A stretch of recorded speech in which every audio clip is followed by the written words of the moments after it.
Chapter 475. As Meng Qingwu expected, the attack on the industrial parks mines was just the beginning. Although Miracle Commerce had strengthened their defenses because they didn't have enough people and the enemy came and went like the wind, there were several other places that were attacked in the next 2 days, causing over 800 casualties. The direct losses weren't serious, but the negative effects were just too bad.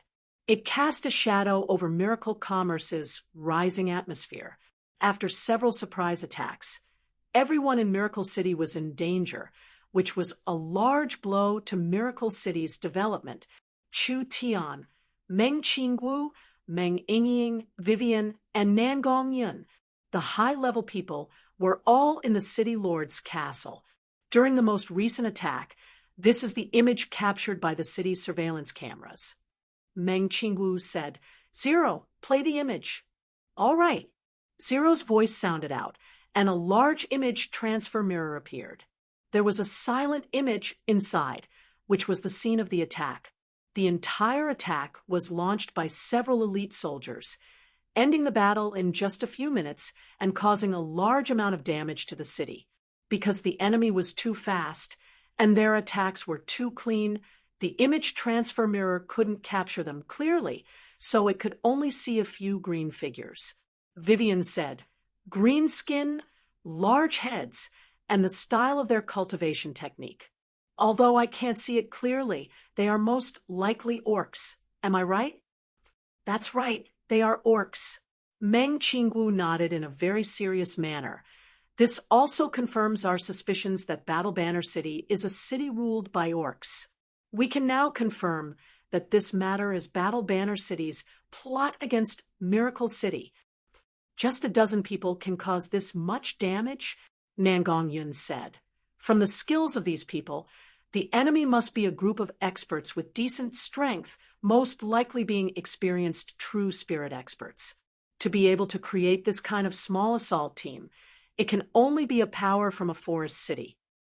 I don't understand. Miracle City and Battle Banner City are like well water and river water. We are developing in our own territory. Are we hindering them or provoking them? Why do they have to make things difficult for us?" Meng Yingying's delicate and beautiful face was filled with anger and confusion at the same time. "These people are cowards. Let's counterattack and attack their Battle Banner City." Meng Qingwu shook her head. Her little sister had followed Chu Tian for a long time, so her way of thinking was similar to Chu Tian. "We can't be impulsive this time. Not to mention the fact that Battle Banner City's army is stronger than ours. Miracle City doesn't have the ability to fight right now." "Why?" Nan Gongyun stood up. "Although our troops are newly trained, we have source energy weapons. Can't we make up for the difference in strength? The surrounding tribes are all on the same side as Miracle City. If we fight with Battle Banner City, they will definitely help us. Boss, don't you think so?" Nan Gongyun looked at Chu Tian. Chu Tian shrugged. "Let's leave it to Mississippi. Nan Gong, have you thought about it? Miracle City's defenses haven't been built at all.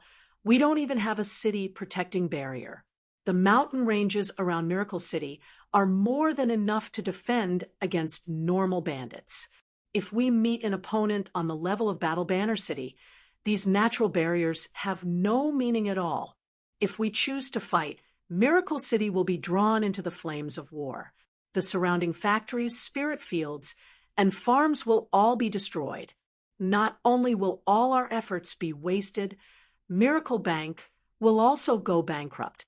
Miracle City's finances will collapse, and the city will fall into a quagmire of crisis." Nan Gongyun felt a headache just hearing this. What should they do? Meng Qingwu's words were reasonable. The enemy's small assault team was enough to cause trouble for Miracle City. If they fought for a long time, and the enemy kept sending small teams to attack them, Miracle City's development and production wouldn't be able to continue. Miracle Bank wouldn't be able to take back the money they invested. Then Miracle Commerce would face the danger of going bankrupt. No matter what, we have to avoid fighting. Once we fight, No matter who wins or loses, we will still lose. Not to mention that Battle Banner City is the Savage Highlands gateway to the central region. If we attack Battle Banner City, the Savage Highlands will not sit still. What I'm even more worried about is that this attack was ordered by the Savage Highlands. It has to be known that the Eternal Forest is not weaker than the Savage Highlands, but the Eternal Forest will not send troops for us. Vivian's brows knit together. The Elven Council is filled with rotten old men, damn. Wouldn't Miracle City be at their wits' end? Meng Qingwu continued to say, these attacks on Battle Banner City have caused some losses to our city, but these losses can be ignored as a whole. Their goal is not to attack the city, but rather to make us feel pressured. There are already rumors in the city saying that Miracle City is going to fight Battle Banner City, making everyone panic. From this point, Battle Banner City's goal has been achieved. Meng Yingying asked, what will they do next? Battle Banner City clearly understands our situation, so they know that Miracle City can't fight. Battle Banner City does not have any plans to attack Miracle City. Otherwise, they wouldn't have used this method to alert us. Meng Qingwu said this, and then paused before saying they will definitely ask to negotiate with us and give us their conditions. We can't be impulsive at this time. Whatever conditions they give us, we will bargain with them and stall for time for Miracle City. Chu Tian, what do you think? A guard suddenly ran in at this time. Sir City Lord, there is a letter from the forest. It seems to be from Battle Banner City. Give it to me. Chu Tian took out the letter and looked over it before suddenly ripping it in half. The young miss is truly clear. Battle Banner City's City Lord Cao has invited us to meet in Bramble Flower Town, 400 miles away, in 3 days. There must be an ambush. Meng Yingying quickly stood up and said to Chu Tian, these green-skinned, ugly monsters are despicable and sinister. They have no bottom line. You can't fall for their tricks. Don't worry, we won't be in danger. We still have to go negotiate. I'll take a look first and see what these fellows are planning. Chu Tian said to Vivian, and Nangong Yun, Nangong, come with me. Young Miss, Yingying, Vivian, you will stabilize the situation in the city. Meng Qingwu was a bit worried. Battle Banner City can't compare to Green City in the past. Battle Banner City hasn't weakened in the past 100 years, and their overall strength is very strong.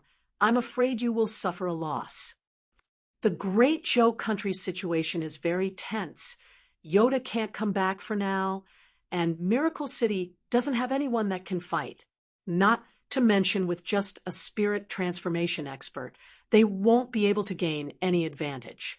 Since we can't gain any advantage in a head-on clash, why do we need to bring so many burdens? Chu Tian said this, and suddenly said with a smile, young Miss can be assured, I have the spatial ability and the city returning scroll, so there won't be any problems even if we can't negotiate. That's true. The young Miss nodded. Vivian slapped the table and stood up. With elder sister Qingwu here, I can't help much in the city. I'll go with you to meet them. I want to go too, Meng Yingying volunteered. I want to see what these ugly fellows can do to us. Chu Tian shook his head. Don't be anxious. You have another important task. The undead tower in the undead ruins must be built as soon as possible. No matter how much effort it takes, it must be built as soon as possible. Yingying will be in charge of this matter. Chu Tian thought for 2 seconds before saying, Vivian, your task is to make a subspace aura extraction device. It's a bit like a space warehouse. I will give you the blueprints, and the young Miss will provide the resources and manpower, so you have to finish it as soon as possible. Extracting aura from the subspace, could it be that Chu Tian wanted to? Vivian's eyes lit up. Yes, I will work hard to finish it. Young Miss, I'll have to trouble you to deploy 2 Heaven's Punishment airships above Bramble Flower Town. 2 Heaven's Punishment airships. That kind of power was more than enough to flatten an entire mountain. To deal with the marauders that tried to attack Oldman's small town, Miracle Commerce had used this kind of terrifying force. Not to mention that a long time had passed and Miracle Commerce's technology was changing with each passing day. Miracle Commerce's second-generation energy and second-generation weapons were becoming more and more mature. The high-altitude bombs on the Heaven's Punishment airships had been improved and replaced, making them even stronger and more overbearing. This was not a joke. Chu Tian had deployed 2 Heaven's Punishment airships above the negotiation area. Was he preparing for war? Chu Tian saw the young Miss expression, and he revealed a laugh. Isn't this just in case? If the other side's city lord and other high-level characters come, we'll blow them all up. Without a leader in Battle Banner City, I don't believe they can do anything to us. How could the entire high-level team come? Not to mention that even if we blow them all up, have you thought about the Savage Highlands' reaction? This is basically giving them a reason to occupy Miracle City. Meng Qingwu couldn't reject Chu Tian's orders. I will deploy the airships. I hope you can remain calm. This is not a joke. If there is a problem, all our efforts will go to waste, and it will bring a large crisis to Miracle City. Chu Tian said in a somewhat dissatisfied voice. Young miss, we've worked together for so long, you should know that I am a reliable person. It would be strange if he was reliable. Meng Qingwu rolled her eyes at him. Chu Tian stood up and said, All right, everyone start preparing. This matter had temporarily slowed down the city's construction. Meng Qingwu had placed all the city's resources on the city's defenses, especially Meng Yingying's undead towers. Nangong Yun took the Eye of the Star and went into closed-door cultivation, while Vivian worked overtime on the spatial device. Although they didn't want war to break out, they had to make the necessary preparations. After 3 days, Nangong Yun had absorbed the Eye of the Star. Her cultivation was already high, and now she had jumped to the 3rd True Spirit layer. The 2 of them headed for Bramble Flower Town. Chapter 476. In a gentle valley in the center of the Forest of Chaos, short shrubs flowed down, giving off a soft and gentle feeling. There were various kinds of flowers, and there were countless birds, deer, and monkeys moving around. In the center, there was a small town made of stones. This small town was covered in moss, and there was a layer of thorny flowers on top of the moss. If one looked at it at first glance, it simply blended in with the surroundings. This was Bramble Flower Town. Bramble Flower Town was a normal town between Battle Banner City and Miracle City. Just like the countless small towns in the Forest of Chaos, Bramble Flower Town was established because of the forest market formed by the surrounding tribes. It was convenient for different tribes and races to trade goods and daily necessities.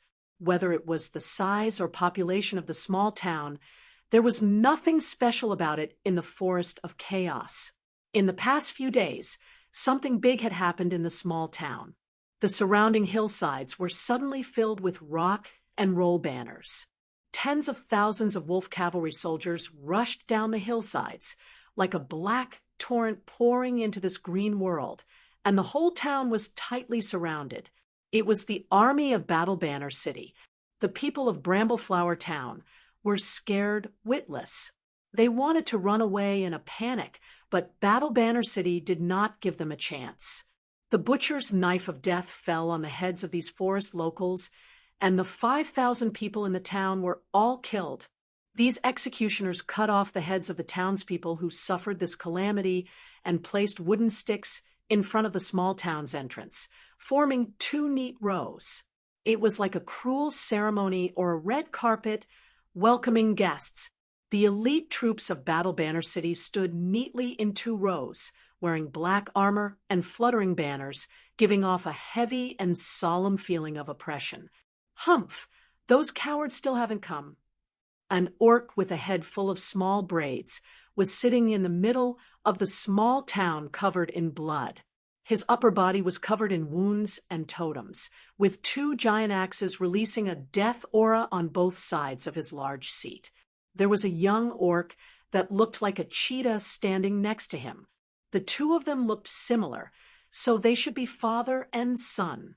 The headless corpses piled up behind the two of them like a mountain, just like a backdrop for a photo. 200 half-beastmen warriors stood in rows on the left and right. Their eyes were ice-cold and filled with chilliness. They stood motionless like statues. Father, the weak humans definitely don't have the courage to come. Why don't we tell Sir City Lord and use Battle Banner City's army to take over Miracle City? We have the absolute advantage in strength. It's not that simple, Gray. The old orc shook his head. There are more and more rumors about Miracle City, and some of them are very exaggerated. For example, they can use a spatial ability to transport anything from human countries into the forest. We can't confirm whether these things are true or false, but according to the reports from the scouts, Miracle City has indeed changed a lot, and they have many incredible technologies in their hands. Elder Brother is very interested in this, so compared to occupying Miracle City, controlling them is a better choice. Gray's orc did not ask again, because an orc walked up and said, "He's here." When Chu Tian and Nangong Yun arrived at Brambleflower Town, both of them frowned slightly. They didn't expect Battle Banner City to make such a big scene. Not only did they slaughter the entire Brambleflower Town, they even stationed at least 20,000 elite soldiers here. This kind of scene was very intimidating. Perhaps no one who came to negotiate would be able to maintain a normal state of mind. The strength of Battle Banner City's elite army was already very shocking. Now that they surrounded this place like an iron bucket, even a sparrow would find it hard to fly out. There's only two people. The orcs revealed looks of shock. Battle Banner City sent out 20,000 elite soldiers, and Miracle Commerce sent out 2 people. This was a 10,000 to 1 chance. It was truly shocking. Chu Tian was wearing the City Lord's robe, allowing people to see his identity as the City Lord with a single glance. "You are Miracle City's City Lord?" The old orc gave a few cold laughs.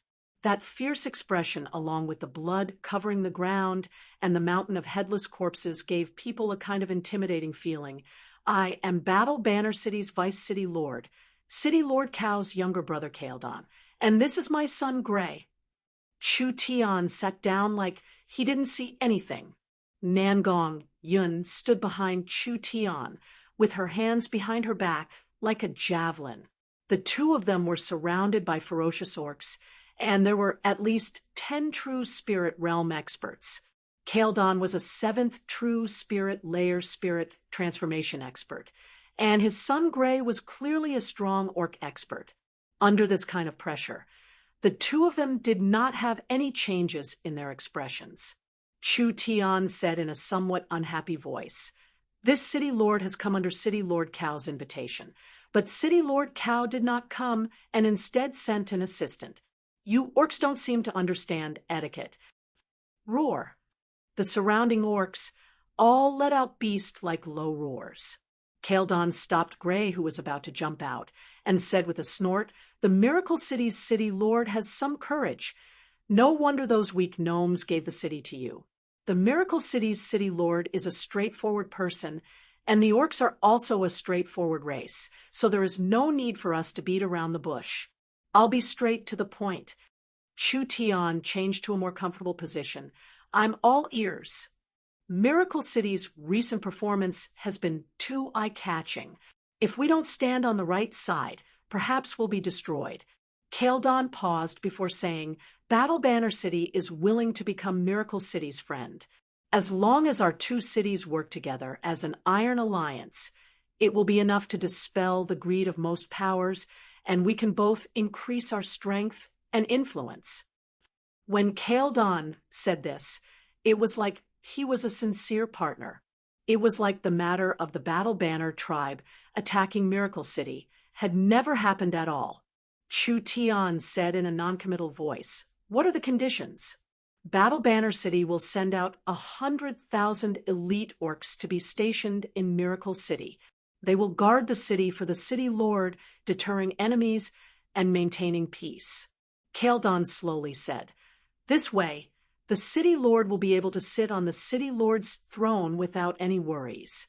Of course, in exchange, half of your city's income will be given to Battle Banner City, and Battle Banner City will send a capable person to Miracle City to be the vice city lord, helping the city lord govern the city.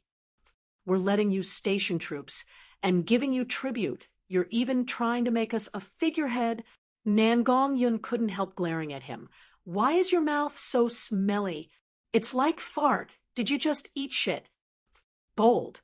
Gray picked up a battle axe. Chu Tian was not angry and just revealed a smile. "City Lord Cao is truly kind, but Miracle City has a strong army, so there's no need for City Lord Cao and you to worry. Not to mention that Miracle City is a city under the Eternal Forest's protection. I think in the entire Forest of Chaos, there's no one that doesn't give the Eternal Forest face." Kaeldon broke out in laughter.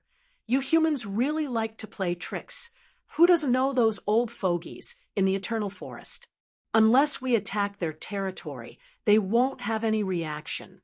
As for a place like Miracle City that can cause chaos, those old fogies will avoid it. So how could they take the initiative to get involved?" Saying this, Kaladin's voice turned cold. "I'll tell you the truth. There are 20,000 elite troops nearby. Do you think they are stationed here to put on a show? This place is less than 400 miles from Miracle City. 20,000 elite troops can attack in 2 hours. Your Miracle City is weak inside and out. Without a city protecting barrier, a strong army, or enough troops, can you block a single attack from Battle Banner City's army?" Chu Tian slightly narrowed his eyes. "You're threatening me?" Battle Banner City sincerely wants to be friends with Miracle City, but Miracle City dares to reject the orcs' good intentions, so the orcs don't want to show their cruel side. Nangong Yun revealed a smile. "You want to attack Miracle City with 20,000 people? Why don't you give it a try? Bluffing is useless. From the moment you walked in here, your lives were already in the hands of the beast men. Surrendering is your only choice. Otherwise, we'll cut off your heads and then lead the army to attack Miracle City." Gray said with a cold smile, "According to what we know, you've taken out all your assets to lend to the surrounding tribes.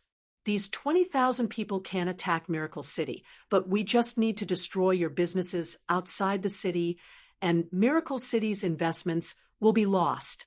There won't be a second wave of attacks, and Miracle City will collapse on its own. You green-skinned frog." Nangong Yun jumped up like a cat whose foot had been stepped on. "If you attack a single inch of Miracle City's land, we'll blow up all the green frogs in Battle Banner City." Gray was enraged. "Who do you think you are to dare insult me? This stupid human girl has insulted the glorious orc warriors. Whether the city lord agrees or not, her only outcome is death." Kaeldon said in a cold voice, "Gray, use the warrior's axe to prove the glory of a warrior." Nangong Yun's 10 fingers cracked. "You want to fight? All right." "It seems like there's nothing to talk about this time." Chu Tian said to Nangong Yun, "How long will it take?" Nangong Yun looked at Gray and said with a look of disdain, "This kind of trash can be taken care of in 10 seconds. "Then 10 seconds it is." Chu Tian took out his cell phone and dialed a few numbers before connecting to the control center. "Heaven's punishment number 1, Heaven's punishment number 2, begin the Heaven's punishment in 10 seconds. I repeat, begin the Heaven's punishment in 10 seconds. Heaven's punishment received. Beginning the countdown, 10. The orcs were stunned. What was this fellow doing? 10 seconds, defeating Gray in 10 seconds? Although this Gray was young, he was in the 4th true spirit layer. Miracle City's human girl was in the trivial 3rd true spirit layer. This was not just a difference of 1 layer, it was the difference between an earth spirit cultivator and a heaven spirit cultivator. Kaeldon had an inexplicably strong and ominous premonition. Gray, do it! Immediately take care of her. Chu Tian hung up the phone and placed it in his pocket. Chapter 477. It was as fast as lightning. Gray's figure disappeared and turned into an afterimage as he appeared in front of Nangong Yun. An axe as fast as lightning sent Nangong Yun flying high into the air. Pung! Gray's spirit energy completely erupted, and the ground beneath his feet caved in. A monster source spirit covered in spikes appeared, and countless spirit energy spikes wildly stabbed at Nangong Yun in the air. They instantly covered Nangong Yun's body, making her look like a porcupine. Wild spirit energy completely erupted. Gray soared into the sky, instantly exceeding Nangong Yun's height. The huge axe light heavily swung downwards. This attack was not a person swinging the axe, but rather the axe carrying the person. It swept through everything, charging forward. Even if it was a mountain, it would still shatter it. So fast.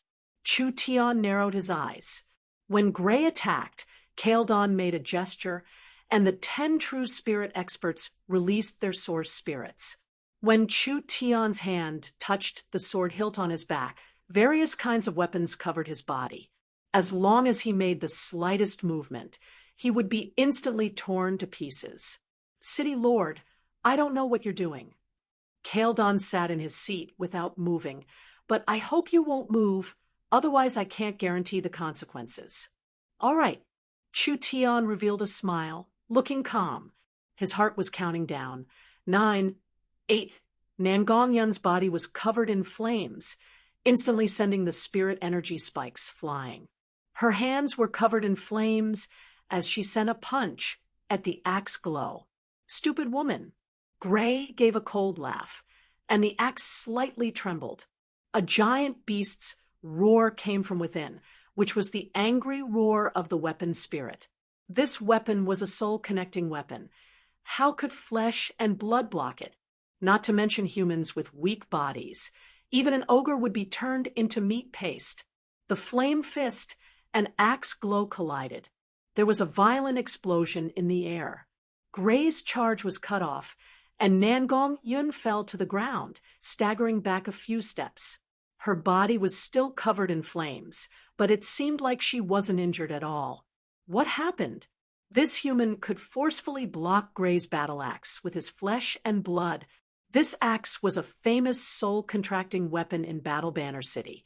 Gray was in the 4th true spirit layer, which was the early heaven spirit realm. It was not something a late earth spirit realm person could block, not to mention blocking it with his bare hands.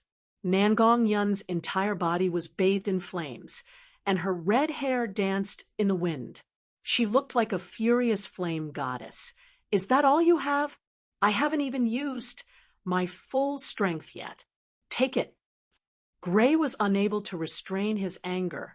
He roared crazily like a wild beast that had lost control. Nangong Yun's disdainful attitude was not only a provocation, but also a kind of insult. The incomparably heavy battle axe in his hand was as delicate and dexterous as a carving knife in the hands of a sculptor. It was as heavy and overbearing as the sledgehammer in the hands of a blacksmith. In an instant, hundreds of axe strikes blossomed like a lotus. Good timing. Nangong Yun stepped on flames, and her arms filled the sky with fists. There were no fancy moves or techniques, just extreme speed, extreme strength, and extreme explosiveness blocking each of Gray's attacks. Although the power of each axe strike contained the power to split a mountain, if it was an ordinary cultivator, they would have already been turned into paste. However, Nangong Yun had forcibly withstood over 100 attacks without suffering a single wound, which completely overturned everyone's understanding.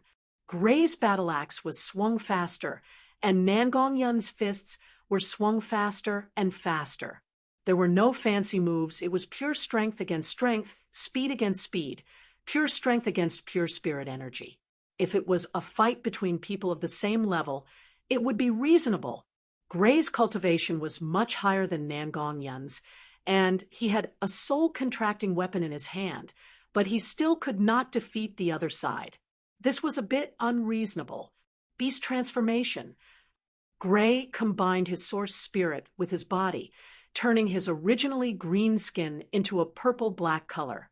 His back and arms began to grow large amounts of curved blade, like barbs. This secret technique did not just change his body shape. It also increased his speed and spirit energy by several times, increasing his battle strength. Black Spirit, release your power. The battle axe was summoned by its master, and it suddenly released a strong black glow. This axe that was not small became 5 times bigger. What Gray sent out was not just a single axe, but rather a surging mountain and river. It was the radiance of the sun and moon, filled with an overbearing aura that looked down on all living beings.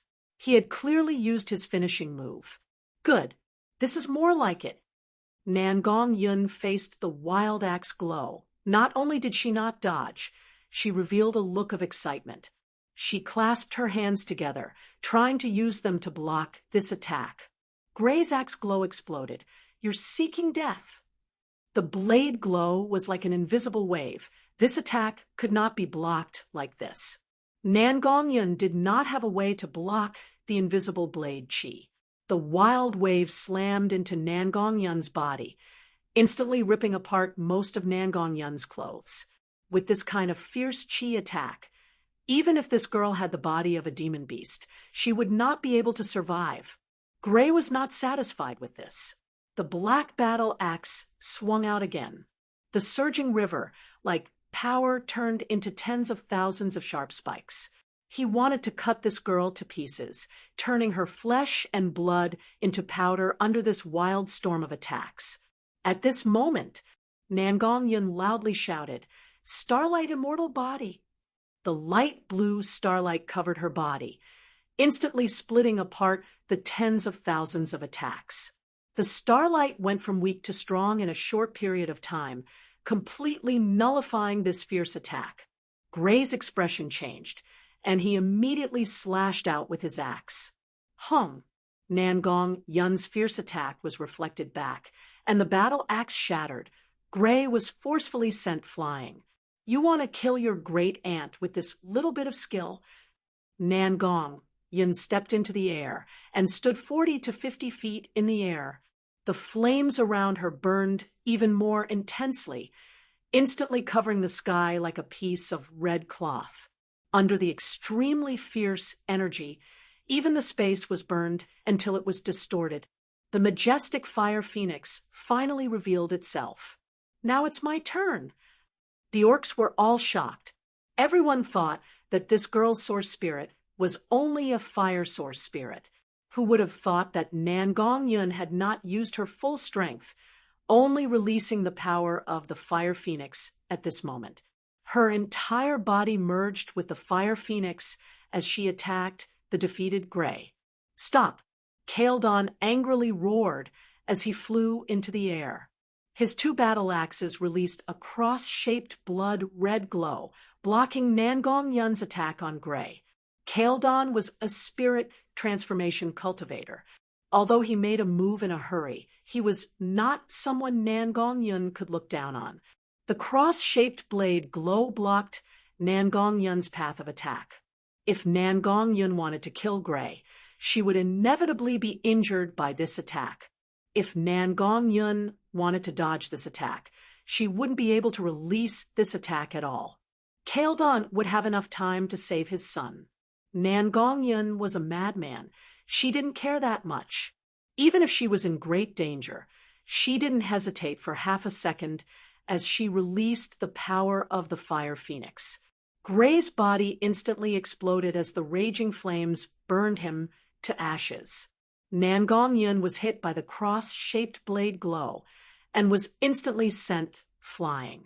Kaeldon angrily sent out another axe strike, and Nangong Yun spat out a large mouthful of blood, but she still wasn't cut to pieces. Time's up. Chu Tian revealed a faint smile, and his eyes turned white. The The 10 orcs did not even know how Chu Tian made this move before they disappeared in a wave of energy. Kaeldon angrily chopped down Nangong-yun's body. Chu Tian grabbed Nangong-yun in the air and instantly teleported several hundred meters away. Kaeldon angrily sent out a third attack, instantly creating a several dozen meter-long axe glow in the small town. "Are you all right?" "Boss, many thanks." Nangong-yun was not lightly injured. Her body was covered in flames, and the great Nirvana scripture activated, instantly recovering from her heavy injuries. Only Nangong-yun's clothes were torn, and it was hard for her to not be exposed. She was held by Chu Tian, and her face was a bit red. "Stop talking, let's go." Kaeldon was prepared to tear the two of them to pieces. The two of them flashed with light at the same time and instantly disappeared. "What's going on? Where are they?" Kaladin's son had been killed, and he had lost all reason in his rage, so he did not notice the strange change in the environment. At this time, an orc pointed at the sky and shouted in panic, "What is that?" The entire blue sky was covered in black dots. These black dots were falling very quickly, and each one was filled with a powerful destructive aura. "This is bad." The orcs did not have time to react. The first wave of bombs had already fallen in front of them. A half-blood beastman expert subconsciously slapped it with his palm, but the bomb exploded prematurely. The sudden burst of light and heat, accompanied by a powerful energy wave, instantly enveloped this half-blood beastman expert. Half of his body was directly carbonized, while the other half was severely burned. He fell several dozen meters away. The orcs were all shocked. They didn't have time to run, they didn't have time to defend, and they didn't even have time to think. Countless bombs rained down with ear-piercing screeches. Every bomb turned into a small mushroom made of light and heat the moment it hit the ground. Thousands or even tens of thousands of bombs were dropped in this area in less than 10 seconds. Countless small mushrooms gathered into a sea of light and fire. Thorned Flower Town was completely engulfed by the destructive power. In just a few minutes, the entire valley was razed to the ground. The intense and dazzling light could be clearly seen from hundreds of miles away. The terrifying energy fluctuations even startled some of the sleeping beasts in the forest. The earth shook, and this vibration went several thousand meters underground, causing chaos in the underground world. The Battle Banner City's Vice City Lord and the 20,000 elites all disappeared. When the energy gradually dissipated, thick smoke and charred ash filled the air. The harmonious, gentle, and beautiful basin had disappeared, leaving behind only a large pit full of holes that were still burning with flames. There was no need to say. The Power Miracle City had displayed this time would shock the entire forest. Chapter 478. 2 hours after the large explosion, Battle Banner City was shaken. The Vice City Lord had led 20,000 elites with a shocking aura, a sea of killing intent, and a domineering aura, but in the end, they were instantly blasted to nothing. A resounding slap slapped the faces of everyone in Battle Banner City, stunning everyone. Who would have thought that Miracle City would have this kind of courage? Who would have thought that Miracle City would have this kind of strength? Who would have thought that Miracle City would do this kind of thing? This kind of large-scale destruction. It was like a surgical attack. If it fell on Battle Banner City, wouldn't it be enough for the orcs to suffer? Not only did this explosion send the Battle Banner City elites flying, it also made Miracle City famous in the center of the Forest of Chaos. Those local powers and large tribes felt like there was a sword hanging over their heads. As long as Miracle City was willing, they could easily destroy any large forest tribe. This explosion was like telling the forest that the wheat green city no longer existed. Miracle City had the qualifications, ability, and courage to stand among the cities in the forest. Don't think that Miracle City was a weak little rabbit. Otherwise, they would end up like Battle Banner City's 20,000 troops. Battle Banner City hadn't even started a war with Miracle City, and they had already suffered such a large loss. The orcs were naturally filled with shock and anger as the entire city began to discuss this. Cal was sitting in the city lord's throne carved from dragon bones, currently listening to the report sent by the scouts with closed eyes. The surrounding generals and tribe leaders were already arguing. The entire army was wiped out without a single survivor. Miracle City really is ruthless. What method did they use? Have you investigated it? Clearly, where did Miracle City get this kind of strength from? The orcs were all filled with rage. They wanted to immediately lead their army to kill Miracle City, but they were afraid of Miracle City's method of attack. Enough, shut up. Cal slowly opened his dark red eyes, but there was no change in his eyes. This matter might not be a bad thing for us. 20,000 elites being slaughtered wasn't a bad thing. The city lord's little brother had also died in Bramble Flower Town. Of course, no one dared mention this matter. They just silently waited for the city lord to continue. Cal revealed a cold smile. Exchanging 20,000 people for a good chance is worth it. We can use this reason to attack Miracle City and force Miracle City to surrender. This time, even the Elven King should have nothing to say. City Lord, you've seen Miracle City's weapons. Under this kind of bombardment, the army doesn't have any ability to resist. Our army might be blown to ashes before we reach Miracle City.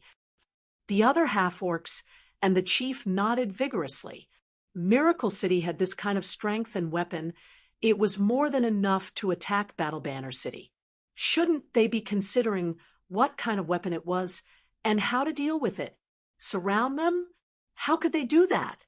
Once Battle Banner City's army gathered in large numbers, they might be attacked immediately. If my guesses aren't wrong, this kind of attack consumes a lot of Miracle City's energy. They can attack many times.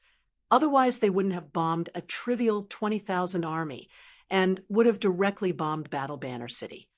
Cal softly said, "We don't need to mobilize the army. We just need to gather the elites of the elites and form several dozen wolf teams. They will attack Miracle City from different directions, destroying their lives and production.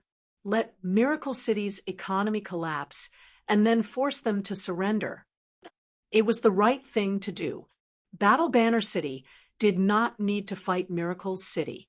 One was that Miracle City had powerful aerial weapons, and the other was that Battle Banner City didn't want to ruin. Miracle City's bombardment ability was still unknown, so using a large army to attack Miracle City was very risky. The best method was to gather the elites of the elites and destroy the enemy's rear in groups of several dozen. Battle Banner City was very strong, with experts like clouds in a forest. Miracle City couldn't do anything at all. Cal didn't wait for the others to express their opinions and immediately gave his orders. Have the Air Force monitor Battle Banner City's airspace 24 hours a day. Battle Banner City's city protecting barrier will be prepared to be activated at any time. Other than that, each army will gather warriors above the 100-man commander level and 3,000 people to form a wolf assault team. They will attack Miracle City quickly and accurately. Don't directly clash with Miracle City's army. We will retreat when the enemy advances, we will advance when the enemy retreats, and we will attack when the enemy is tired. We will use guerrilla warfare to destroy all production and life, creating fear and chaos.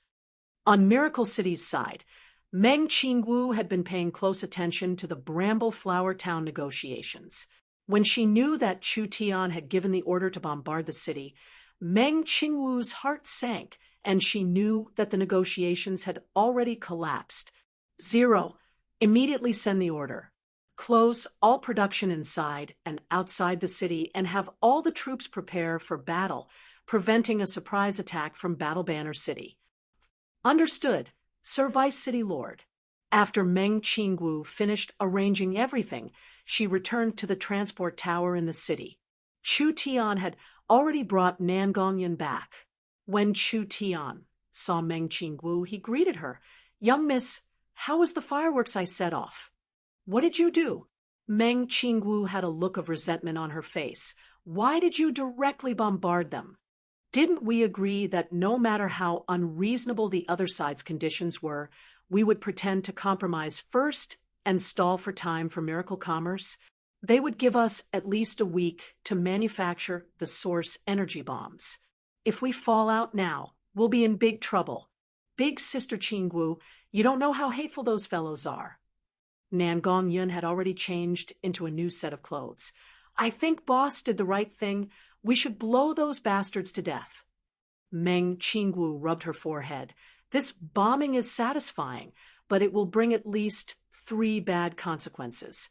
First, we will expose the power of the Heaven's Punishment airships too early, and we won't be able to attack Battle Banner City. Second, the Eternal Forest will be very dissatisfied with us. Not only will they not send an army to help us, they might even stop the Elven King from making a move. Third, Battle Banner City will have a perfect excuse and opportunity. The battle between the two cities will break out early. This will make us very passive." Battle Banner City was afraid of the power behind Miracle City. Although the Eternal Forest was only in name, the Elven King had given the city to Chu Tian and made his daughter the Vice City Lord, which meant that the Elven King was very supportive of Chu Tian. In other words, if the two cities started fighting and Battle Banner City took the initiative to attack Miracle City, with Vivian's relationship, the Elven King could bypass the council and personally come to help. Even if it was the Elven King alone, it was not a small deterrent to Battle Banner City. After all, he was a peak expert of the Eternal Forest. This explosion changed the nature of the explosion. Although Battle Banner City first harassed Miracle City did not have any evidence. This time Battle Banner City had an alliance with Miracle City, but Miracle City killed 20,000 of the other side's people in one fell swoop. This was clearly giving Battle Banner City a reason to invade Miracle City. Miracle City's city lord had treacherously set a trap. 20,000 elites and Vice City lords had been killed. This reason was too good. The Elven Council was inflexible. In order to protect the Eternal Forest's reputation, not only would they not send out the Elven army, they would also stop the Elven King from interfering. This bombing seemed like Miracle City had gained a large advantage, but it was actually pushing them over a cliff. If they weren't careful, they would fall to pieces. Blowing up Battle Banner City's 20,000 soldiers will bring quite a bit of benefits. First, it will deal a heavy blow to Battle Banner City, lowering their arrogance and making it so that they won't dare send a large army to attack us in the short term. Second, it will raise Miracle City's morale, restoring the surrounding locals' confidence in Miracle City. Third, Miracle City's name will spread throughout the forest in one fell swoop, especially to the small and medium-sized powers. Battle Banner City's attempts to rope in the surrounding small powers to surround Miracle City won't work.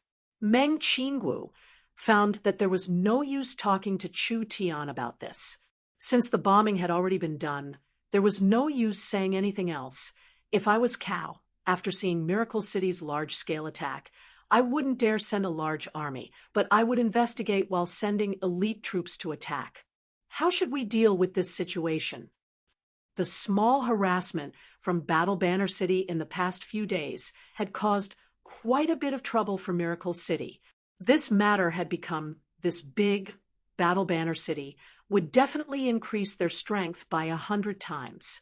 Miracle City's production couldn't continue, and there was even the danger of being completely destroyed. It was easy to dodge a spear in the open, but hard to defend against a hidden arrow. If the two cities sent out their armies to fight, Meng Qingwu wouldn't be afraid of them. The problem was that the terrain of the forest was very complex, so it was impossible to defend against this kind of lone wolf attack. Relax, I have a way. How is the work on Yingying's side going? The undead towers have already been constructed. All right, let's go take a look. Meng Yingying had been busy directing the construction of the undead towers over the past few days. The blueprints were provided by Chu Tian, and the resources were supported by the barrier. Meng Yingying could create a death-attributed source spirit, so she could personally join in. Chu Tian had made large modifications to the Lich's undead towers. The main undead tower was built outside the core of the undead ruins, and the other undead towers were scattered around Miracle City. The main undead tower transmitted energy through the underground spiritual veins, forming a defensive line around Miracle City. Of course, the defensive value of the undead towers wasn't high. This was because the undead towers were too sparse. It wasn't enough to form a defensive zone around Miracle City. Meng Qingwu was very confused by Chu Tian's design.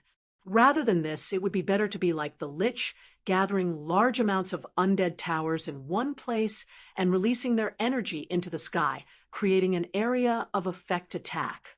Meng Qingwu was confused, but she didn't question this. These undead towers had been personally modified by Chu Tian, and Chu Tian's modifications couldn't be worse than the Lich's, so there had to be a reason for this arrangement. Chapter 479. The crater around Miracle City was now called the Miracle Mountain Range. The Miracle Mountain Range was a standard circle with a circumference of around 6,000 kilometers. The highest peak was close to 10,000 meters, and the widest was over 100 kilometers. Most of the locals and tribes related to Miracle City were in the range of the Miracle Mountain Range. Those outsiders that came to Miracle City, most of them moved their tribes to the Miracle Mountain Range. The mines, factories, and farms that Miracle City worked with the locals were mostly in this range. Therefore, the Miracle Mountain Range and Miracle City would form an inseparable entity in the future, just like a small independent kingdom. Miracle City only developed in the crater and didn't extend their tentacles to the outside world, so it was reasonable to say that they wouldn't touch the interests of other powers. They never thought that they wouldn't be able to avoid fighting and killing like this. Miracle City hadn't been developed for a long time, so the city's defenses hadn't been built yet. This weak time was when Miracle City was most vulnerable to being attacked. So Miracle City's managers had to think of a way to strengthen the city's defenses. The method Chu Tian thought of was to use the undead towers. The terrain and environment of this world were mostly related to the direction of the spirit veins in the ground. The main peaks of the Miracle Mountain Range were where the spirit veins intersected. After Chu Tian modified the undead towers, he first built a main tower in the undead ruins. The undead energy was like water being pumped out of a well. Chu Tian's modified undead towers were like giant water storage tanks, and the spirit veins in Miracle City were like water pipes, allowing the water to flow. The undead towers were built on the main peaks of the Miracle Mountain Range, allowing the energy to be sent to the towers through the spirit veins. The energy contained in the undead ruins was very strong, and water could carry a boat, but it could also capsize a boat. The energy contained in the undead ruins could almost destroy Miracle City in the past, so it could also protect the entire city. The undead towers could control the undead, but there was a limit to their range. If the undead towers were built in the undead ruins, the undead would only be able to move around the undead ruins, which would be very useless. Now that the undead towers had been improved, not only had their corrosive and polluting properties been reduced, Chu Tian could even surround Miracle City with large amounts of undead towers. This way, they could form a ring of defense around Miracle City, and because there were large amounts of minerals in the mountains, they could borrow the hands of the undead to mine them. Wasn't this the best of both worlds? Meanwhile, in the Miracle Mountain Range, they stood on a main peak, and their field of vision was filled with green peaks, strange rocks, waterfalls, and precipitous cliffs that were like broken blades and spears. There was a sea of clouds and deep ravines. This kind of complex terrain, although it was hard to pass through, if the enemy was strong enough, they could hide themselves, and Miracle City wouldn't be able to find them. This mountain forest is the industrial park created by Miracle City and the locals.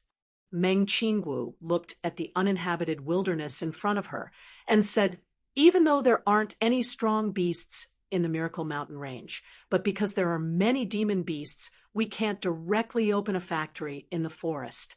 Therefore, the factories have to be built near the mountains or in the middle of the mountains, so it can't be seen from the surface. Miracle City's mountain range was large enough, there were many resources, and there weren't any strong wild beasts, so it was an excellent place. But to the Battle Banner City experts, it wasn't hard for them to sneak in and cause damage. The enemy was in the light, while they were in the dark. Once they caused damage, they would immediately find a ravine to hide in, and Miracle City wouldn't be able to find them. That's right. They had too few people. It would be good if the green religion had more green protectors. These strong puppets' battle strength wasn't bad, almost reaching the true spirit realm. They were just slow, but they could be used as tools for defense. It was a pity that even the green religion at their peak only had 2,000–3,000 green protectors, which was only enough to protect the city and the main roads into the city. And now, perhaps they couldn't even protect the city. Miracle City's mountain range was this big, and there was a mountain forest around it. How many green protectors would be needed to completely defend it? When Chu Tian was thinking about this, Meng Yingying ran over and reported, "Chu Tian, it's done. You can go in and take a look." There was a cave behind them, and there was a tall tower in the center. From the tower's appearance and aura, it was the Undead Tower.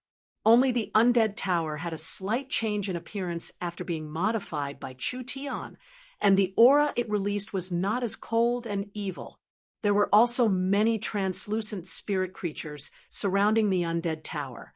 Meng Qinggu could vaguely feel the energy released by the Undead Tower, which should be used to control the undead monsters. So if there was an Undead Tower in this area, the undead could move around for a long time. Of course, Miracle Commerce didn't have many undead right now, so the spirits surrounding the Undead Tower were recently made. Nangong Yun looked at the Undead Tower with curiosity. "Boss, why did you build the Undead Tower here?" The Undead Tower itself has a defensive ability, and it can release energy to attack Ru Qing at a critical moment. Other than that, it can provide large amounts of energy for the undead to fight. If we can build several thousand of these undead towers in the ring-shaped mountains in the next year or two, the effect won't be inferior to a city-protecting barrier. City-protecting barrier? Meng Qingwu's eyes lit up. So you're saying that this undead tower itself is a kind of city defense? For the cities in the Forest of Chaos, whether it was a forest city or an underground city, the city walls did not have much meaning. They couldn't defend against invaders or demon beasts. But most of the strong cities had their own city-protecting barrier. This kind of barrier could cover a large area of the city and ensure the city's stability. This kind of large-scale barrier was very difficult to arrange. This was like the Great Zhou country's large sex mountain protection barrier. It would require a large amount of time and energy. When Green City was at its peak, they could use the green protectors to arrange a semicircle barrier that had no dead angles, ensuring the safety of the entire city.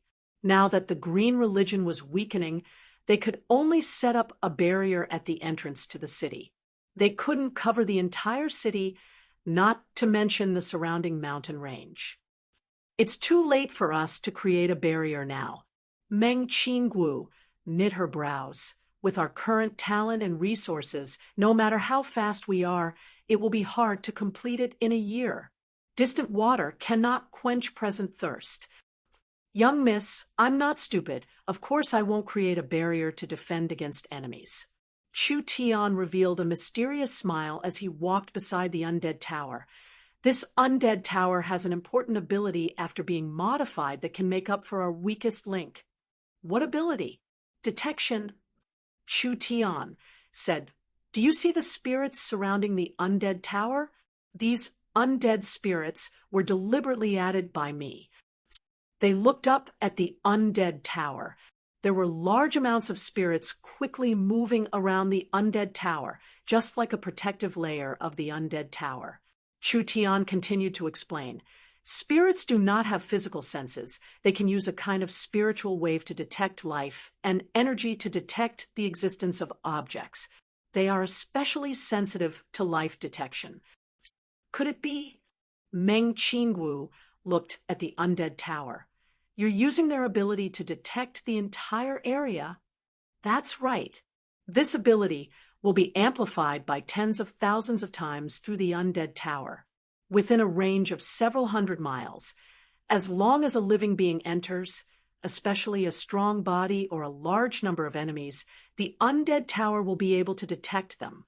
Chu Tian pointed at the undead tower. "This spiritual radar system only needs to be connected to a normal smart brain, and it will be able to detect all kinds of changes, accurately giving us information about the enemy." The undead tower's energy was the complete opposite of the energy in a living being's body. When an undead tower could detect the existence of living beings within 1,000 miles, once an expert from Battle Banner City entered, the undead tower would be able to detect them. It didn't matter if they hid in a valley or a cave. It was useless. Even normal stealth methods would be hard to cover them, not to mention that they had to show themselves, and they couldn't hide forever. With the smart brain's powerful analysis ability, it would be able to accurately determine their location. Chu Tian continued to say, "The little fox's divine eye can also be used at this time. If the enemy has a powerful stealth technique, we just need to determine their general location, and let the little fox use its divine eye to observe them. Any stealth technique would be useless, and it would be like they are standing naked in front of us." "Good, this is great. We've solved this urgent problem." Meng Qingwu thought of something and said, "In our gnome research base, we've recently developed living puppet beasts. It can increase our ability to defend this area." Living puppet beasts? Chu Tian and the others didn't know what it was. Meng Qingwu took out a small egg-sized bird from her pocket. This bird didn't look any different from a living being, but the others looked at it and found that it was strange. This right eye was cold and empty. These puppet beasts have cameras inside them, and they have a shaman goo controlling their brains, so they can move according to our will. Each one is equivalent to a mobile surveillance device. There are already several hundred of these puppet beasts, and they are all in the forest near the industrial area. Once we find a strange situation, we can investigate it from a close distance. Wow, this is great. Nangong Yun felt that this city's warning system was simply perfect. Everyone didn't need to run around chasing after the enemies, but what can those idiots do to us? They're walking right into a trap. Chu Tian clapped his hands. "All right, since the measures have been taken, everyone quickly prepare. Nangong, you'll have to work hard for a few days. I'll gather all the Miracle City experts, and you'll be in charge of killing the mice. We want everyone to see our abilities and increase their confidence in Miracle City." No problem. There was another fight to be fought. Nangong Yun was looking forward to this kind of work. Chapter 480. Meng Qingwu quickly brought over a smart brain. After the smart brain connected to the pagoda of the undead spiritual radar started to operate normally. The main pagoda of the undead pagoda extracted energy from the undead ruins, and this energy flowed along the earth veins to the main peaks of the ring-shaped mountain. These undead towers on the main peaks extracted energy, and after being transformed by the source energy array, the 100 Spectres detection abilities increased by a large amount. Finally, they could send out a detection wave every 2 seconds. The data collected was too large. A normal spiritual body couldn't tell it at all. Miracle Commerce's smart brain was used. The smart brain itself was a spiritual body, and after connecting to the undead tower, the smart brain could collect all the data and analyze it, creating a simulated image. After a few hours of collecting, the distribution map of the creatures in Miracle Mountain Ridge was basically presented. The life forms below the 7th awakened soul layer were screened out, eliminating 99% of the life forms. The rest were processed by the smart brain and finally created a creature map. This map had already been created. If new life forms came in, the undead radar would be able to detect them. The fluctuations of demon beasts were different from intelligent life forms, so they only needed to focus on the fluctuations of intelligent life forms. In the City Lord's castle's dining hall, Chu Tian was currently eating with everyone. Ying, eat more of this. It can help your chest grow. Hey, I don't need it. Ying said this, but she stuffed it into her mouth and swallowed it in 2-3 bites. Then she ate several mouthfuls of the high-quality spirit rice produced by the elves to cover it up, as if she hadn't done anything. Chu Tian laughed from the side, and the others all had smiles on their faces. Ying's face instantly turned red. Nangong Yun revealed a look of envy. I just found out that boss is already with Ying. I really envy you all. I'm already 20 years old, and I still don't have anything to look forward to. You also worry about this kind of thing? I thought only the young miss would. Before Chu Tian could finish, the young miss fiercely stuffed a chicken leg into his mouth and glared at him at the same time. Eat your food. Don't speak nonsense. I am also a woman. All right. Nangong Yun was very dissatisfied with Chu Tian's words. Which woman in the world doesn't want to find the best husband? Ying, I really envy you. Why didn't I meet boss first? I don't think anyone wants me. If I can't get married in the future, I might as well ask boss to take me in as a concubine. I don't want a title. I don't care about that. Puff. Chu Tian spat out the chicken drumstick. Meng Ying was also stunned. Everyone already knew that this demoness had a big mouth, but they didn't expect her to say something like that. No matter what, Nangong Yun was still a great beauty. Other than being a little fierce, she was definitely in line with the mainstream aesthetics of the continent. How could no one want her? Nangong Yun saw everyone's expression and solemnly said, I'm very serious. Ying, you won't dislike me, right? I'm absolutely loyal to boss. I can enter the bedroom, leave the hall, and even fight. Meng Ying scratched her head and was a bit embarrassed. Our relationship is this good, and we're already sworn sisters. How could I dislike you? I've always felt that it's good for everyone to live together. Chu Tian, what do you think? Fuck, since Ying says this, then what else do I have to say? You? The young Miss fiery eyes swept over at this time, and Chu Tian felt like his tongue had been nailed shut. Ying was soft-hearted and easy to talk to, but that didn't mean other people were easy to talk to. He could only give an embarrassed smile. Let's eat first. Let's eat first. This is a matter of ethics. We'll talk about it later. Nangong Yun was a bit disappointed, but she was a bit thick-skinned, so she didn't care too much. When everyone's atmosphere became a bit awkward, a voice suddenly sounded in the dining hall. City Lord, Vice City Lord, the second miracle has already completed the life form map of the undead radar. Should we take it out now? This was the smart brain that the second miracle had just sent over. This entire city defense system was completed by the second miracle.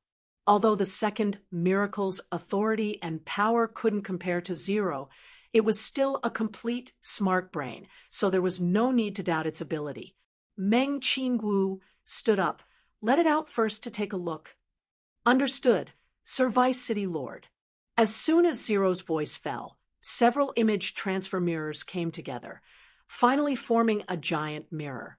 It first showed the mountain range around Miracle City, and then there were large amounts of different lights scattered across it. Nan Gongyun and Meng Yingying looked at the dense light and felt dizzy, feeling a bit like trypophobia. Perhaps only a fellow with a super abnormal calculation like smart brain could calculate the amount and intensity. Zero's emotionless voice rang out. This is the life form distribution map of the Miracle Mountain Range. The intensity of the light represents the strength of the life forms, and we have calculated that there are 5,631 true spirit realm beings. Impossible. Meng Yingying put down her chopsticks. How could there be this many true spirit realm experts? You must have made a mistake. Smart brain can't be wrong. Meng Qingwu shook her head. Although she was shocked by the data, she still believed in Smart Brain's calculations. Most of these are demon beasts. That's right, Vice City Lord. Zero's calm voice slowly echoed. From the data we've already detected, there are 5,072 non-human true spirit creatures hiding in the Miracle Mountain Ridge. According to the classification of magical beasts, they are level 3 magical beasts. There are 7 of them that are high-grade, level 3 demon beasts. Everyone revealed a shocked expression. High-grade, level 3 demon beasts were equivalent to the spirit transformation realm in the true spirit realm. Not only were there 5,000 true spirit realm level 3 demon beasts hiding in the mountain range, there were even 7 spirit transformation realm demon beasts. This was truly too shocking. Miracle City's location was very good, so the activity of demon beasts was very low and there weren't any super fierce beasts. Even so, there was still this kind of data. It could be imagined how many demon beasts there were in the Forest of Chaos. This is too shocking, Meng Yingying said. These demon beasts can destroy Miracle City. Chu Tian revealed a smile. What are you so nervous about? The Miracle Mountain Range is not smaller than the Great Summer Country's Qing State's Green Ridge. What does a few thousand level 3 demon beasts count for in such a large mountain range? This is the center of the Forest of Chaos, after all. There are over 500 true spirit experts. Meng Qingwu nodded in confirmation of this data. The accuracy of the undead radar Chu Tian made should be reliable. It'll be easy to find the target like this. The enemy will likely send large amounts of true spirit experts, and once they enter, we'll be able to detect them. Let's use the highest level of detection now. Yes, Zero left. Meng Qingwu revealed a rare smile. With this undead radar in hand, Miracle City's safety will increase by at least 10 times. We can't be careless, Chu Tian reminded. There are many ways to hide the aura of life in this world, and some dark or undead creatures don't need to hide. We can only monitor the area with the life distribution map, so there is a limit to it. There was nothing perfect in this world. This detection system was already enough to make Meng Qingwu feel pleasantly surprised. After the undead radar operated for a day, the second miracle had collected more and more data. It had even grasped the movement patterns of most of the demon beasts. At this time, a strange piece of data appeared on the map and immediately attracted the attention of Smart Brain. A second one, a third one. At least several dozen pieces of data appeared. There were 200 people that matched the true spirit realm and around 2,800 people in the peak 9th Awakened Soul layer. This was definitely an elite team, not to mention there was a spirit transformation expert leading them. The target has appeared. They really did use this kind of tactic. Since they've walked into a trap, they can't blame us. Meng Qingwu gave an order to Zero. Please analyze their route. Nan Gongyun will mobilize the special forces and keep in contact with headquarters. All right. Nan Gongyun quickly left. Meng Qingwu locked onto the strongest team. This team was made up of 25 people, and there was a spirit transformation expert among them. He should be the leader of this operation. Whether it was their identity or their threat, these fellows were undoubtedly important targets. Little Fox, go take a look. Chu Tian used the little fox's divine eye to scan from a distance. The divine sense scan made it impossible for hidden targets to hide, and it could gather information about their fighting style, allowing them to make a better battle plan. They're heading for the airship factory. Could it be that they've already found out that the airship was responsible for blowing up their 20,000 people? Meng Qinggu was surprised that this team was heading straight for the airship factory, but this surprise did not last long. She immediately gave the relevant information to Nangong. Yun, they will pass through a canyon. That is the best place to ambush. Nangong, it's up to you. Remember, you have to be careful. There are spirit transformation experts among them. Nangong Yun obtained the detailed information and was filled with confidence. She held a single-source energy cannon and said with an arrogant expression, "Looking down on Miracle City? We'll make them pay a heavy price today. Everyone, follow me." This was an elite team of around 1,000 people. This team not only had over 50 true spirit experts, there were shamans, druids, and green religion priests. The others were all experienced soldiers in the forest. So this was definitely a very powerful team. Under Nangong Yun's lead, everyone quickly began to move. The 1,000 people placed the 4 new cannons in the canyon and also placed large amounts of mines on the ground. All kinds of preparations were done, and several hundred storm rifles were on standby, with the muzzles pointed downwards. Battle Banner City's people never would have dreamed that their carefully planned route would lead them to the gates of hell. Chapter 481. 25 orcs wearing camouflage cloaks quickly moved through the forest. Their bodies were covered in scent removal medicine, so even the most sensitive wolf dogs would find it hard to detect them. These people were all true spirit realm experts. They were all famous people in Battle Banner City. Some of them were tribe leaders, and some of them were famous generals. They were led by the commander of Battle Banner City's army, forming this most elite assault team. Battle Banner City's retaliatory attack had already begun. They were prepared to destroy Miracle City's outer structures in one fell swoop and create chaos. Then they would infiltrate Miracle City and capture high-level members, forcing Miracle City to compromise or surrender. "Commander, we're about to reach our target." "All right, let's speed up." The body of the half-beast-man commander was a size larger than that of an ordinary half-beast man. Every muscle was as tough as a rock, and its entire body was shrouded in a layer of powerful aura.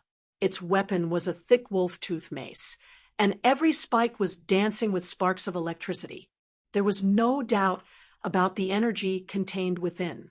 The 25 of them were all peak experts, so their feet didn't touch the ground during the entire process. They crossed 100 meters in the blink of an eye, and no matter how steep the terrain was, it was no different from flat ground in their eyes. Although they were very fast, there was no sound of breaking the air at all.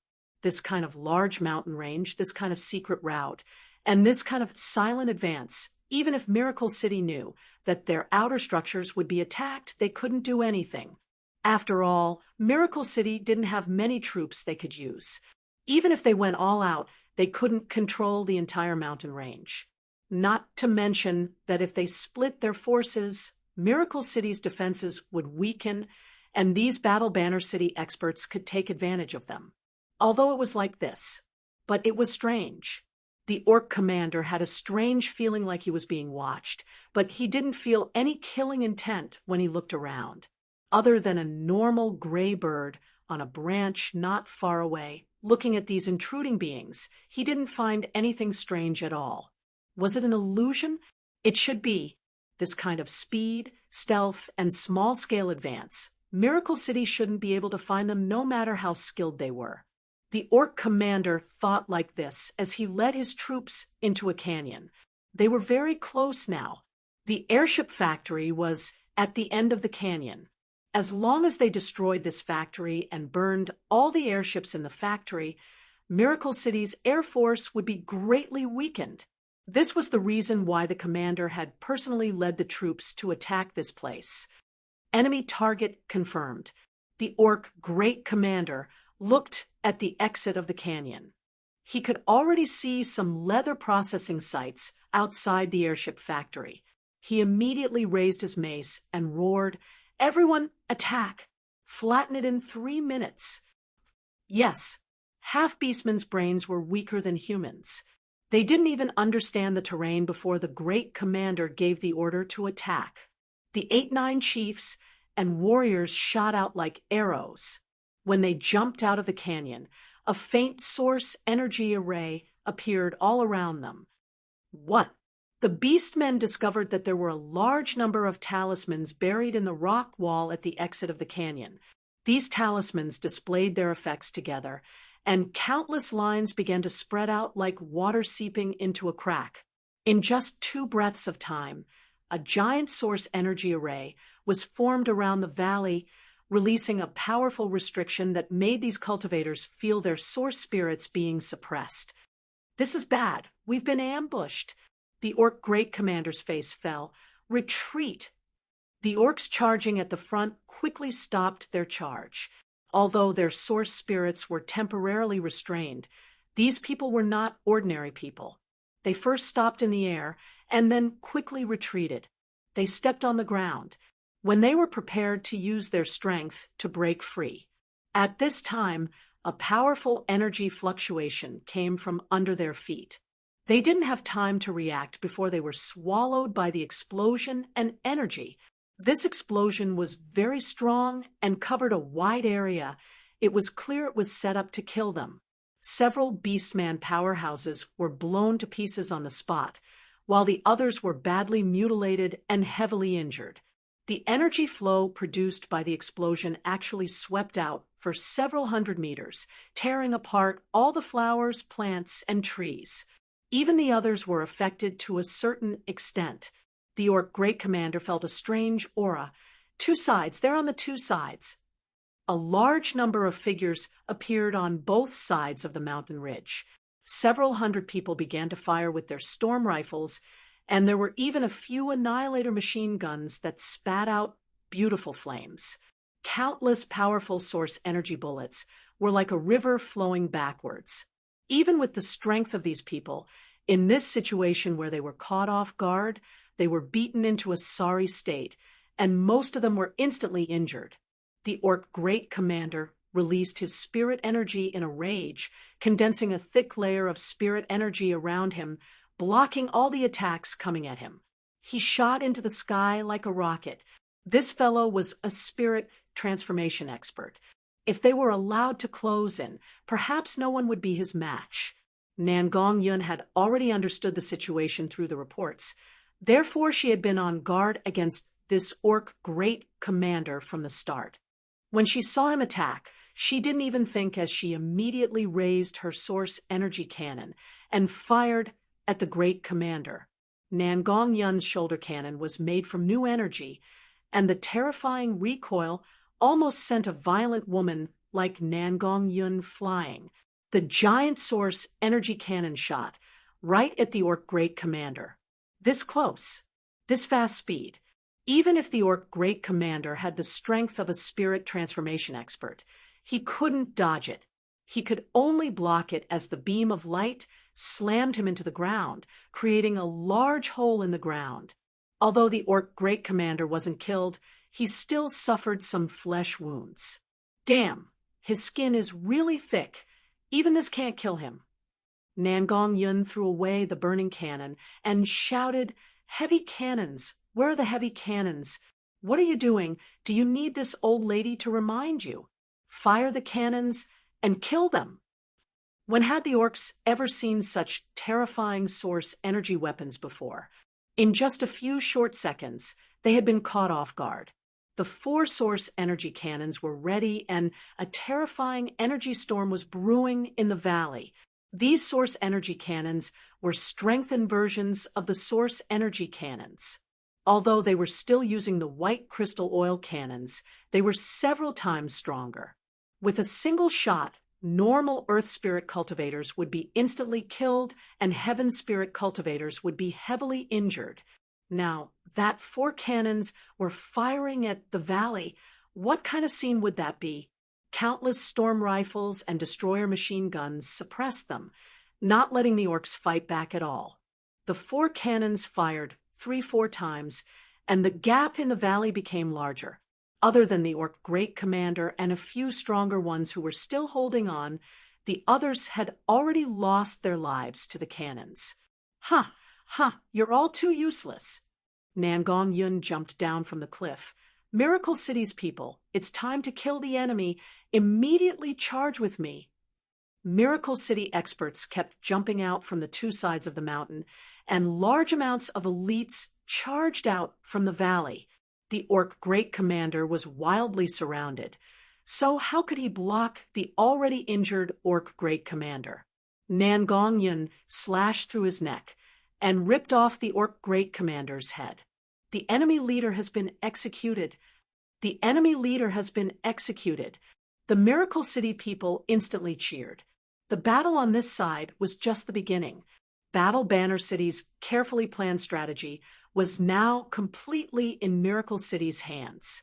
Each hidden team was surrounded by Miracle City, and almost no one could escape. This kind of elite team was almost completely annihilated. Miracle City rewarded them based on merit. The natives who participated in the battle this time were all promoted or rewarded. The soldiers never thought that the army would have this kind of benefit, and their morale was instantly raised. The undead spiritual radar had just been tested, and this completely dispelled the doubts in the locals' hearts. Miracle City didn't need to worry about being ambushed at all. Meng Qinggu promptly announced that all production would resume as usual. Miracle City didn't have the urgency of a battle and quickly returned to the bustling scene from before. Meng Yingying was once again filled with admiration towards Chu Tian. This thing is too powerful. We don't need to be afraid of being harassed anymore. Why didn't you take it out earlier? Chu Tian helplessly said. The undead tower requires large amounts of dark and death-attributed rare materials. We don't have a lot of these things in stock. Didn't we have no other choice this time? We can't be careless. Battle Banner City has suffered 2 heavy losses. They will definitely fly into a rage out of shame. When everyone was feeling proud, only Meng Qingwu was still very cautious. Miracle City's army isn't strong enough. Although they have powerful source energy weapons, it isn't time to start a city war yet. Chu Tian said with a smile, Young miss, you're worrying too much. Although Miracle City isn't strong enough, we're on the defensive side. Even if Battle Banner City really attacks, we have no reason to lose. Battle Banner City has suffered such a heavy loss, perhaps they won't dare act rashly. What does the young miss think they will do next? They will definitely ask for reinforcements. Meng Qingwu gave a soft sigh and said, This is also one of the things I'm most worried about. Miracle City doesn't have any allies in the Forest of Chaos, and the Eternal Forest won't help us, but it's hard to say for Battle Banner City. Not to mention that Battle Banner City has the shadow of the Savage Highlands behind them. Who knows if the Savage Highlands will send experts or troops to interfere?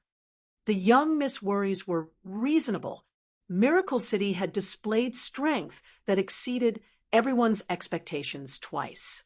Although it was enough to attract the attention of various powers, Miracle City was still isolated and could only rely on themselves no matter what happened. Fortunately, Meng Qingwu looked at the man beside her with an indifferent expression. Miracle City and the company still had that fellow Chu Tian to rely on, so she could only hope that he would make a shocking move at a critical moment. Chapter 482. The Battle Banner City's great commander did not make a single contribution and was killed in a single day. Not a single one could escape. If the Bramble Flower Town matter could be explained as Miracle City using despicable methods and unknown weapons. What else could they say now? The one who ambushed them was Battle Banner City. Miracle City did not just have a strong offensive ability. They also had a watertight defense. This matter couldn't be prevented from spreading through the forest.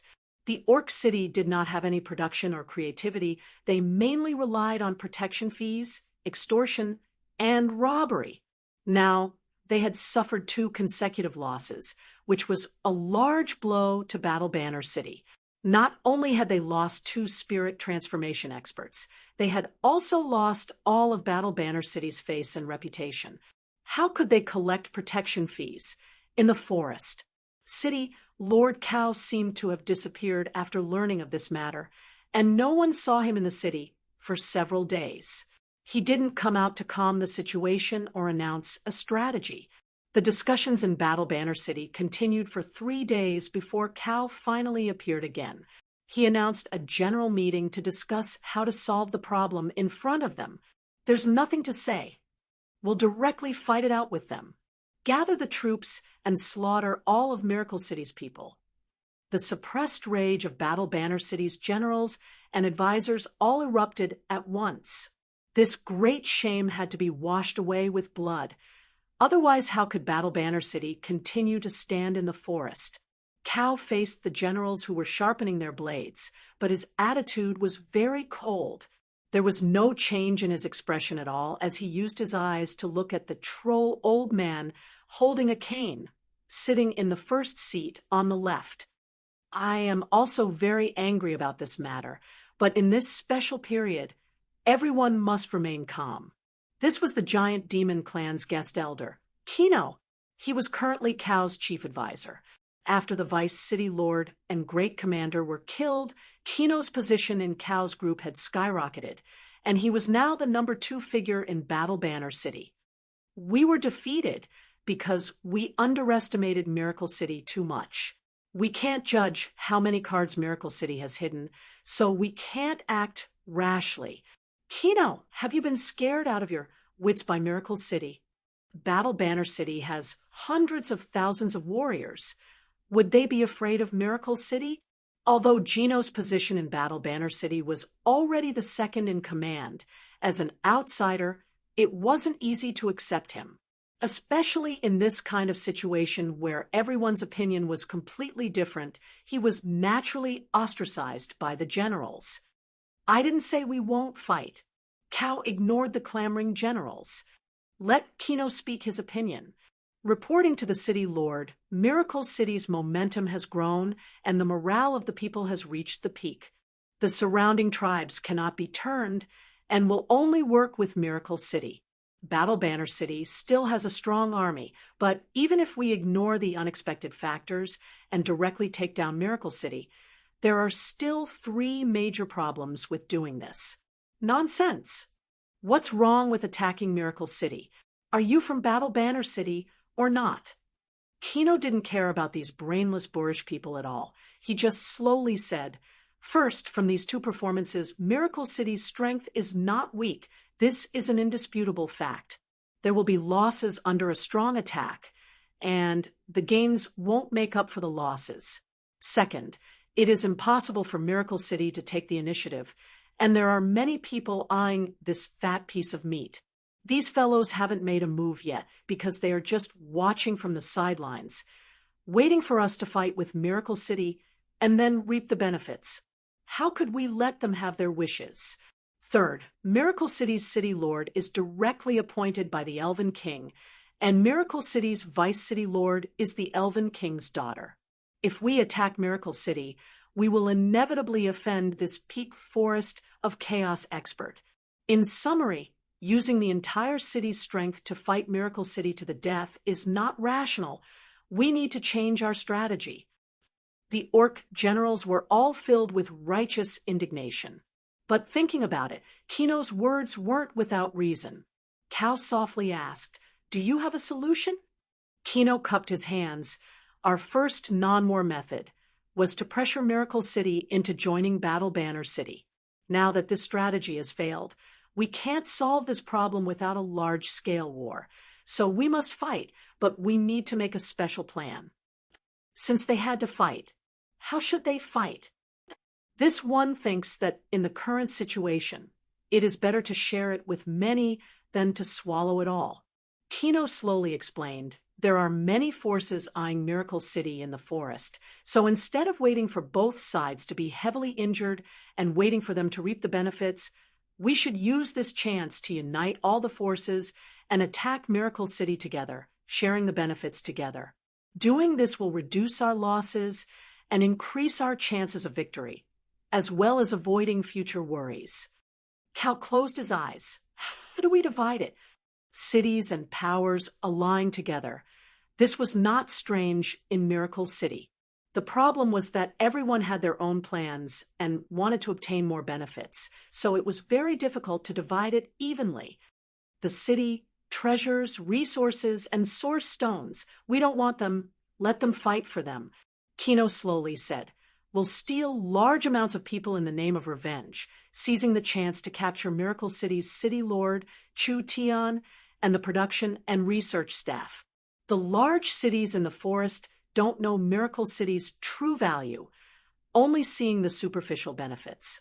We'll let them fight for the treasures and land. If we throw away these hot potatoes, we can avoid quite a bit of trouble and conflict, and we can obtain benefits that everyone won't be greedy for. In the future, when Miracle City's technology is used by Battle Banner City, it will be too late for them to find out. The orcs looked at each other in blank dismay. How could there be such a thing as taking over a city and not taking anything but people? All right. Cal opened his eyes, and a glow flashed in his eyes. I'll leave this matter to you. I want to see the results as soon as possible. I won't disappoint the city lord's hopes. Kino left Battle Banner City to visit the nearby cities as an envoy. An explosive piece of news appeared in the Forest of Chaos.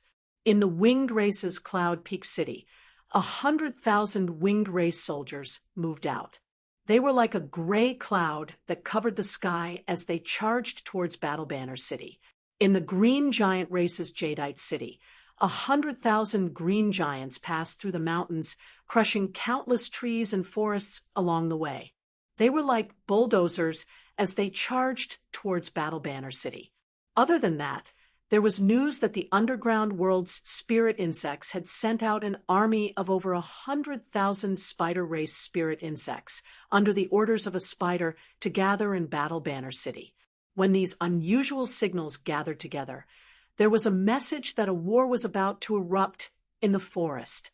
The power behind the Winged Race's Cloud Peak City was the Dragon's Ridge.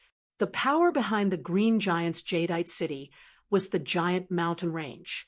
The underground race was a power under the mysterious Spider Queen. In other words, other than the Sea Race in the Western Sea and the Elves in the Eternal Forest, almost all the superpowers in the Forest of Chaos had gathered together, clearly pointing their spears at Miracle City. Of the 4 allied cities, other than the underground world's spirit insects that were relatively mysterious and not known to many people, the other 3 cities were large cities in the center of the Forest of Chaos.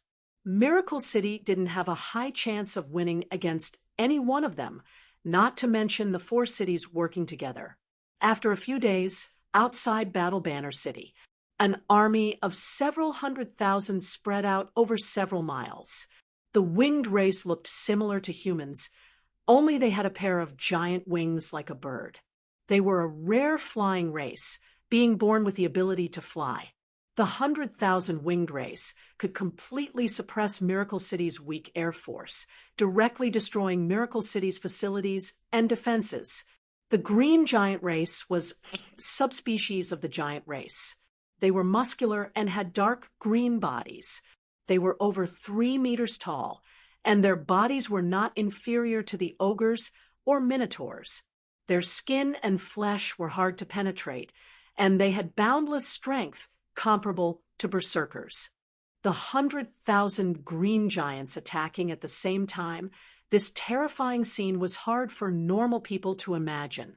The battle strength of the spider soldiers was not weak. They were good at using poison, making traps, and had strong scouting abilities. They were especially good at digging tunnels, having the ability to attack enemies with earth spikes and earthquakes. It was hard to defend against them, and they were very cunning. Finally, there was the Orc army from Battle Banner City. The Orcs were brave, and they were definitely the core battle strength of the battlefield. The Alliance this time covered the sky, the ground, and the ground. The battle strength gathered was definitely overwhelming, and Miracle City could not resist at all. The winged race leader directly announced, "We want Miracle City's source stones and materials." The green giant leader said, "Miracle City's city belongs to our Jadeite city." The spider race leader said, "The spider race is interested in the mines and Miracle City's underground research facility." Good, good. Everyone has come from afar. Of course I won't let you suffer a loss. Cow raised his wine cup high up and loudly said, "Let us drink this wine together and destroy Miracle City in one fell swoop, erasing them from the map of the Forest of Chaos forever." Good, we'll destroy Miracle City. Make those damn humans scram out of the forest. The leaders saw that Battle Banner City did not fight for benefits, and they were all very surprised. It was probably because Battle Banner City had suffered 2 losses at Miracle City's hands, so benefits were not important to Battle Banner City anymore. The most important thing was to destroy Miracle City as soon as possible to restore their face. The Allied Army of the 4 cities was officially formed. This cooperation had never been heard of in 100 years. The local tribes in the forest that were wavering all sided with the Allied army without any suspense. There was no other way. Although Battle Banner City was cruel, the Allied army was too strong. These 4 cities were all first-rate cities in the center of the Forest of Chaos, with experts like Clouds and powerful armies. Green City could only be considered second or third-rate. Even if they were renamed Miracle City and taken over by Chu Tian's group, what could they change in such a short period of time? Even if they brought out all the source energy weapons with the amount of troops Miracle City had, it was impossible for them to block the elite armies of the 4 cities. Miracle City would definitely lose this battle. This was because in front of this overwhelming strength, Miracle City had no allies, and the Eternal Forest would not help them. So it was useless no matter what they did. Countless forest bandits and natives were forced to join in, and their numbers numbered in the hundreds of thousands. Like this, all the large and small powers in the area were pointing their swords at Miracle City. This was an unprecedented crisis. Miracle City could be razed to the ground in an instant. Chapter 483. Vivian reported the situation to Chu Tian. "Big Brother Chu Tian, I've already completed the task." "Is that so?" Chu Tian was busy strengthening the divine servants, but when he received Vivian's call, he immediately stopped. "Your speed isn't bad. I'll remember your merit. Go and have a good rest first." In a valley in Miracle City, Chu Tian had placed a spiritual gathering array, gathering most of Miracle City's spiritual energy here. It was not inferior to the Great Zhou country's 6 spiritual mountains. It was not inferior to any naturally formed cultivation treasure land on the continent. After all, this was a place he created. The spiritual energy in the Miracle Mountain range was all gathered in this valley by the spiritual gathering array. Therefore, it was even more pure. It was even possible to use it to cultivate immortal herbs. Chu Tian felt like he had entered a paradise when he entered the valley. The valley was filled with blooming flowers. The flower fairies had moved a small portion of the flower fairy garden over. Miracle Commerce's tens of thousands of living herbs were all planted here and taken care of by the flower fairies. This was one of Miracle City's secret gardens.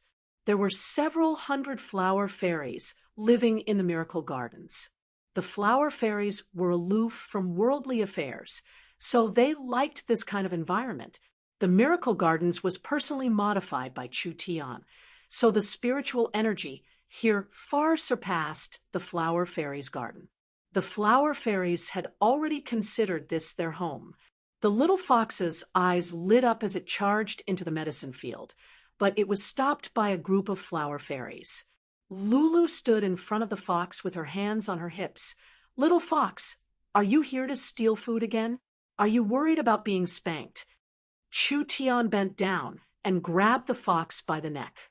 He looked at Lulu with a faint smile on his face. "It's been a long time since we last met. Are you used to living here?" "Ayaya, why did you come?" Lulu and the flower fairies all called out as they surrounded him, chattering nonstop. "This place is pretty good. It's not worse than the flower fairy garden at all. Moreover, we often rehearse movies and make spiritual spaces, so life is much more interesting than before. Only Big Brother Chu Tian. You're really something, not coming to see us at all. Could it be that you've already forgotten about us?" Sorry. I'll definitely come often in the future." Chu Tian said perfunctorily and went to the center of the garden. There was an empty space here that had been specially cleared. It was about 100 meters in diameter, and there was a six-pointed star-shaped formation set up. If one looked carefully, they would find that each of the 6 corners of the hexagram was a subspace capture array, which was the original technology of the space warehouse. In the middle of the hexagram was a hexagon formation. Its structure was very complicated and profound, and it was connected to the 6 subspace capture formations. There were several silver energy pillars surrounding the hexagram array. Each one was around 10 meters tall, simply like a row of towers. These were all used to power the source energy array. Chu Tian checked and confirmed that there were no problems. Vivian was quite meticulous in her work. "Have your sisters come over." Chu Tian said to Lulu on the side, "We need to start working." Lulu and the flower fairies revealed serious expressions. They knew what Chu Tian wanted to do. This was something that the flower fairies had wanted to do for thousands of years. If Chu Tian could really do it, he would be a great person that could create miracles. "Take out the seed first." Lulu took out a normal-looking seed. This seed did not have any special characteristics. It was simply like a stone that could be picked up from the side of the road. "Please place the seed in the center. The entire process will require the support of the flower fairies." The flower fairies carefully placed the seed in the center of the hexagram array. Several hundred flower fairies surrounded the seed with their hands, and a faint glow was released from their palms. It wrapped around the seed and slowly seeped into the seed. There was no effect at all.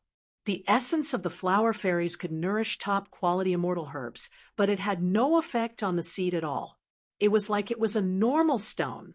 At this time, Chu Tian began to open the source energy array. The 6 spaces were captured by the source energy array, and the primordial space aura was extracted from them. Finally, it was directed to the center of the hexagram array, and like a sponge absorbing water, the seed instantly swallowed the spatial aura. After around 10 minutes, there was suddenly an almost undetectable cracking sound. On the rough surface of the seed, there was actually a small crack that appeared. There was suddenly an incomparably thick energy that was released from inside. When Chu Tian felt this energy, he felt like all the meridians in his body had been opened. What kind of ancient and pure life energy was this? There's a reaction. There's a reaction.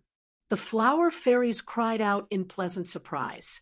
But there was just a small change, and for this stone to completely germinate, it was not something that could be done in a single day. Chu Tian felt traces of energy leak out, and his meridians became clear. If there was a bit more, he didn't know what effect it would have. Interesting. Was this the legendary tree of life?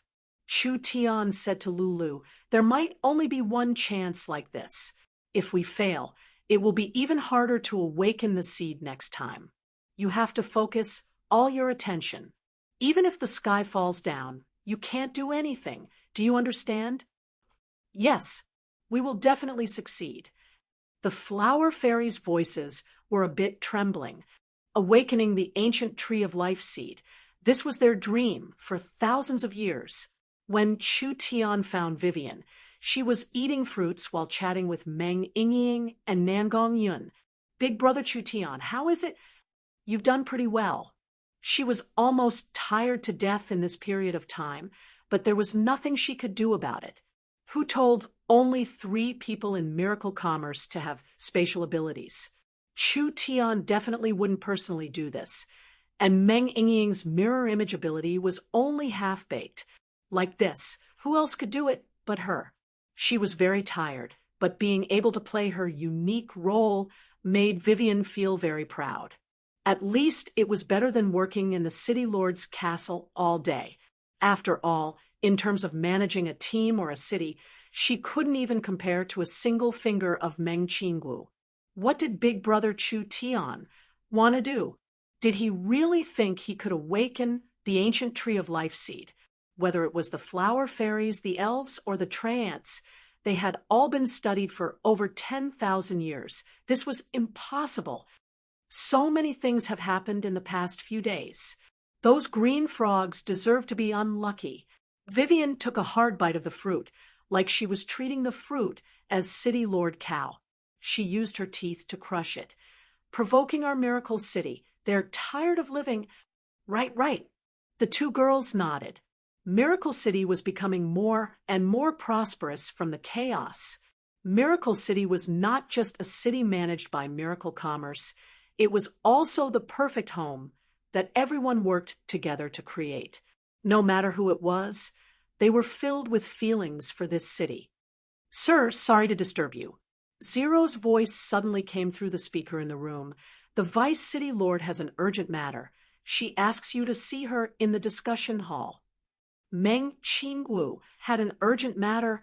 They didn't dare be slow. Vivian teleported, and everyone arrived in the discussion hall.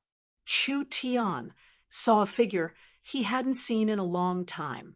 She had a graceful figure, long white hair, and the characteristics of a spirit beast. It was the fox beauty Dolores. Dolores was Miracle City's finance minister and was in charge of managing the city's caravans. Wasn't she away all this time? Why did she suddenly come back? She most likely used a rare return city scroll to instantly return to the city. Seeing her panting and anxious appearance and Meng Qingwu's serious expression, it seemed like something big had happened. Young miss, what happened? I'm afraid it's not a small matter. Meng Qingwu said, let's listen to the information Dolores brought back first. The fox caravans finally found a few partners with great difficulty, but they've all chosen to separate themselves from Miracle City in one night and even want to expel the fox people. Dolores spoke of the recent matters. I've finally found out the reason after asking around. They're all prepared to join the 4 Cities Alliance to deal with Miracle City. For Cities Alliance? Meng Yingying felt this was strange. What 4 Cities Alliance? You don't know, but Miracle City's recent performance has made the surrounding powers drool. Because of Miracle City's fast development and strength, these large powers feel threatened and have already become the target of everyone in their area. Dolores said with a serious expression, Battle Banner City, Jadeite City, Cloud Peak City, and Crypt City, these 4 cities have decided to work together and have mobilized over 500,000 people, all of whom are their elites.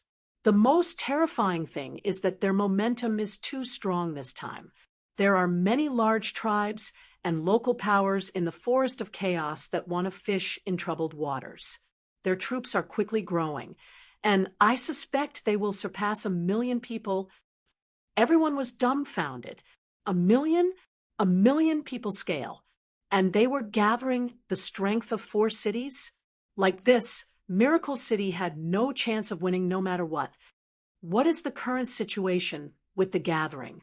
Meng Qingwu quickly asked, how much time do we have to prepare? There's no time.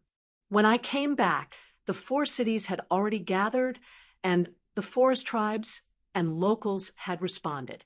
Dolores said with a pessimistic expression, Miracle City was transformed from the gnome's green city.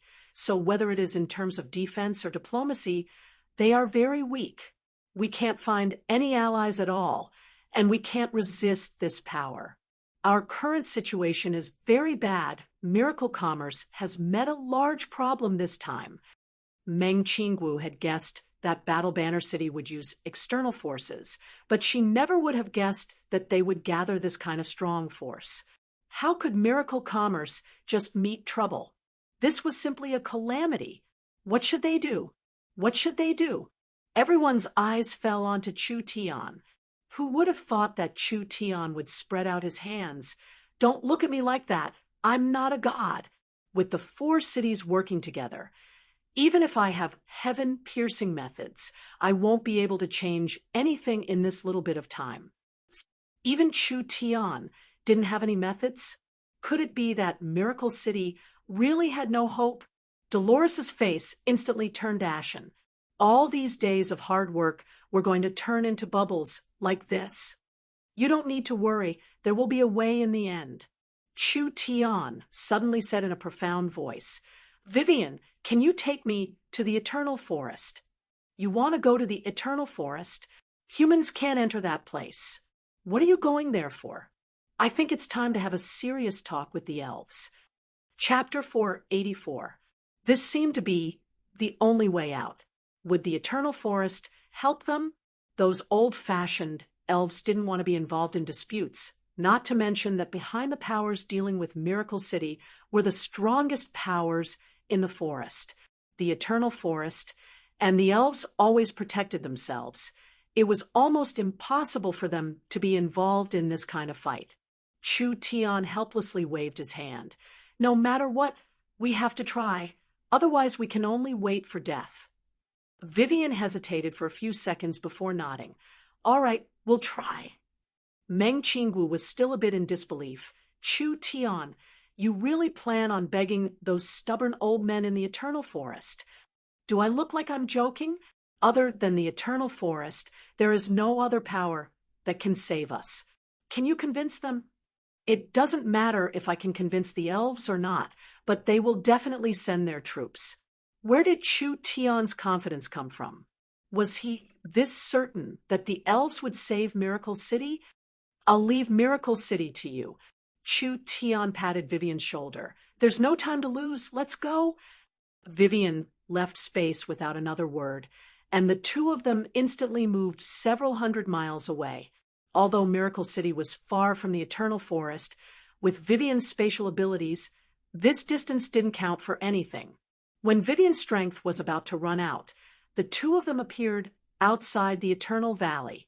There was a white stone path covered in fluorescent moss. Vivian pointed at the long path and said, This is the only entrance to the Eternal Forest. The Eternal Forest environment was very special. It was similar to a secret realm. Other than this white path, there was no other path into the Eternal Forest. Even if they deviated half a foot from the path and walked in the same direction, they would never be able to enter the Eternal Forest. Because the Eternal Forest spatial structure was very special, and there was a very high-level barrier set up, the white path was the only entrance. This made the Eternal Forest a paradise that was easy to defend and hard to attack. The elves lived inside, free and rich, so they were aloof from worldly affairs. Vivian was a bit uncertain in her heart. Me bringing you here is already breaking the clan's rules. There will definitely be elven experts guarding the Eternal Path, so whether we can enter or not will depend on our luck. It's okay, let's give it a try. Vivian saw that Chu Tian wasn't slow from beginning to end, as if everything was under his control. Her heart instantly calmed down. There was nothing in this world that Big Brother Chu Tian couldn't handle. Since Big Brother Chu Tian was this confident, then she would go all out. The worst result was being locked up for several decades. What did this bit of trouble count for saving Miracle City? Stop! Who are you? Chu Tian had just walked a few hundred feet away from the trail when he suddenly felt a cold wind blowing on his left and right.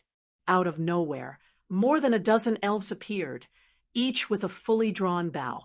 The two elves at the front were pointing their swords at Chu Tian, the guards of the eternal forest. Vivian quickly stood up and said, "Don't misunderstand.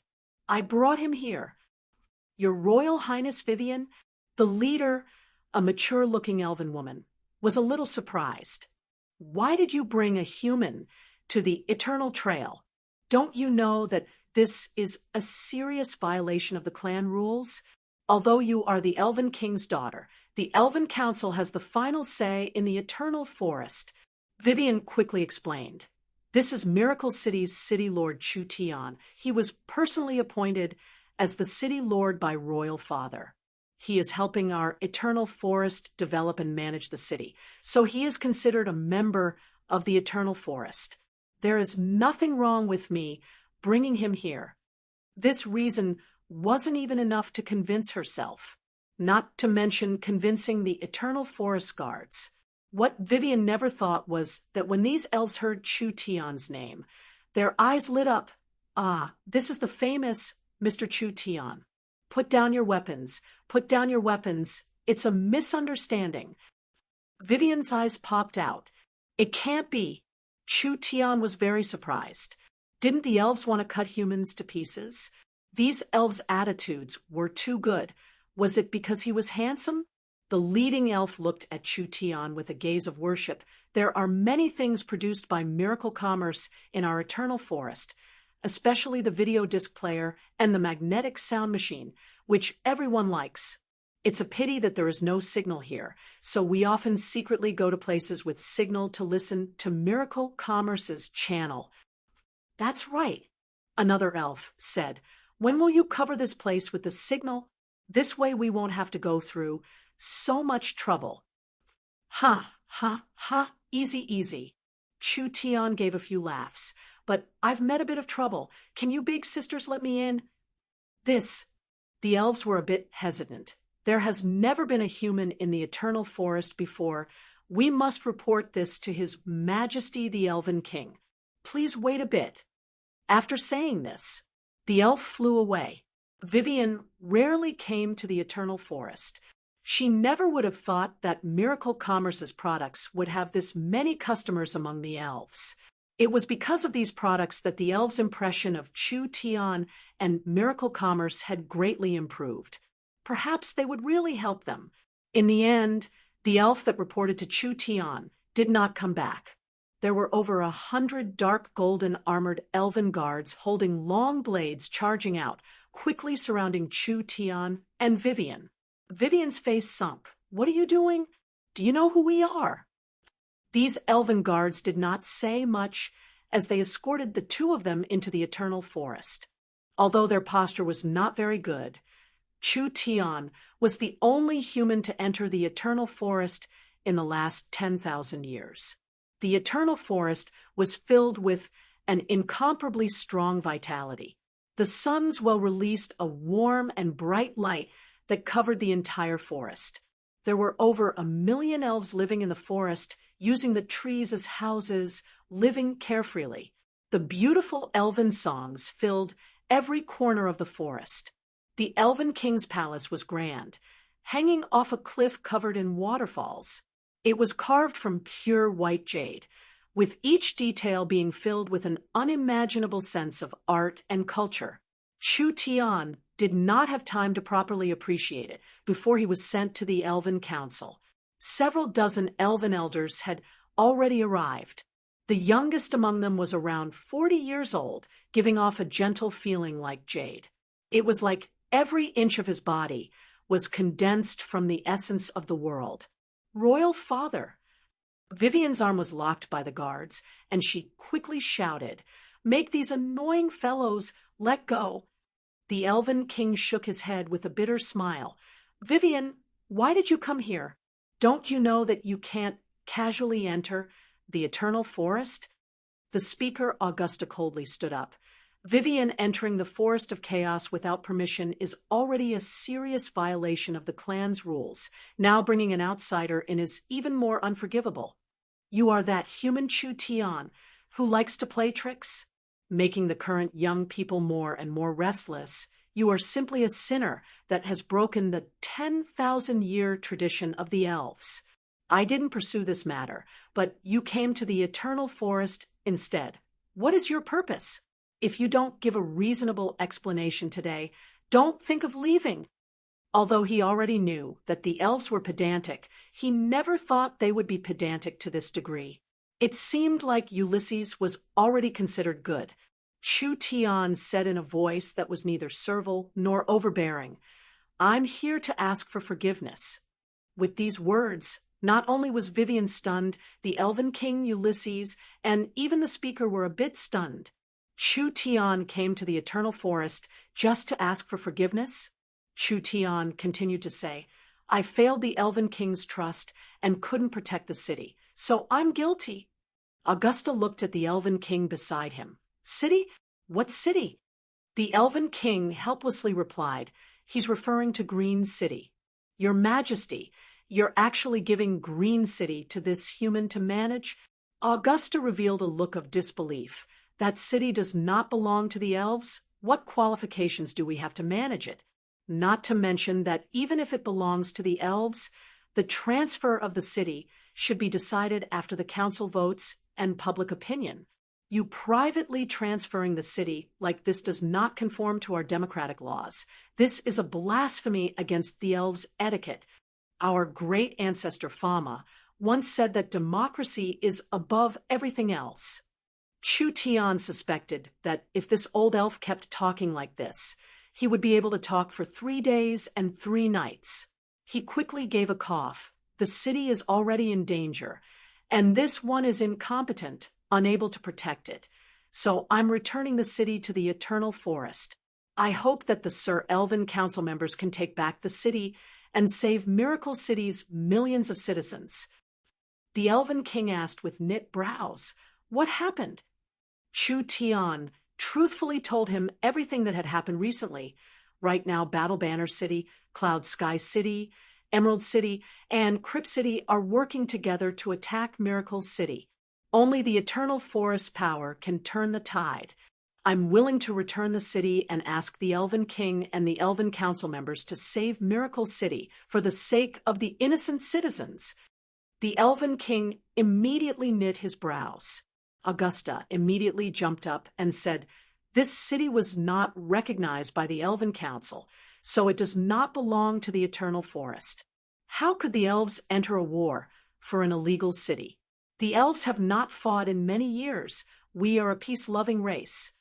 In order to make his words more persuasive, Augusta then said, "The facts have proven that it is because of this that no matter how many powers have fought in the forest, the elves have not been affected at all.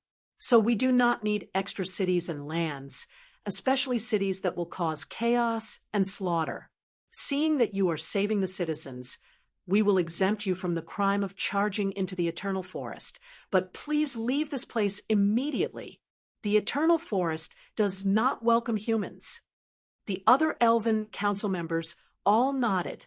It was like they were afraid that Miracle City would break the peace of the Eternal Forest. Vivian gave a bitter smile.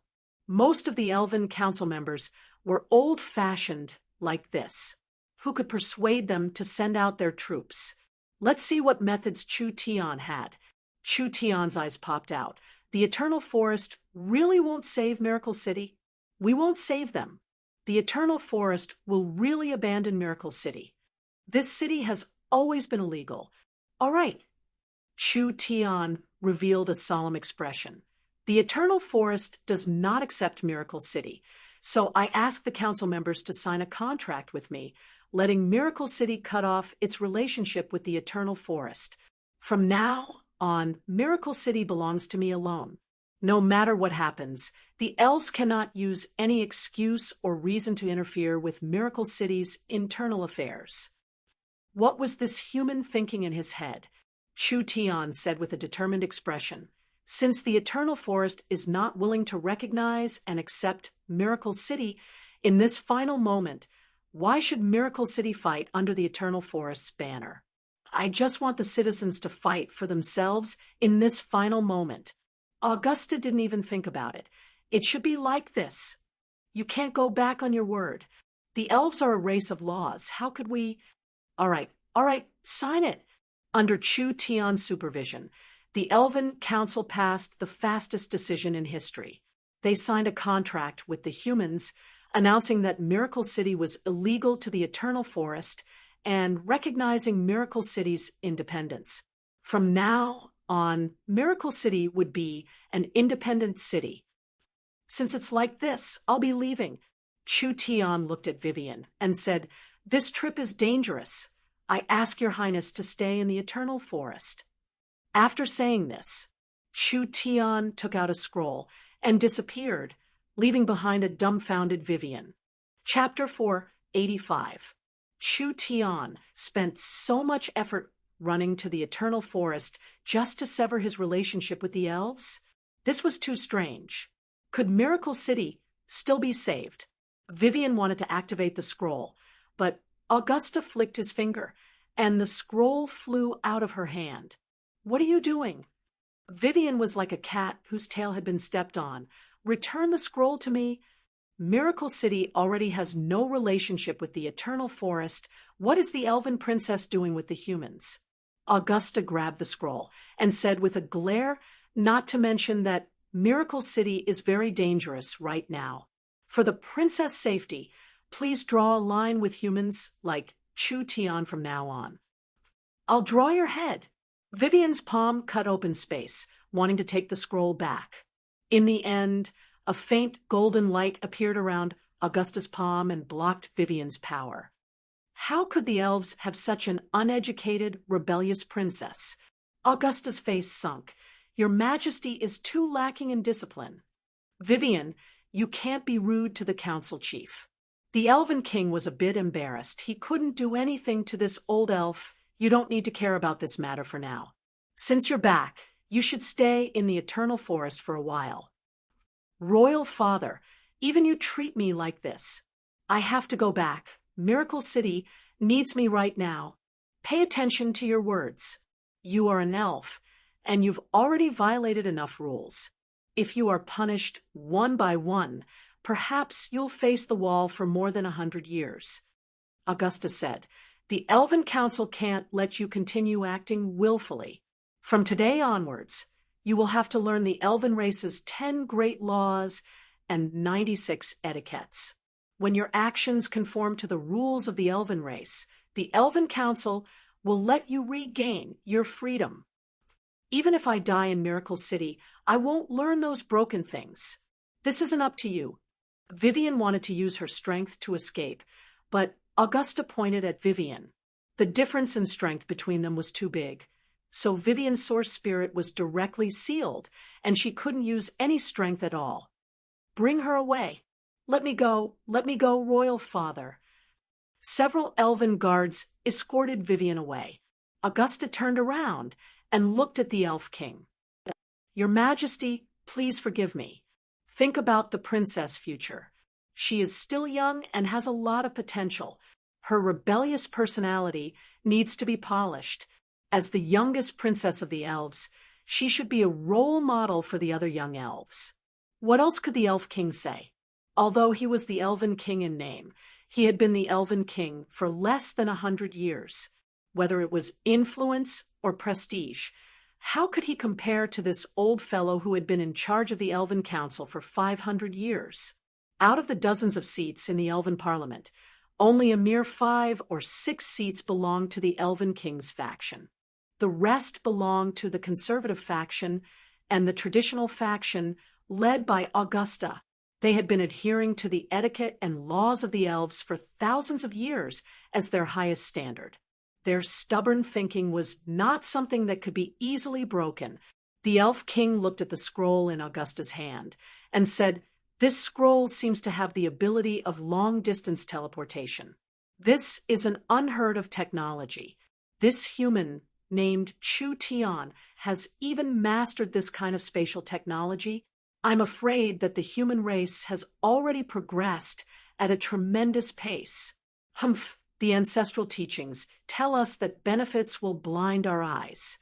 Excessive development like this will only bring about destruction." Augusta's face was full of disdain as he said, "Only by returning to nature and standing aloof from worldly affairs can we become one with the world and exist forever. This has been the elves' path of survival for tens of thousands of years. Humans have overused their intelligence, abused their military force, and wantonly developed. In the end, they will inevitably become the public enemy of the continent. They are not far from extinction." The other people in the Elven Council nodded. The chairman had said too much. The elves were strong enough to protect themselves. Excess power would cause people to lose themselves, breeding slaughter and evil. Vivian was sealed like this and locked up in a golden copper tree. The Elven Council began to force her to study the Elven Codex, as well as all kinds of etiquette books. Those hundreds of pages of books gave her a headache. She bit her pen while angrily complaining, "Big Brother Chu Tian, you really are an out-and-out scoundrel. You actually left me here by myself." At this time, a voice sounded from outside. "Your Majesty, why have you come?" "I've come to see Vivian. You can leave first. Nothing will happen." "Understood." The Elven King walked into the treehouse. When he saw that Vivian was still angry, he helplessly smiled and said, "Are you angry that I didn't help you, or are you angry that Chu Tian left you behind?" "Both angry, both angry.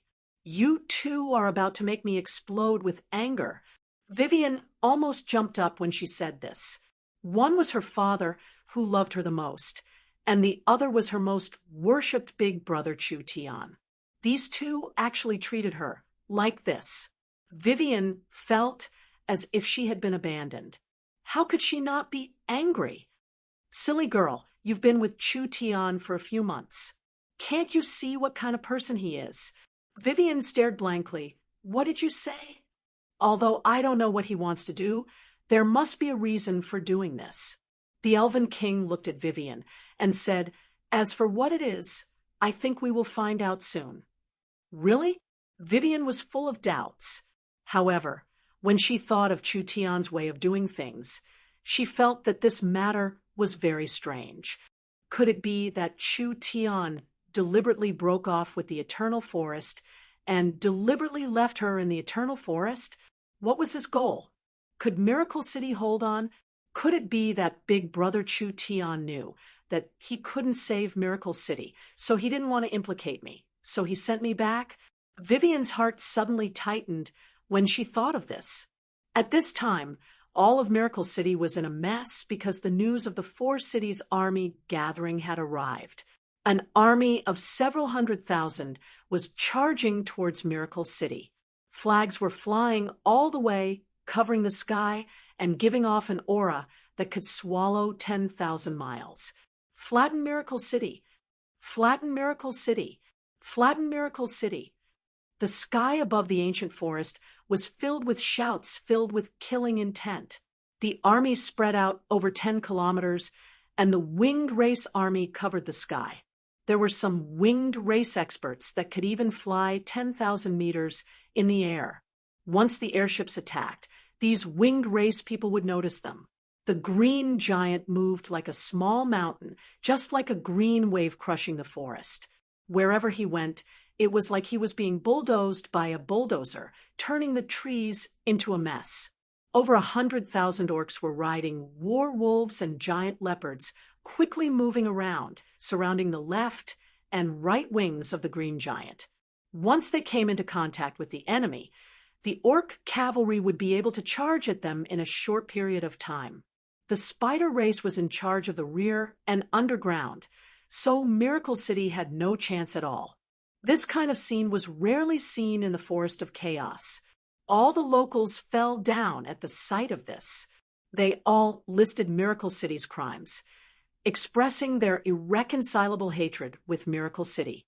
They vowed to join the Four Cities army to attack Miracle City, as if Miracle City was an irreconcilable enemy that killed their families. Wherever the Four Cities army went, there were more and more people responding. Whether it was the tribes or the bandits, they didn't want to miss this chance. Miracle City was finished, there was no suspense in the result of this battle. This was a large forest city that had been in operation for several hundred years. The resources and wealth accumulated were enough to make people drool. Who didn't want a piece of the pie? The commander of this city extermination battle was personally appointed by the Battle Banner City's City Lord Cow. Cow, personally leading the troops, was enough to show how important Miracle City was. They didn't want wealth, they didn't want land, they didn't want resources, and they didn't want weapons. Battle Banner City had to obtain Miracle City's technology. Send out a message. First, send out 50,000 winged race troops to attack the mountains around Miracle City, destroying Miracle City's defenses and subduing the tribes that submitted to Miracle City. They will occupy a few strongholds for us, and the spider race will build a temporary camp. Yes, Sir City Lord. The messenger quickly sent out the order. A large half of the winged race troops left the main army and covered the sky like a swarm of locusts. They quickly moved towards the mountain range around Miracle City. Fireballs, wind blades, rocks, all kinds of attacks fell down like a wild storm. They did not encounter any decent challenges, and the winged race troops easily swept through the few defensive facilities. Miracle City is too weak. They didn't even resist at all. It didn't take much effort for the Four Cities Army to attack Miracle City's perimeter because all the tribes in the mountains around Miracle City seemed to have evaporated. All the tribes were empty. This was a bit strange. Could they have all escaped? Impossible, they all escaped. Why didn't they see them on the way here? Most of these tribes had some savings, so even the smallest mosquito was meat. If they ran into them, they wouldn't let them off. But they didn't see any of these tribes, and they didn't find anything valuable in searching their tribes. Did they all move into Miracle City to take refuge? Strange, with such a large army pressing down on them. Not a single one of the outer forces surrendered, but what did it matter? They were going to be destroyed anyways. Over 100,000 spider race soldiers dug through the mountain rocks and created a temporary camp in less than half a day. Cow led the main army to enter, and various defensive restrictions and barriers were set up. This army of close to 1 million soldiers faced Miracle City. The Four Cities Army didn't even have a stable footing. There are unknown objects flying over. These must be Miracle City's strange weapons. Cow gave a cold laugh. Have the winged race shoot them down. Miracle City shot out several hundred guided missiles. The Battle Banner City people knew the might of the Source energy weapons, and if these things fell into their camp, they would instantly cause large amounts of damage. Therefore, the winged race immediately moved out. This was a race that specialized in speed, with true spirit experts that could easily surpass the speed of sound. Miracle Commerce had just started developing the guided missiles, so there weren't many of them. They were all cut down by the wind blades in the air, and not a single one hit their target. Miracle City has already exhausted all their tricks. Cow was completely assured seeing this. The Four Cities Army was a three-dimensional army. The winged race was enough to form a strong defense line, making all of Miracle City's weapons lose their effects. Miracle City was already sealed off, without any supplies or reinforcements. Although their weapons were very strong, in this kind of situation, how long could they last? Send down the order. Prepare to begin the first round of attacks. Chapter 486. This is bad. A Miracle City Bear Man soldier ran in front of Nangong Yun in a panic. Elder sister, Nangong Yun. The enemy has taken over the periphery. I can see it. This old lady isn't blind. Nangong Yun was standing on a high mountain. She could see the enemy's main camp in the distance. It was simply like a boundless sea. Damn, they've really invested quite a bit in attacking Miracle City. The mountain around Miracle City was now taken over by the Four Cities Army. Miracle City was using the inner mountain ridge as a base to defend. They had no choice but to give up the periphery like this because Miracle City had to shrink their defensive perimeter so they could gather more strength. Everyone was filled with fear. What should we do now? Nangong Yun's brows jumped up. What do you think we should do? Beat them up for me. It was true that the Four Cities army couldn't be stopped, but this didn't mean that Miracle City would be taken advantage of. Although Miracle City didn't have a protective barrier that covered the entire city, there were several hundred green protectors that could support a small barrier. Meng Qingwu quickly took out the stock of the Miracle Commerce and the various source energy weapons, even the weapons that had been sold to the Great Summer Country's army. There were over 500 source energy cannons, over 30 strengthened source energy cannons, and tens of thousands of heavy firearms. The Miracle Commerce's foundation was all revealed. The tribes around Miracle City were all very loyal. Not a single tribe betrayed them. These over 2 million locals all brought their families to Miracle City. The stronger youths took the initiative to participate in the battle, contributing quite a bit to Miracle City's defense. Dongfang Howren was quickly called back. Even Arnold and the others were quickly called back. Even Meng Yingying and Dolores had to participate in the battle. Many experts of the Great Summer Country were sent over to help. Miracle City had gathered all the battle strength they could. This was definitely a life or death battle for Miracle City. Hung, hung. Two large sounds came from the western mountain range. Nangong Yun received Zero's voice on her cell phone. Attention, there are enemy troops trying to attack Miracle City from underground. Because they entered our minefield, they were stopped. Nangong Yun took out a scroll containing information about the enemy. This enemy map was a piece of leather-coated material. The second Miracle Smart Brain controlled the undead spiritual radar to detect the life signals in the Miracle Mountain range once per second.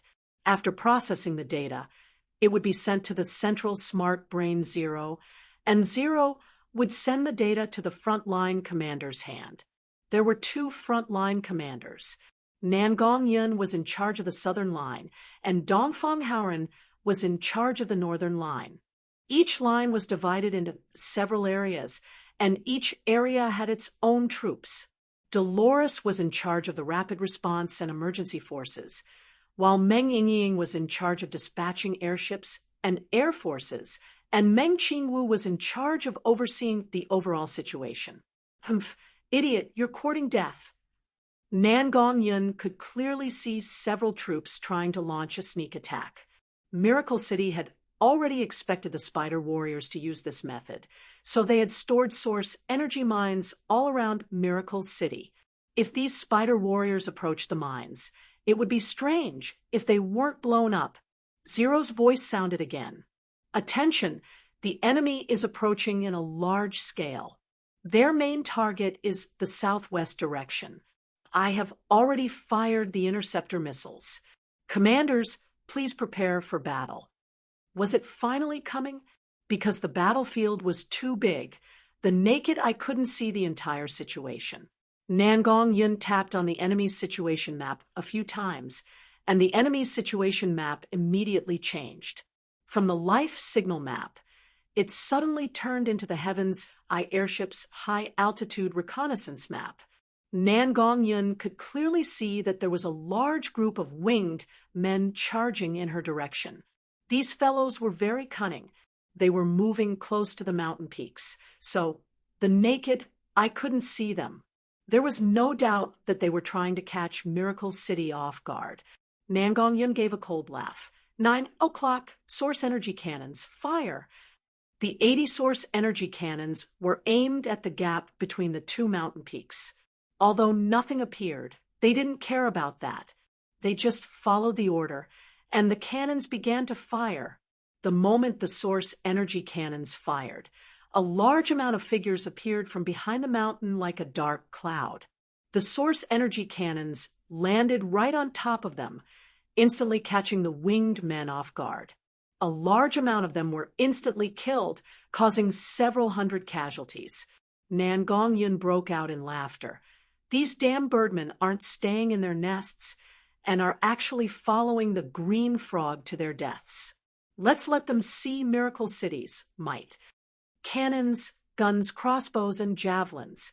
Miracle City's advanced source energy weapons worked with the locals' traditional crossbows and javelins. All kinds of lights kept blooming in the sky. The beautiful light was incomparably dazzling, and the terrifying roar was deafening. The winged men's agile figures kept moving through the sky. After all, this was the elite army of a forest city, and each winged man was a 1 in 100 expert. Their movement speed was just too fast, so most of Miracle City's attacks missed. All kinds of wind blades and flames kept flying at the Miracle City guards.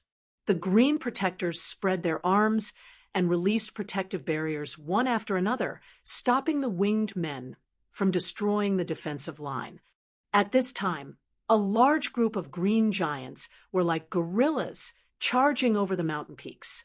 Each one of them was like a human diamond, daring to charge through the storm rifles with their flesh and blood. The orc knights on the ground turned into countless black streams as they charged through the valley. The battle between the two sides instantly reached its climax. Cao watched from the distance and couldn't help being shocked. He was very happy that he didn't attack Miracle City alone. Otherwise, with Battle Banner City's strength, even if they sent out their entire army, they wouldn't have been able to take Miracle City. Even if they did take Miracle City, Battle Banner City's army would have been wiped out, so the losses wouldn't be worth it. It was just like Kino said. In the end, it was all for the other forces. Miracle City's performance was just too unexpected. Miracle City didn't have a large protective barrier. These mountains to Miracle City were not a barrier at all. Rather, they would hinder their counterattack to a certain extent. Miracle City was a typical forest city, so its area was just too big. So, this battle couldn't be compared to a normal attack and defense battle. The defending side needed to guard a large area that was filled with holes. The attacking side could take advantage of the gaps and attack the other side's weak points from all directions. Miracle City was not only at a disadvantage from the beginning of the battle. In terms of military strength, Miracle City's army was mainly made up of trained berserkers, several tens of thousands of new soldiers, Green City's gnomes, and finally the local army. This kind of mixed army was not only uncoordinated, they weren't strong at all. The four cities' allied army was not the same. This army's main force was made up of the elites of the various cities. It was not something Miracle City could compare to. Miracle City that didn't have the right time, place, or people had blocked the wild attacks of the Allied army. The source energy weapons filled the giant gap in battle strength. The city's dynamic intelligence system filled the holes in the city's defenses. It was because of this that Miracle City blocked the four cities' Allied army, or at least blocked the first attack. Cao had been attacking for close to an hour, but he still couldn't break through Miracle City's defenses. The four cities' army was already in chaos, and if they kept fighting like this, they would lose more than they gained, so they immediately withdrew their troops. This was truly a bloody battle. The Wings race lost 20,000 men, the Green Giants lost 15,000 men, the Spider People lost 30,000 men, and the Orc Cavalry lost 25,000 men. A total of 90,000 people had died. Cao's face instantly turned livid. Although Miracle City's losses weren't small, this kind of loss far surpassed his expectations. The Wings race leader complained to Cao, "City Lord Cao, Miracle City is much stronger than we imagined. Our Wings race has lost over 20,000 men, but we can't even break through the other side's defenses. I dare bet that Miracle City's losses aren't as high as ours. Are you doubting the City Lord's abilities?" Cao gave a cold snort. Miracle City clearly has some kind of unknown detection ability. During the battle, I sent out at least 10 sneak attacks, but no matter which mountain valley they came from, they were all intercepted by Miracle City. As for the might of their weapons, you should have experienced it. Just tell me what to do. The green giant leader rudely cut him off. Our losses are this serious. The blood of our clansmen can't be spilled for nothing. Miracle City must be captured. No rush. City Lord Cao sat in his seat and said with a calm expression, "Today's battle wasn't smooth, but Miracle City's losses aren't small. Their weapons have been used up quite a bit, and they rely on these weapons too much. We just need to gather large amounts of forest tribe warriors and gather them into an army of 1,000,000. We can attack from many directions and attract their firepower, reducing the pressure on us, and we can definitely break through Miracle City in one fell swoop." Everyone nodded. This was reasonable. They would do this. In the end of today's battle, although the four cities' armies were in chaos, Miracle City's firepower was clearly weaker. There was no doubt that for Miracle City, it was very hard for them to resist this kind of fierce attack, and it consumed quite a bit of their battle strength.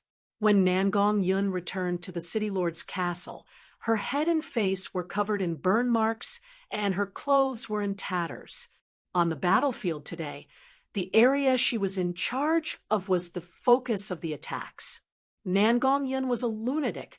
Although the other side had experts like clouds, she still charged forward without a care for her own safety. If it wasn't for the starlight immortal body and the great Nirvana scripture, she wouldn't have been able to survive even if she had 10 lives. Dongfeng Haoren and the others also came back. They were all heavily injured, and the situation was not good. Everyone reported their situation one by one. Although the defensive line had been defended, the price they had paid was too large. Dolores said with a frown, "The source energy mines in several minefields are almost gone. If we fight again, we won't be able to resist the other side's spider army. If they couldn't resist the spider army, the consequences would be serious. These fellows might even appear in the center of Miracle City. At the critical moment of the battle today, I used several Heaven's Punishment airships to reverse the situation. In the end, when we were halfway through throwing in the bombs, 5-6 bird people found the airships." Meng Yingying indignantly said, "Those bird people were at least at the Heaven Spirit realm, and they were too fast. The airships couldn't escape in time, and the Heaven's Punishment airships were all destroyed. There's also me." Nangong Yun slammed her fist on the table. "They destroyed 60% of the cannons here. I'm afraid we won't have enough firepower when we fight again. Elder Sister Qinggu, do we still have any cannons in stock? Give me another 100 to replenish them." "We don't have any." Meng Qinggu also felt a headache coming on. She shook her head with a sigh. The cannons of the great summer countries, 4 states, Lake's fleet, have all been sent here. We have already used up all our strength and resources in this battle. There's no other way. Everyone looked at each other in blank dismay. What should they do? Miracle City's defensive line had not been broken through, but their current defensive power had been greatly reduced. The second attack of the 4 cities' army would be even more fierce, and Miracle City would not be able to resist with their current situation. Chapter 487. The Heaven's Eye airship overlooked the entire battlefield. The radar made it impossible for people to hide. No matter how fast Cao's army moved, they couldn't escape Meng Qingwu's grasp. Now that Cao's army had a large change. They should be preparing for an all-out attack. This meant that there would be an even more intense battle. Miracle City's greatest disadvantage was their lack of a city protecting barrier, but their source energy weapons were their greatest advantage. Cao clearly wanted to spread out Miracle City's firepower, making it easier for the main force to enter Miracle City. His plan wasn't bad. Zero, analyze the situation. "Yes, Sir Vice City Lord." Zero's voice came from the speaker in the room, before falling into a few seconds of silence.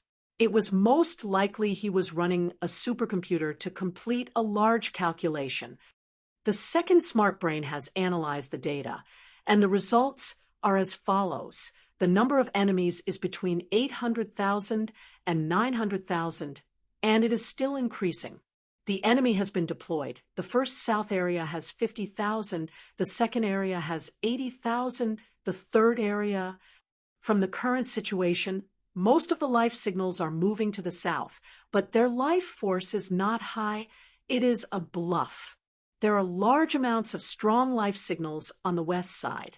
Although there aren't as many as the south side, it is still the main force of the enemy. I suggest we deploy the heavy weapons to the west and use the ground troops and source energy weapons to block the south. Immediately, the most intense attack today was the southern defense line. Cao's main camp was also on the south side. According to normal logic, this was the main focus of the attack. Right now, Cao's army's deployment was a little off. They seem to have placed a small number of troops here. They seem to have a lot of troops, but in reality, it was just a bluff. The main force of the four-city coalition army had circled to the west side to launch an attack, crossing hundreds of miles. Did they want to catch Miracle City off guard? With the second smart brain's warning system, this kind of thing would never happen. After Meng Qingwu understood the situation, she still couldn't be optimistic.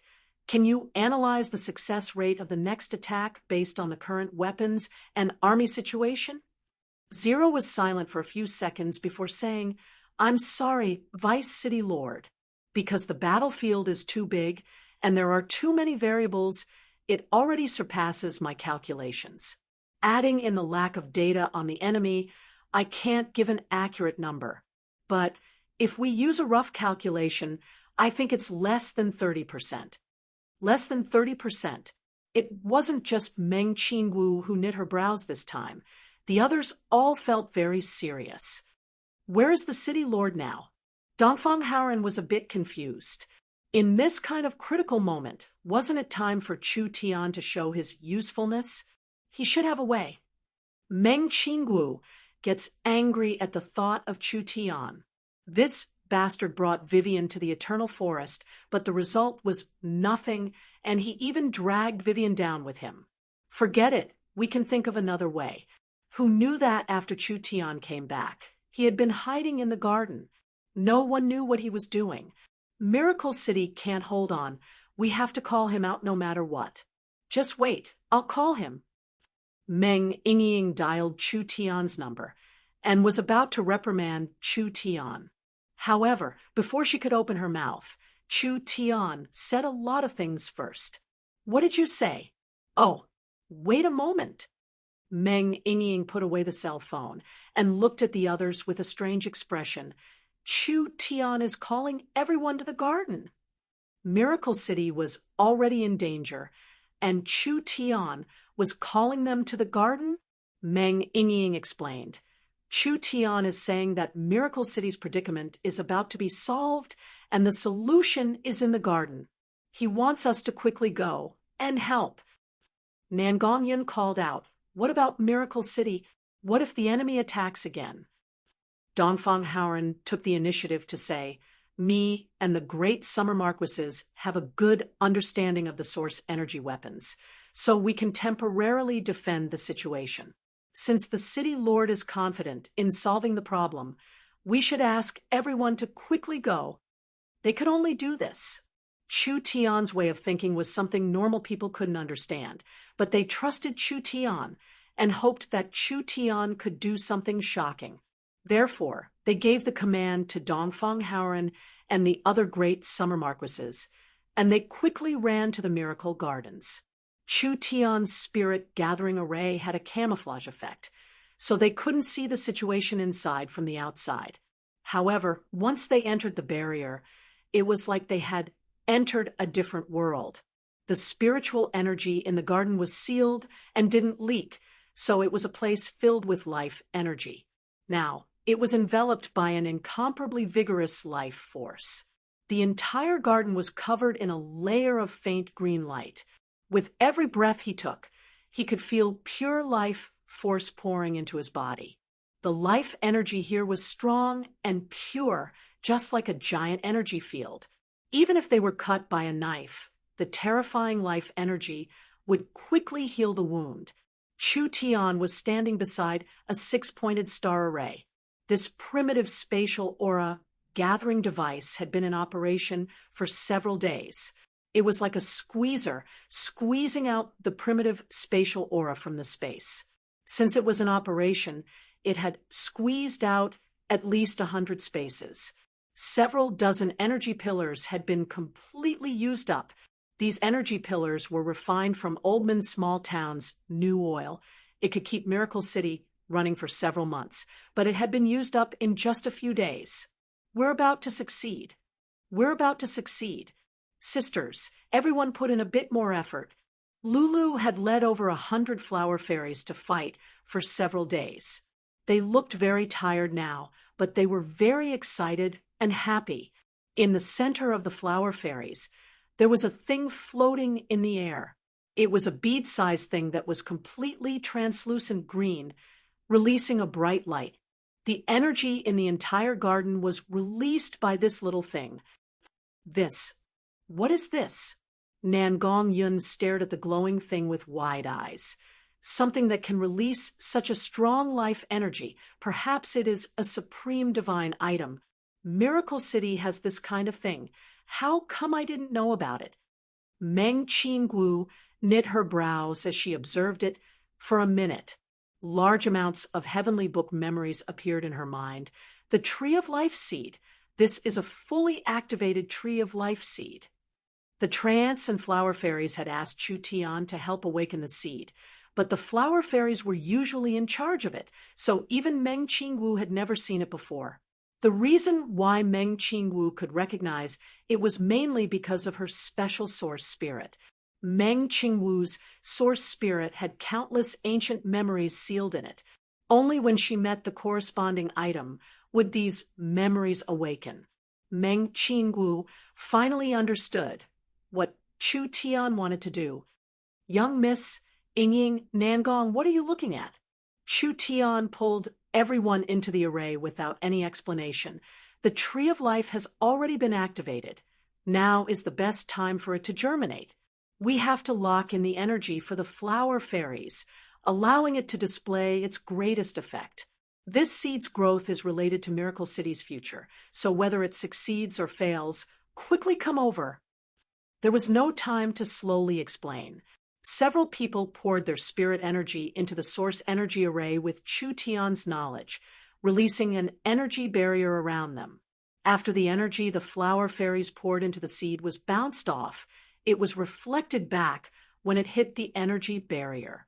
It would not disappear and would continue to be used. These over 100 flower fairies worked together with all their strength. The Tree of Life's seed absorbed more and more essence, and the light became brighter and brighter. The life energy it released was even more vigorous, but this life energy couldn't break through the little barrier Chu Tian had placed. It was completely sealed inside, and it formed a glass barrier filled with green light. Chu Tian, Meng Qingwu, Meng Yingying, and Nangong Yun were all soaked in this ancient life energy. Although the energy was very strong, this energy did not harm their bodies and could even be absorbed by their bodies, increasing their cultivation bases. After all, this was an ancient Tree of Life seed. Even a seed could be considered a divine grade seed. Chu Tian could clearly feel his spirit energy growing. The surrounding energy was very rich, and if he absorbed it all into his body, it wouldn't be a problem for his cultivation to increase by several layers. However, Chu Tian quickly suppressed this thought. Although it was very tempting to have his cultivation increase by several levels in an instant, this power was crucial to nurturing the Tree of Life seed. If he absorbed too much, it might affect the seed's germination. His cultivation could increase at any time. The Tree of Life wouldn't appear again if he missed it. Just like that, time ticked by. At this time, the sounds of killing filled the sky outside Miracle City. Cao's army launched a wild storm of attacks at Miracle City. Miracle City's defensive firepower had clearly weakened by quite a bit. Not only did Cao's main army retain their battle strength, they also gathered large amounts of forest tribes. Under these waves of attacks, Miracle City was like a small boat struggling in a wild storm. Miracle City can't hold on much longer. Kill your way in and slaughter them all. The morale of the Four Cities army was high, and Miracle City's defenders were pushed back again and again. Cao revealed a cold smile. He understood that there was no suspense in this battle. Miracle City's destruction was already a foregone conclusion, and the city was destined to turn to ashes. He made a hand signal to Kino and the other experts beside him. When they attacked Miracle City, they would immediately capture all of Miracle City's high-level members and researchers. As for resources, let these brainless fellows steal them. Just as Cao's plan was about to succeed, an unexpected situation occurred. There was a strong fluctuation in the center of Miracle City that spread several hundred miles in the blink of an eye. It was like the earth was breathing. The wind and clouds in the sky changed as lightning flashed and thunder roared. Several dozen bolts of lightning fell down. They suddenly fell in the center of Miracle City. The second wave, the third wave, the fourth wave. It experienced an entire 9 waves of divine lightning baptism. Finally, a vast pressure was released from the center of Miracle City, instantly covering a range of over 1,000 miles. What kind of powerful divine might and power was this? The forest that had been destroyed in the battle was instantly revived, and new shoots came out. The wounds of the soldiers were instantly healed, making people feel like they were bathing in a spring breeze. The impact of this power and the range it affected was not something normal people could understand. No matter who saw it, their minds would turn blank, and there would only be one thought left. A spiritual god had appeared. That's right, only the birth of a spiritual god could have this kind of momentum. Whether it was the Dragon Palace in the depths of the Dragon's Ridge, the black dragon sleeping in countless crystals, or the Titan standing on top of the giant's palace covered in lightning, or the savage highlands high above, or even the ruler hiding in the darkness underground, or the large characters in the Western Sea, they were all shocked by the movement in the center of the forest of chaos. After the great ancient era, why would this kind of power appear? Chapter 488. The thousands of years of peace in the eternal forest was completely broken. The elven singing stopped for the first time in thousands of years, and the millions of elves stopped creating art. They all left their little tree houses and gathered in front of the Elven King's palace. They were densely packed like an ocean, waiting for the news to be announced. The Elven King called for an emergency Elven Council. Whether it was the gentle Elven King or the serious Augusta, they all had serious expressions. Everyone, there is no need to doubt it. This is the power of the ancient tree of life. There was no difference between the ancient tree of life and an ancient spiritual god. After the great ancient era, this kind of divine object could not exist in this world. Although the elves, treants, and flower fairies had tried to make the ancient tree of life sprout seeds for tens of thousands of years, they did not have much hope. Who would have thought that the ancient tree of life would appear again? This had a very high meaning to the elves. The legends say that the wood elves were born under the protection of the ancient tree of life and had not gone extinct since the great ancient era. The ancient tree of life was not just the ancestor of the elves, it was the origin of the elven civilization and the source of the elves' power. The ancient tree of life's birth had a very large meaning to the elves. The treants and flower fairies chose to believe in Chu Tian. It seems like this was the right decision. The elven vice speaker Ulysses' face was filled with excitement and joy. This must be Chu Tian's masterpiece. This is too incredible. He actually did it. Augusta's long, white fur trembled a few times. This was also a good thing done by that brat. What kind of divine object was the ancient tree of life? A despicable and despicable human, even if he had a bit of intelligence. How could he awaken this kind of divine object? The elven King Lancelot spoke. No matter what the reason is, I think it is fate that has reappeared. This is a large, auspicious sign. Our race is destined to prosper once again. Only the ancient tree of life has appeared, and the entire forest has been shaken. Those fellows should have felt it. We have to personally protect the ancient tree of life. Your Majesty is right, Ulysses said in an approving voice. Now that the ancient tree of life has appeared in Miracle City and Miracle City is in danger, we can't just sit back and do nothing. This. Augusta was as stubborn as a rock. The eternal forest can never participate in any disputes. This is the 10,000-year rule passed down by the elves. Do we have to abandon the law of the elves? This time, the elven King Lancelot clearly wasn't prepared to give in to Augusta. The elven laws were set down by the ancestors. The ancestors made the laws to regulate the lives of the elves. Now that the era is different, if we stubbornly hold onto the ancestral teachings, it will become a shackle to the elves. The ancient tree of life is the wood elves' faith. We can't abandon our faith and beliefs. That's right. The counselors of the Elven King's faction all stood up. These people all saw the golden opportunity of a lifetime. The Elven code and etiquette had bound the Elven race for tens of thousands of years. If they could take this opportunity to completely break it, the Elven race would have a chance to rise again. No, this goes against the spirit of the elves' laws. Augusta was caught between a rock and a hard place. This matter is of great importance. We have to discuss it properly. After all, it's a master who wants to amend the code. This needs to be discussed by the Parliament. There's no time, Sir Speaker.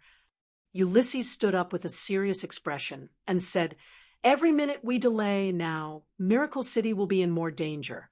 Perhaps because we are late by a minute, the ancient tree of life will be destroyed.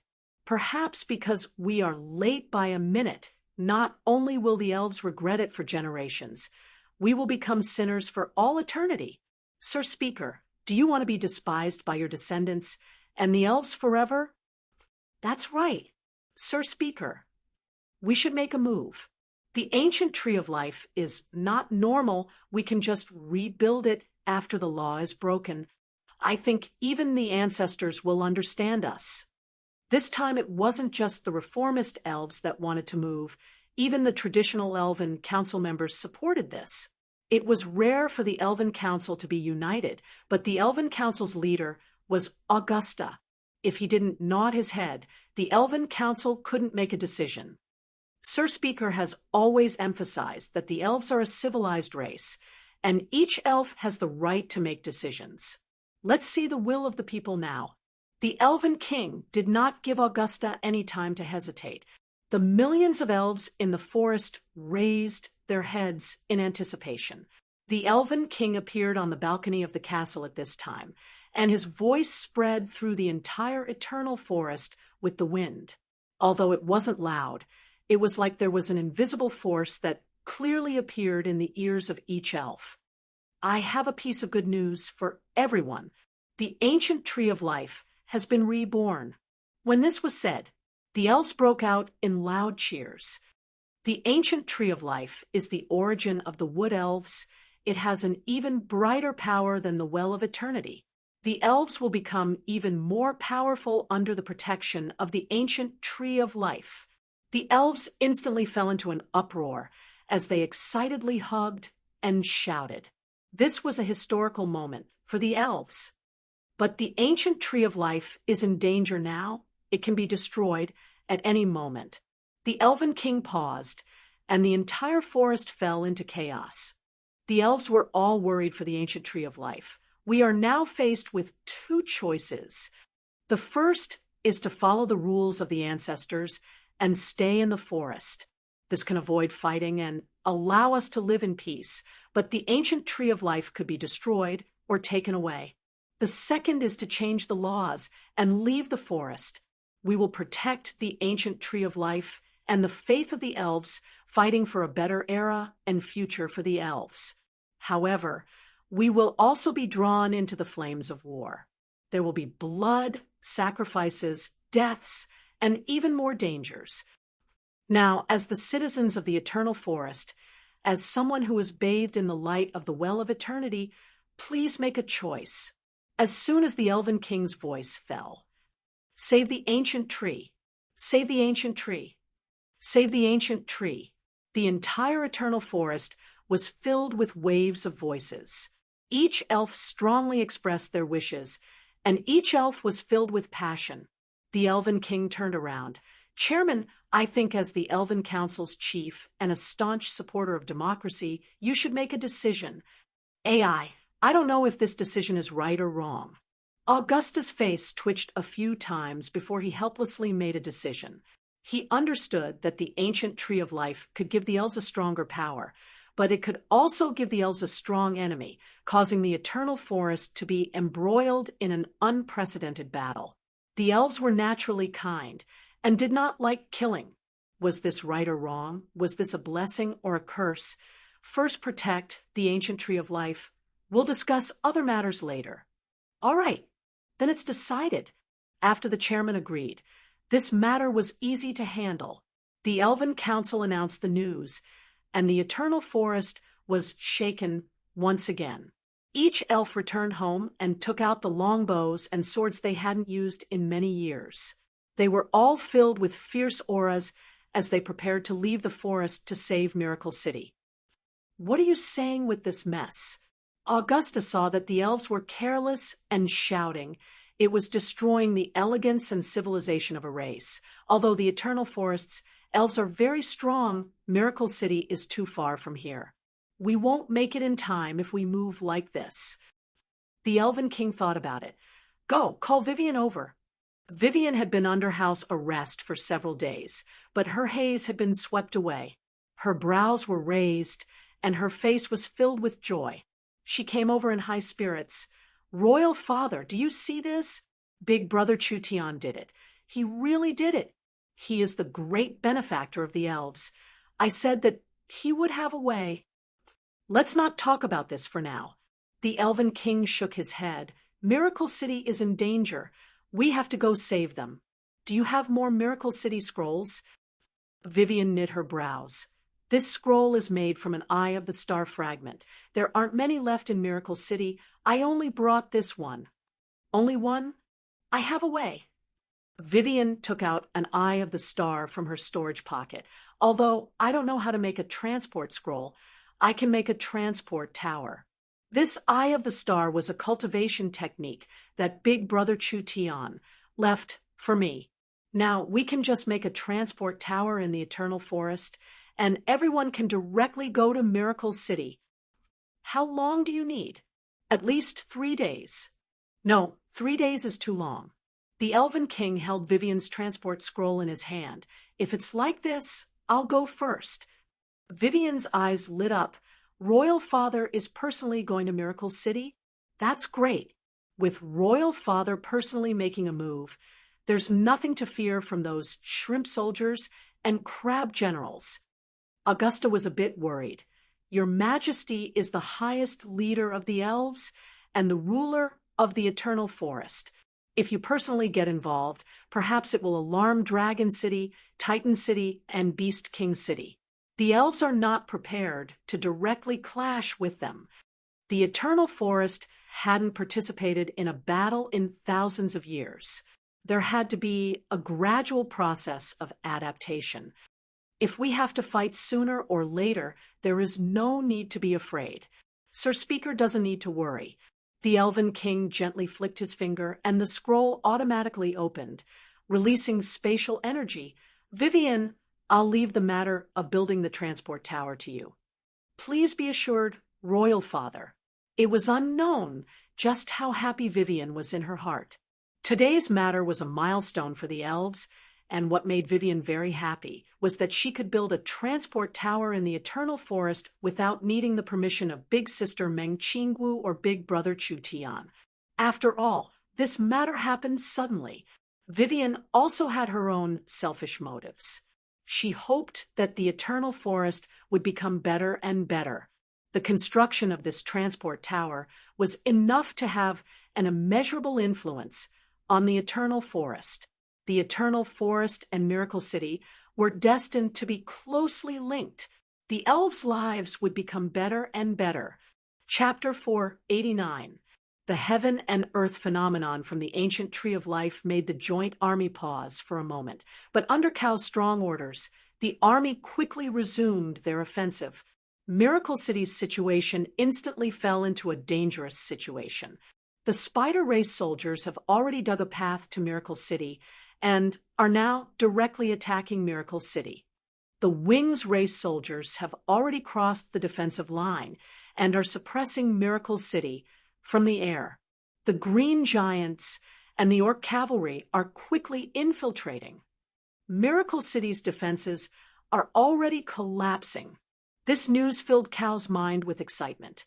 Even if Miracle City had risen in the last month or two, their foundation was still a bit lacking. No matter how they struggled, they couldn't block the combined attacks of the elites of the four cities. There was no chance of losing this battle. It was just a matter of time. Now that the mountains around Miracle City had been lost, the source energy weapons had been damaged, so they couldn't form an effective defense. The spider race came out from all over Miracle City, launching a sneak attack from inside Miracle City. The wings race came and went like the wind. With their powerful aerial superiority and flexibility, they were currently disrupting the Miracle City Army's formation, making the Miracle City Army lose sight of them, so there were more and more holes in their defenses. Finally, the green giant soldiers and the orc cavalry also charged in. The green giant's powerful physique could block the light source energy weapons, and the orc cavalry's mobility and destructive might were like sharp knives cutting through the defensive line. The defensive advantage of Miracle City's heavy weapons had been completely lost, so they could only engage in close combat with the enemy. The barbarian berserkers led the new recruits to resist the hulks and the orc cavalry, while the gnomes used bows and various spells to resist the winged race's attacks from the sky. The warriors of the large tribes couldn't get involved in this kind of battle between city armies. They were responsible for blocking the gaps and blocking the tribal warriors of Cao's army. Although both sides were in a chaotic battle and cannons and other heavy weapons couldn't be used, Miracle City still had over 100,000 source energy firearms. This could make up for the lack of battle power to a certain degree, temporarily blocking the attacks of the four cities' army. Cao looked at Miracle City fighting. "Let's do it!" When Cao, Kino, and several dozen Battle Banner City True Spirit Realm experts charged into Miracle City, a small berserker team discovered them and immediately raised their storm rifles to shoot. These densely packed source energy bullets were very strong. Even if a true spirit expert was caught off guard by several storm rifles, they would still be injured. Courting death, Cao waved his hand, and the berserkers seemed to be weightless as they floated into the air. Every one of them had several abilities coiled around them like dragons. Their heads and limbs were pulled in 5 different directions at the same time, pulling them out from their bodies and killing them on the spot. Although the storm rifle's power was not weak, it was not easy to kill a spirit transformation expert. Cao grabbed a barbarian berserker's neck and lifted him up from the ground. "Where's your city lord? Speak." The berserker had gone berserk and didn't know what fear was. Therefore, he didn't hesitate even if his life was hanging by a thread. He raised the source energy cannon in his left hand and shot it at Cao. Bang! The source energy cannonball hit Cao's protective spirit energy, and it actually made him stagger. Cao angrily punched the barbarian berserker to pieces. "Search," Kino said to the people behind him. "Even if we have to turn Miracle City upside down, we have to find that person." All of these people possessed shocking strength, and everywhere they passed, they were clean and efficient as if they were crushing dry weeds and smashing rotten wood. And all those who resisted were beaten to the point of fleeing like rats. There's news. They are all in the garden in the center of Miracle City. Ha! Ha! Ha! The heavens are helping me. Cao's eyes turned red as he laughed. He led several dozen people and immediately began to move. Let's go. Cao began a slaughter on the way. Miracle City was in chaos, with the spider warriors attacking from the inside, and the winged race suppressing the sky. There were large amounts of green giants, orcs, and forest tribe warriors that attacked and plundered Miracle City from all directions. Cao's group was too small, so they couldn't encircle them. A small army couldn't stop them, so these people easily killed their way into the Miracle Gardens. The Miracle Gardens were filled with sacred herbs collected by Miracle Commerce. It was simply a giant treasure house. Even if these experts saw this scene, they couldn't help feeling shocked. They never thought Miracle City would actually be this rich, although there were many resources in the Forest of Chaos who didn't want to transplant these treasures, so they could use them whenever they wanted. Although these heaven and earth treasures wouldn't rot like normal materials, once they were picked, they would quickly lose their vitality. This would cause the medicinal effects to weaken, and finally their value would be greatly reduced. Was transplanting something easy? This kind of precious material was very harsh on the environment it grew in. Each sacred herb not only needed a high-level cultivation technique, it also needed a special environment and fertile soil. At least it was impossible to find such a large herb field in Battle Banner City. These heaven and earth treasures were very eye-catching, but what shocked Cao the most was not them. When Cao and the others looked at the center, they saw a small sapling that was around 3 feet tall. This sapling didn't seem special at first glance, but the sapling was covered in a pure green divine light. The entire garden was covered in this aura and power. It looked like it was 3 feet tall, but in fact, it gave off the feeling of a baby. It should have just been born. Every leaf was bright green, like the best gemstones and jadeite. If the patterns on the leaves were magnified thousands of times, one would see that they were all densely packed innate runes, and every single one of them contained the vitality of heaven and earth. Divine object. A divine object. Although Cao and the others didn't know the origin of this thing, they didn't even need to use their brains to feel that this little sapling had already surpassed the immortal grade realm. It was definitely a legendary divine object that couldn't be found on the continent, and it wasn't even a normal divine object. The eyes of the several dozen people couldn't move away from it at all. Was the heaven and earth phenomenon in Miracle City caused by this divine tree? The divine tree stood there. Although the entire garden was filled with treasures, it was dim and had no attraction at all. What was the origin of this divine tree?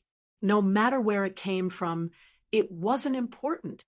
Perhaps all the things in the garden added together couldn't compare to this divine tree's value. If they could get their hands on it, even if they couldn't use it, as long as they offered it to the Beast King, they wouldn't need to worry about obtaining large benefits. Aya, this is bad. There are bad people coming. The flower fairies had successfully grown the ancient tree of life, but they didn't even have time to be happy before they felt a killing intent and greedy aura. Although they were exhausted, they still quickly protected the tree of life. Perhaps there wouldn't be a second tree of life in this world. They had to protect the tree of life, no matter what. Chu Tian, Meng Qingwu, Meng Yingying, and Nan Gongyun, although the 4 of them looked a bit tired, they were in an unprecedentedly good state. Because they had absorbed the aura of the tree of life, their cultivations had clearly increased. Chu Tian had already reached the peak second awakened soul layer. The Meng Qingwu sisters had broken through to the second awakened soul layer, and Nan Gongyun had directly reached the peak triple awakened soul layer. This was the result of them sealing their meridians, not absorbing the energy of the Tree of Life. City Lord Cao saw Chu Tian and Meng Qingwu in the distance. The two of them were wearing the City Lord's robes, and the expression on his face became even more fanatical. This truly is an unexpected harvest. Meng Yingying tightly clenched her fists as she shouted, "Humph! Don't think that we're afraid of you. Do you see this tree? It is the ancient Tree of Life, comparable to an ancient spiritual god. Once it releases its might, you shrimps will be turned to ashes at any moment." Although she was bluffing and had a fierce appearance, Meng Yingying's threat was like a little white rabbit showing its claws to a big bad wolf. So, it's the ancient Tree of Life? The ancient Tree of Life itself is not a killing object. City Lord Cao revealed a sinister smile, not to mention how much power can a newly born ancient Tree of Life produce. While they were talking, City Lord Cao released a red-hot spirit energy that was like a flood dragon coiling around his body. There was no doubt that his 8th true spirit layer cultivation was released. When that strong pressure came, it made it hard for people to breathe. Too strong. Even if the people here worked together, it would be hard to block a single attack. When Miracle City was still Green City, there were several spirit transformation experts. For example, the dead green religion bishop, the undead religion lich, and the druid prophet Yoda. Yoda couldn't come back from the great Zhou dynasty. There was no one in Miracle City that could fight. Chu Tian quickly raised his hand and said, "Wait, perhaps we can discuss this." "Stall for time?" City Lord Cao said with a cold smile. "This is meaningless. Miracle City is doomed to fall. Even if the Eternal Forest sends reinforcements, they won't make it in time. If you cripple your own cultivation and follow this city lord, I can guarantee you a lifetime of wealth." Chu Tian shrugged his shoulders. "You really don't know how to negotiate." "This isn't a negotiation." Cao gave a low roar and released all his strength. He didn't like wasting time. He would first cripple these people. But at this time, with a thought from Chu Tian, the 18 divine servants hiding nearby suddenly charged at Cao at the same time. Cao was a bit stunned, but this sneak attack had no value at all. Kino and the other experts weren't just decorations. Almost in an instant, the divine servants were sent flying like broken puppets. Cao's body was surrounded by a powerful energy as he instantly broke through the sound barrier, charging forward at a speed surpassing the speed of sound. The expressions of the Meng Qingwu sisters and Nangong Yan all fell. "This is bad." At this moment, Chu Tian's eyes narrowed. "You really think you can eat me?" Suddenly, dark clouds appeared in the air, and large amounts of lightning flashed. An ancient and deep majestic aura descended onto the world.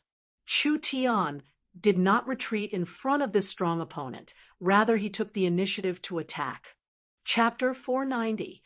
Meng Qingwu knit her brows. Did Chu Tian use his main source spirit again?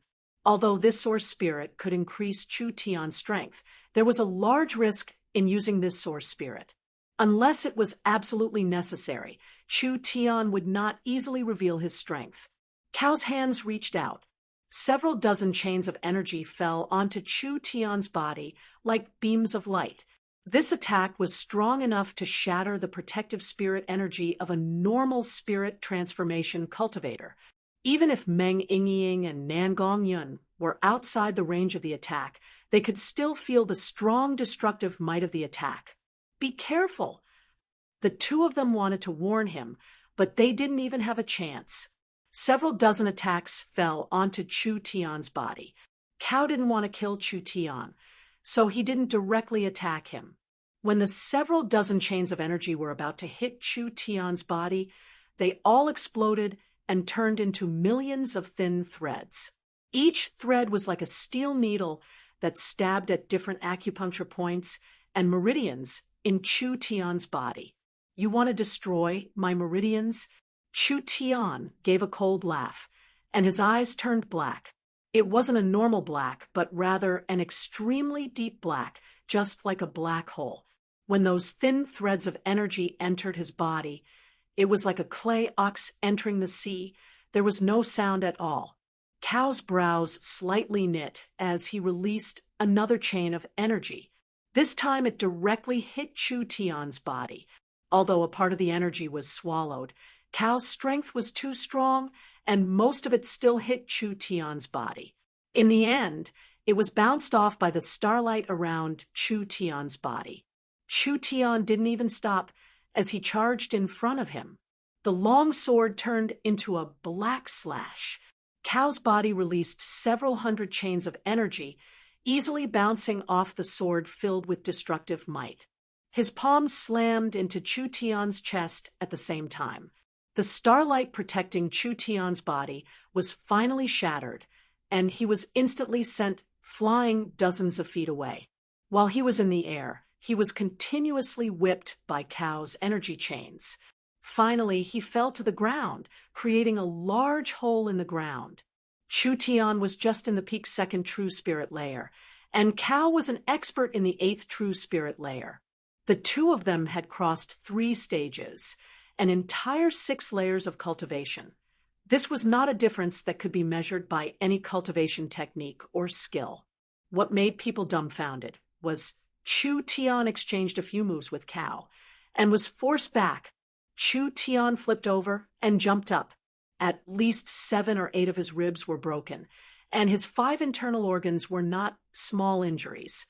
His eyes turned green, and an exuberant vitality spread throughout his body, allowing his injuries to heal quickly. This source spirit is. Cao was in a bit of disbelief. Chu Tian had at least 8-9 different attributes, and each one was very strong. What he was using right now was the power of life. Chu Tian's ability resonated with the ancient tree of life, and the surrounding life energy was drawn in, gathering at an incredible speed. It allowed Chu Tian to recover in the blink of an eye, not leaving a single trace behind. Chu Tian relied on the innate life energy of his main source spirit and the life energy of the ancient tree of life. As long as he had a single breath, he could quickly recover. You truly have some unexpected methods. City Lord Cao was not a normal person. He suppressed the shock in his heart, and his strength erupted once again, turning into hundreds of intertwining energy chains. It's a pity I only want an obedient dog, and not a dog that can turn into a hungry wolf at any moment. Fast, too fast. City Lord Cao gathered the energy chains and wrapped them around his right arm. Then he broke through the sound barrier and turned into several shadows that surpassed the speed of sound. The mind's lamp divine sense was released. Chu Tian's eyes unknowingly turned golden. His divine sense was not weak, and after being strengthened by his source spirit, it became several times stronger. His divine sense turned into countless spiritual thorns. Spiritual attacks ignored distance. Therefore, this kind of attack was instantly released.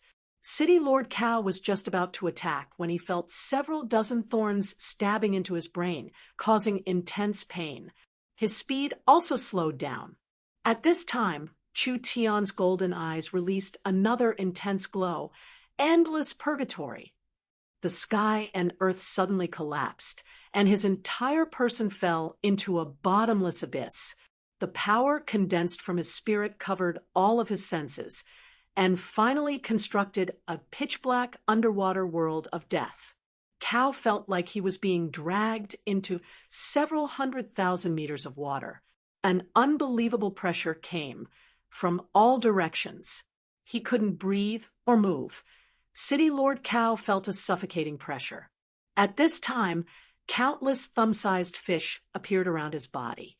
These fellows were like the most ferocious piranhas smelling food. They all crazily charged at City Lord Cao, biting his blood, eating his flesh, and drinking his marrow.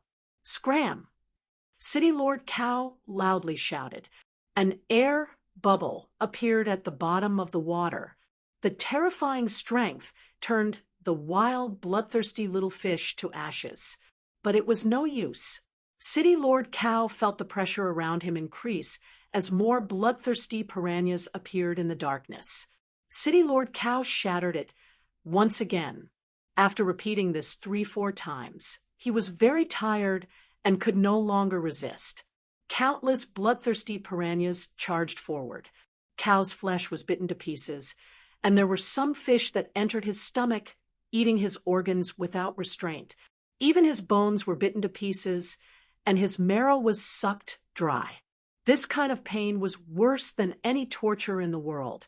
Finally, City Lord Cow's body was completely eaten. City Lord Cow's consciousness did not disappear. After enduring this great pain, he suddenly regained his senses. Only his body had mysteriously split into two, and he was also pressed into the endless sea, unable to move. The feeling of suffocation and pressure was twice as strong as before, and there were countless bloodthirsty little fish surrounding his two bodies. Spiritual attack. A spiritual attack. City Lord Cow's will was very clear. He knew that he had fallen into a spiritual illusion. This kind of attack would not harm his body at all, but it could directly attack his mind. It was sinister and terrifying, making people tremble and unable to resist. Everything he saw and felt was a fake illusion, but he could not escape it. This pain and torture was fake, but it could destroy a person's spirit and will. However, just as the countless bloodthirsty fish were about to charge at him again, the heavy pressure in the surroundings instantly disappeared, and the two figures quickly merged into one. The ferocious fish in the surroundings all turned into shadows and disappeared. Cow suddenly returned to the real world. Chu Tian was knocked back several meters by a bolt of lightning, destroying quite a few precious herbs along the way. After Cow recovered, he prepared an attack in his hand and sent Chu Tian flying over 100 meters. Over 100 precious herbs were destroyed in this process. This lightning attack was sent out by Kino. The moment Cow was hit by the spiritual attack, he decisively attacked Chu Tian. Kino was also a spirit transformation expert with a cultivation in the 7th true spirit layer. This was enough to penetrate the starlight immortal body to injure Chu Tian. This is too much of a pity. Endless Purgatory was an incomparably strong spiritual attack because time flowed faster in the spiritual world than in the material world. Even if a normal expert was hit for an instant, Chu Tian would be able to kill them thousands of times in the illusion, completely shattering their spirit and turning them into a madman or vegetable. When he was chased by the Warhound's Kingdom's Malum on the prairies, Chu Tian had used this move.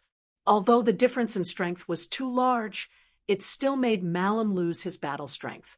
The current situation was even more complicated than before. The difference between Chu Tian and Cow's cultivation had already surpassed the difference between him and Malum, not to mention that Cow's divine sense was not weak. It was already hard for Chu Tian to barely hit him, so he couldn't create a large difference in time. This caused the attack to be interrupted as soon as it started. Chu Tian flew back. The surrounding life energy wildly surged in, quickly healing his injuries. He flew through the air and steadily fell down, like he had never been hit at all. This truly is incredible spiritual energy. City Lord Cow praised, but his eyes were filled with rage. If it wasn't for the fact that Chu Tian still had a use for him, perhaps he would have already killed him. What other moves do you have? Chu Tian's injuries could be healed with the ancient tree of life, but his divine sense could not be restored. Chu Tian felt his head turn dizzy.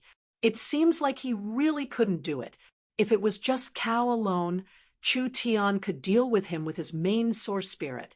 But the problem was that there were several experts here other than Cow. Big Brother Chu Tian, will help you? Lulu and the flower fairies surrounded him as they sent out essence energy. This essence energy was more effective than any pill, quickly restoring Chu Tian's consumed spirit energy and divine sense. The flower fairies were truly versatile helpers. Cow had already lost his patience. Capture them alive and kill the rest. The Meng Qingwu sisters and Nangong Yun's hearts turned cold. They and Chu Tian had transport scrolls in their hands, so if they couldn't hold on, they could hide in the Great Summer Country or the Great Zhou Country. But what about these flower fairies? The flower fairies did not have any battle strength. They would definitely be killed by Cao. Move. Cao's aura erupted once again. Meng Qingwu decisively said. Ying, quickly take Lulu and the others and leave this place. Meng Ying did not even have time to move before Cao, Kino, and the others charged over. Chu Tian quickly controlled the recovered 18 divine servants and quickly surrounded them. Overestimating yourself. The 18 divine servants were sent flying like broken dolls again. Chu Tian blocked Cao's attack first, but he was hit by Kino's lightning bolt. With 4 or 5 experts attacking him, he was instantly heavily injured. Don't let him recover. Cripple him. Cao gathered his strength in his right arm and punched at his dantian. If this attack landed on Chu Tian, it would most likely scatter most of Chu Tian's cultivation. This is bad. This was a very dangerous moment. A green vine drilled out of the ground, and it was like a green python, as thick as an arm. It quickly and anxiously wrapped around Cao's arm. How profound was Cao's cultivation, not to mention a trivial little vine. Even if it was 10 chains made of refined steel, they wouldn't be able to bind him. But now it was just a small vine that could stop Cao's attack without any effort. Chu Tian used his spatial energy to jump out 100 meters, returning to the young miss and Ying's side. Nangongyan quickly asked, "Boss, are you all right?" "Relax, I'm very good." Chu Tian was filled with life energy, and all his injuries were instantly healed. When his source spirit slowly came back, "No need to worry, Miracle City has already been defended." "What did you say?" Cao split the vine with a palm and looked up with a serious expression. "Which expert is this? You actually ruined this City Lord's good matter." Chapter 4, 91. City Lord Cao's cultivation and strength were enough to be ranked among the top experts in the Forest of Chaos. Otherwise, how could he become a City Lord? With this kind of strength, he was attacked by the enemy without him noticing at all. From the other side's attack to when it landed, Cao did not notice anything. In other words, if the other side wanted to take his life, it was very likely they would have succeeded. The other side did not do this. So why was that? He either had no motive to kill Cao, or he felt that killing Cao was as easy as turning his hand. So this was not a good time for him, and he did not need to waste any effort to grasp it. When everyone looked over, there was a figure that had appeared in the garden at an unknown time. This was a middle-aged elf who looked gentle and refined. His face was impeccably handsome, even among the elves. There was not the slightest energy fluctuation coming from his body. He looked just like an ordinary person. He was wearing a green robe and a simple crown on his head. There was a long scepter in his right hand and a silver-white cloak dancing in the wind behind him. A legendary name appeared in the minds of Chu Tian's group, the Elven King Lancelot.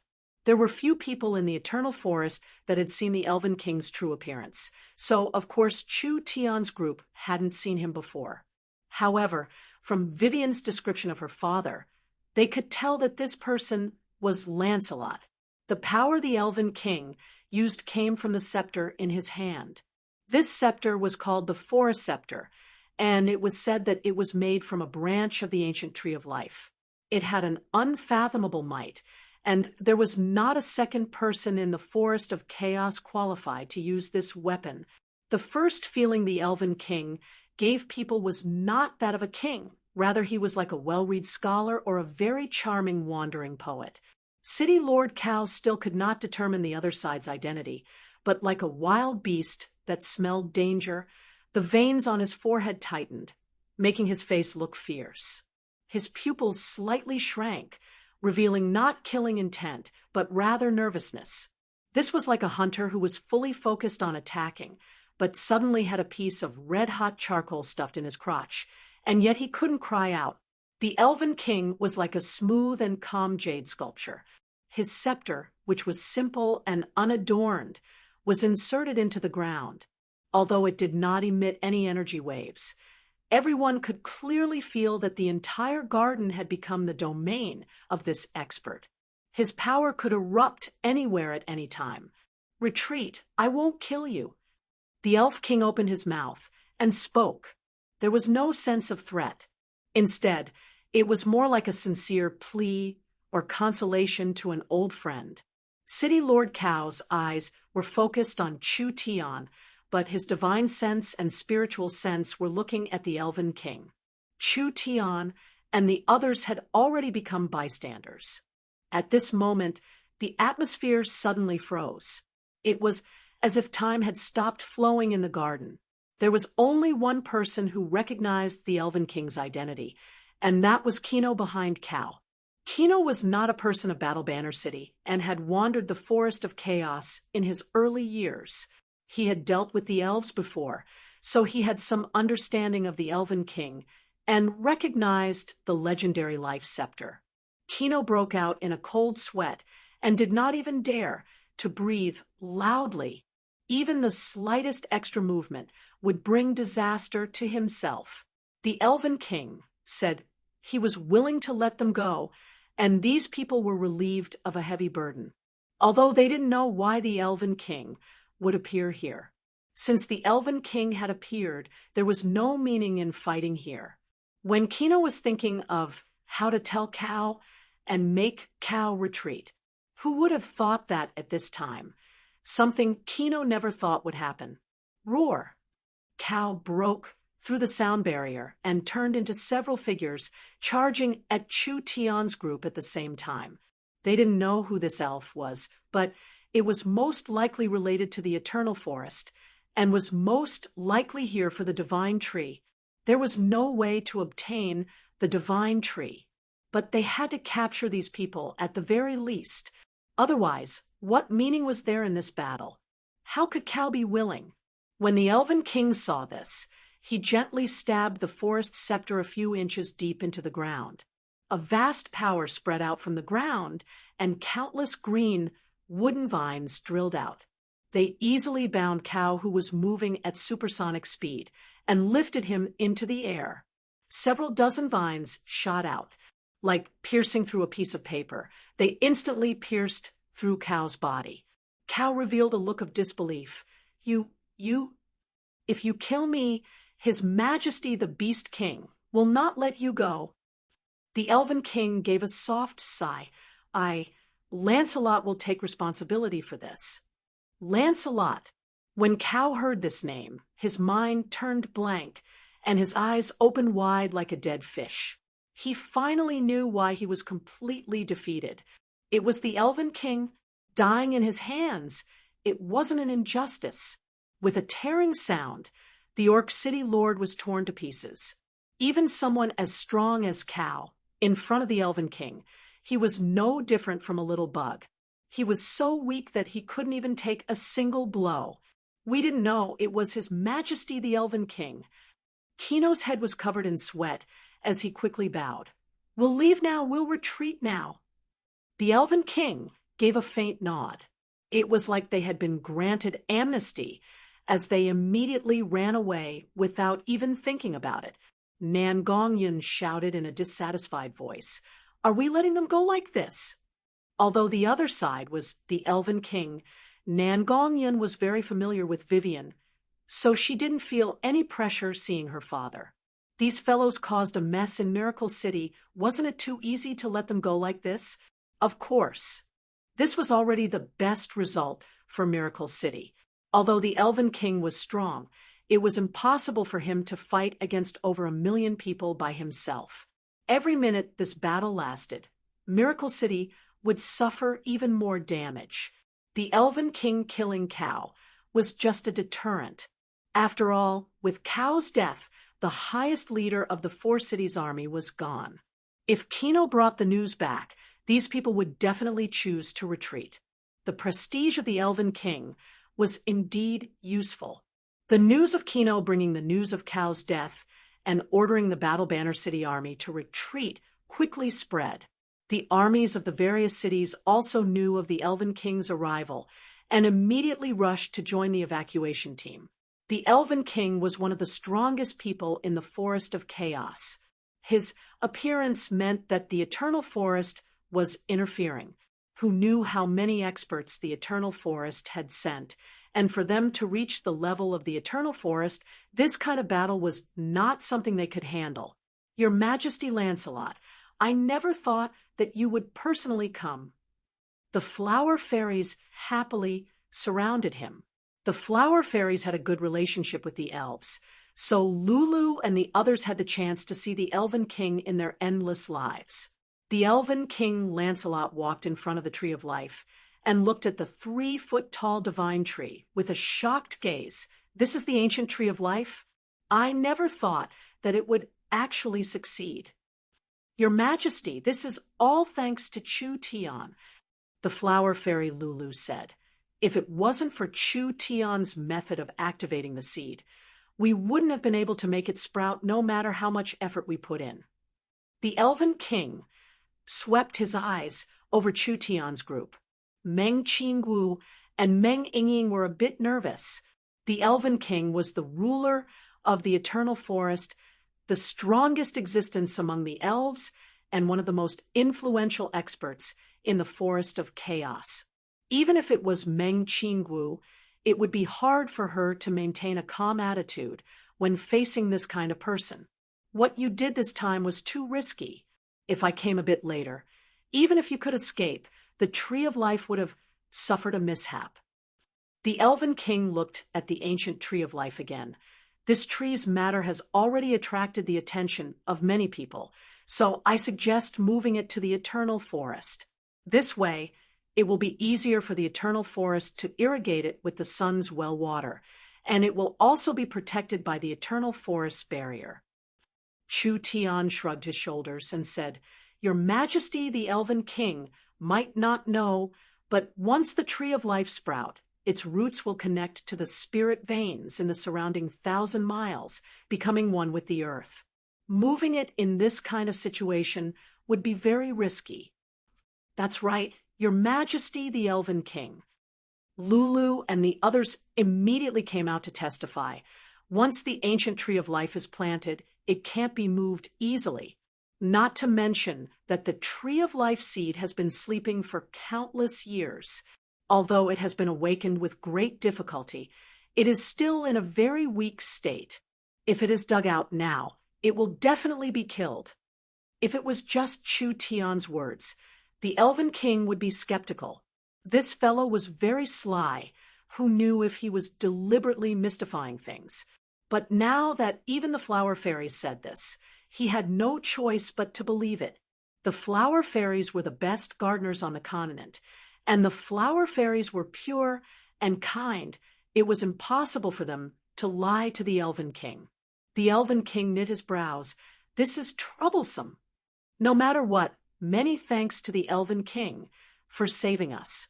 Chu Tian cupped his hands to the Elven King. Only Miracle City is in a mess right now. We need to clean up the mess. So forgive me for not being able to receive you. After saying this, Chu Tian did not wait for the Elven King to say anything as he immediately left with his eyes. Miracle City had experienced the largest calamity since it was built. It was impossible to estimate the current losses.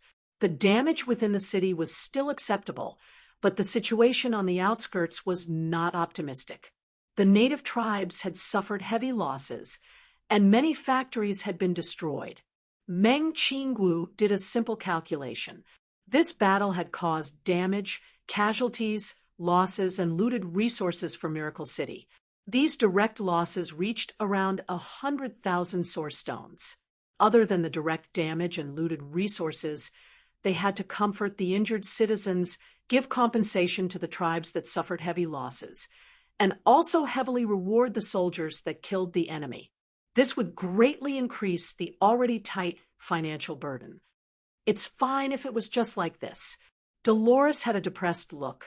Miracle Bank will reduce the interest of the tribes by half and also take care of the repairs.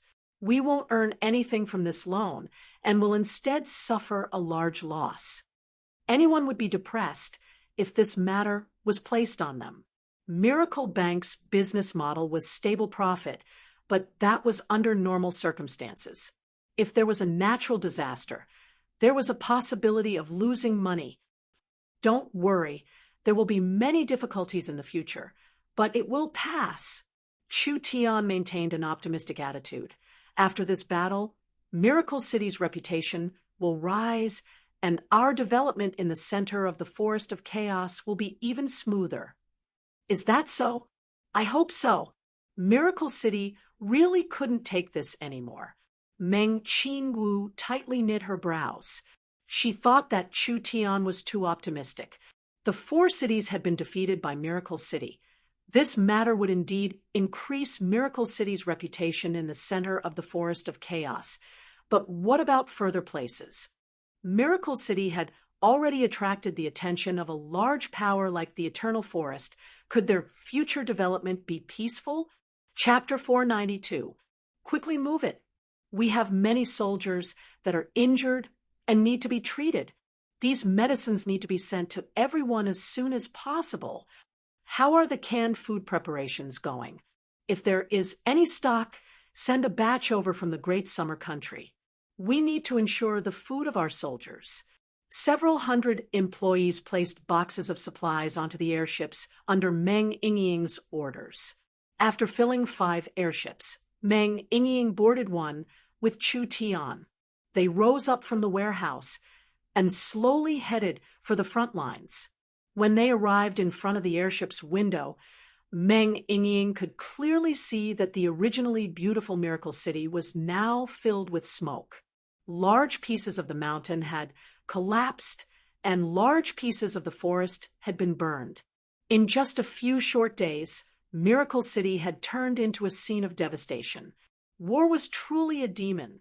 Miracle City had lost over 40,000 soldiers and over 70 to 80,000 were injured, but they had fewer casualties than the attackers.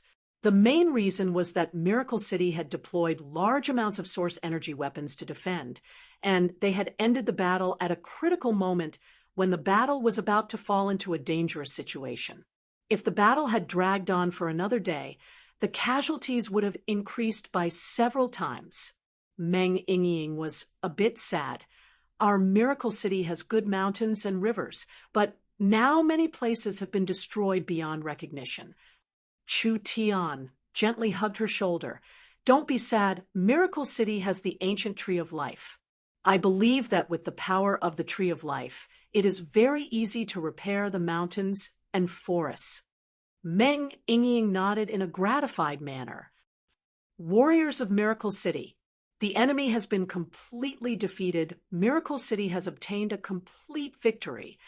City Lord Chu Tian and the production minister Meng Yingying have personally come to congratulate everyone, preparing food and medicine for everyone. Please be assured, your sacrifice for Miracle City will not be in vain. Every drop of blood you shed for Miracle City will make Miracle City more prosperous and protect your future generations. Every warrior that fights for Miracle City will be forever remembered by Miracle City.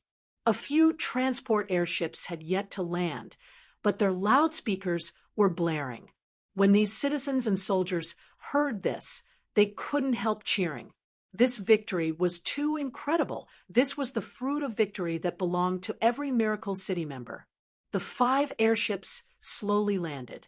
Under the personal command of Chu Tian and Meng Yingying, the boxes of canned food and potions were carried out and delivered to the citizens and soldiers. At this time, the call for mobilization sounded from all over the city. Meng Qingwu personally gave a speech, first praising the victory before she sent out a call for mobilization. The surrounding tribes had suffered heavy losses in the battle, so they needed to mobilize everyone in and out of Miracle City to join in the repair work. The order was given. The entire city responded. Whether it was the gnomes in Miracle City or the people from the surrounding tribes, They all gathered together. Then, the 200,000 to 300,000 people were divided into many small teams and went to different tribes to carry out the repair work. The entire scene was lively and noisy, giving people a strange feeling in their hearts. This was a kind of warmth that he had never felt before. It was more like a sense of belonging to his home. Miracle City did not just obtain victory this time. It also promoted the unity of the local tribes and Miracle City. Miracle Radio seized this chance to report the situation in the various areas, publicizing the positive and hot-blooded events that happened during the battle, promoting the harmonious scene of the tribes and the city united as a family. They even planned to make a related movie. In short, for several hundred years, the tribes in the forest had been in conflict with each other, and there were frequent conflicts between the tribes and the city. After fighting together this time, it greatly increased the friendship between the tribes and the city. When Chu Tian and Meng Yingying were busy distributing supplies, Nan Gongyun anxiously rushed over to ask, "Boss, we've caught a total of 60,000 captives.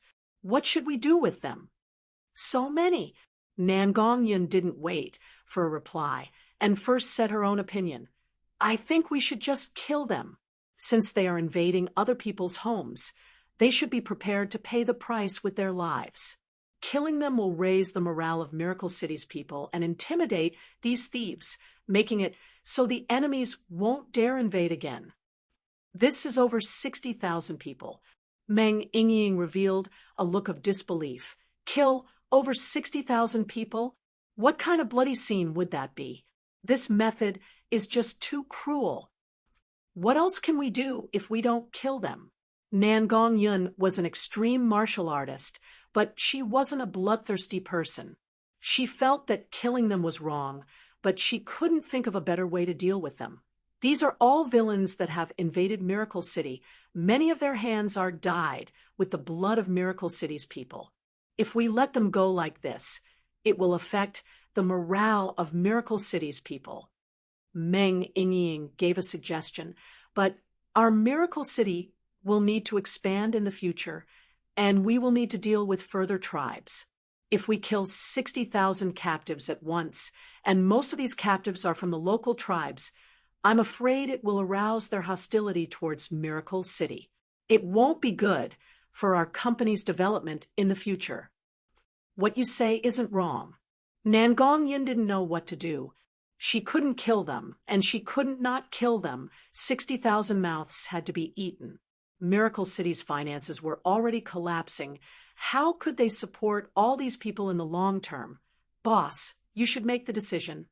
"You need to ask me such a simple question? We can't release them like this.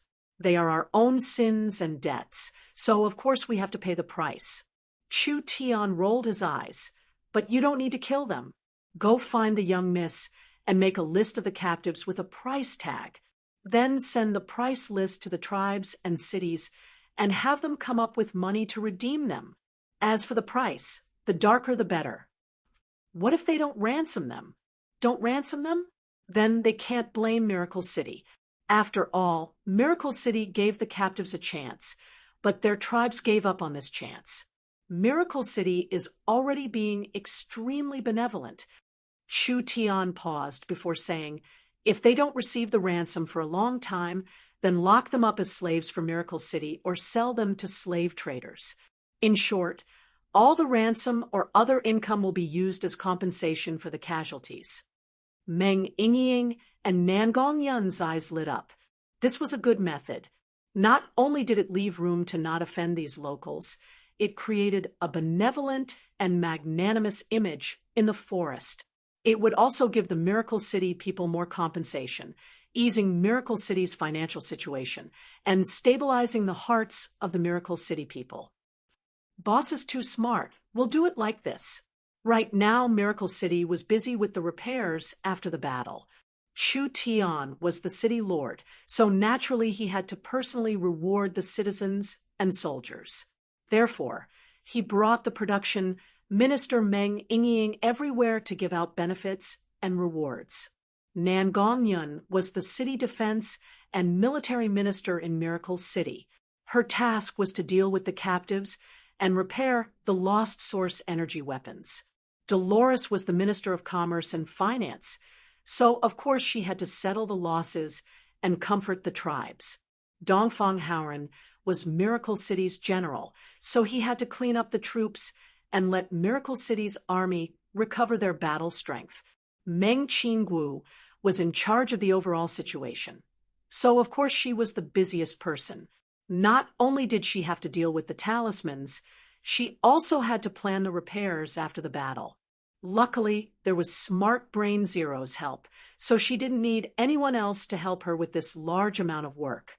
The Elven King seemed to have been forgotten on the side. Of course, the Elven King, Lancelot, didn't care about these small matters. While he was helping the flower fairies cultivate the ancient tree of life in the Miracle Gardens, he was also observing Miracle City's situation. When Lancelot saw that after Miracle City suffered a large calamity, they actually recovered in an orderly manner. There was no chaos during the entire process, which made him very shocked. There were over 10 different races living in Miracle City's area, not to mention this kind of chaotic time. Even in normal situations, it would be very chaotic. The different races in Miracle City seemed to have a tacit understanding. They all wished for Miracle City to be strong from the bottom of their hearts. This was a very rare scene in the Forest of Chaos. Although Chu Tian's team was a bit immature, they still displayed outstanding abilities. Finally, Miracle City's pacification work was finished. Chu Tian gathered the city's high management, Clark, and the various tribe leaders for a meeting, mainly commending everyone for their good performance in the city's crisis. Chu Tian also opened up the rights to 100,000 citizens to the various tribes. The tribes in the Miracle Mountain Ridge were like villages, and Miracle City was like a large city. The villagers being able to enter a large city was a matter to be proud of. After all, living in Miracle City, not only would they be safer, they would also receive many benefits as citizens in the future, making their lives more colorful. Chu Tian opening up 200,000 people was a very good thing for these tribes. Dolores finally let out a long sigh of relief after the meeting was over. It's finally over. We have to think of a way to earn money. The current hole in our funds is too big.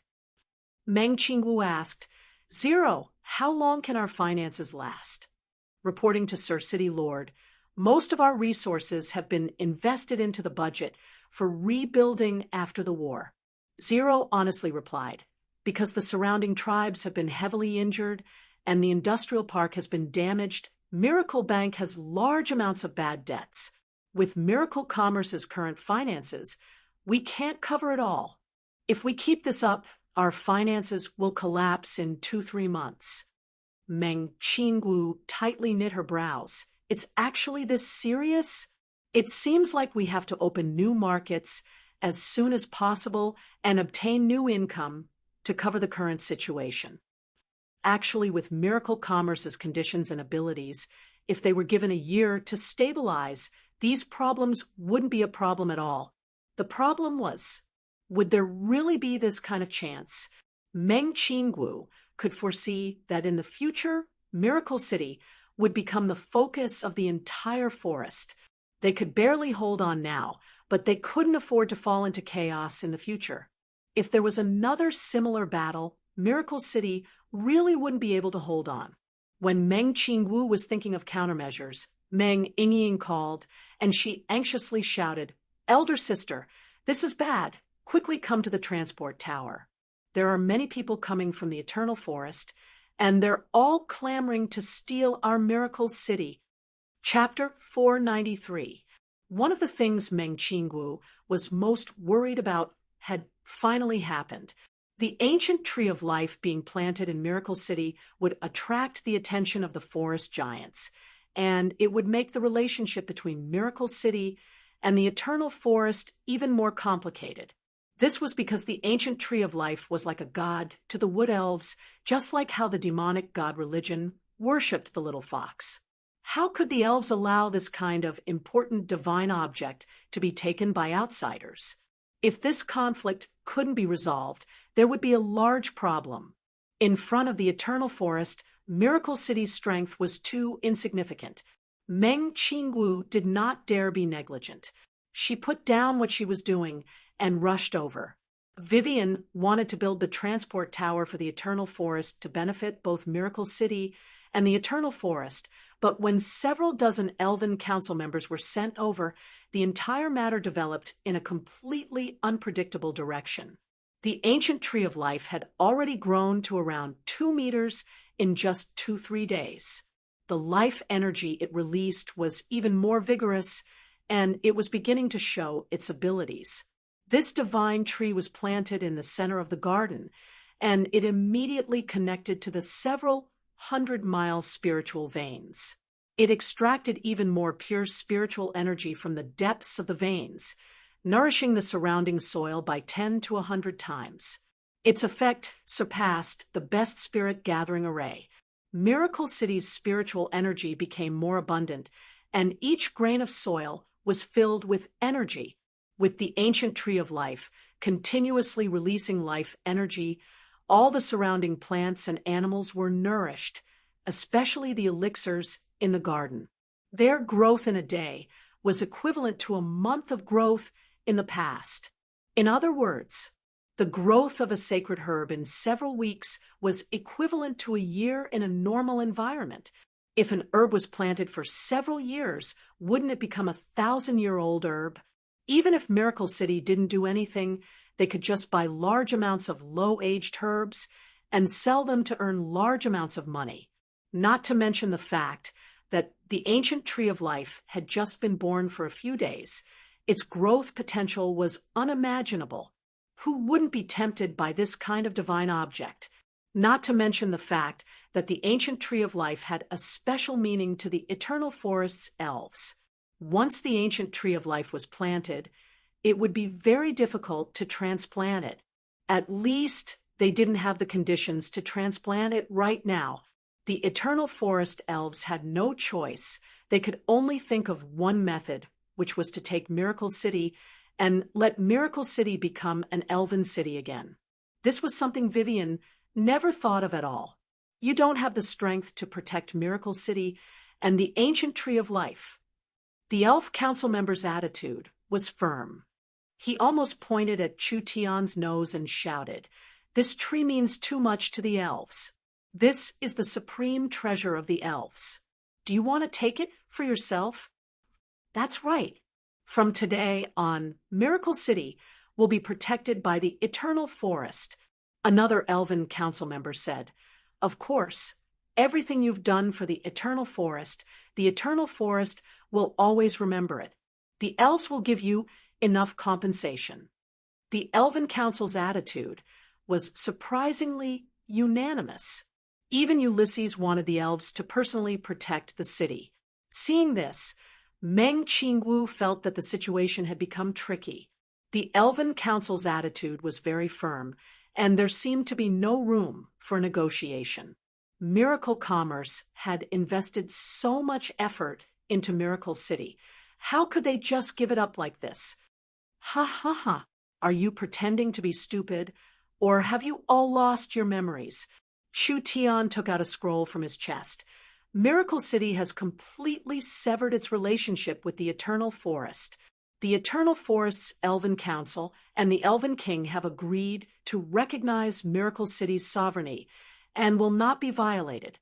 This contract has the signatures of every member and the Elven King. Could it be that the elves who respect the law and the spirit of contracts are going to go against it today? The Elven Council members had ugly expressions. Now they finally understood that they had fallen into Chu Tian's trap. This fellow had definitely drawn a line with the Eternal Forest a few days ago. He had already expected this situation with the appearance of the ancient tree of life. Chu Tian continued to say, "You elves are proud of your civilization. Are you prepared to go back on your word?"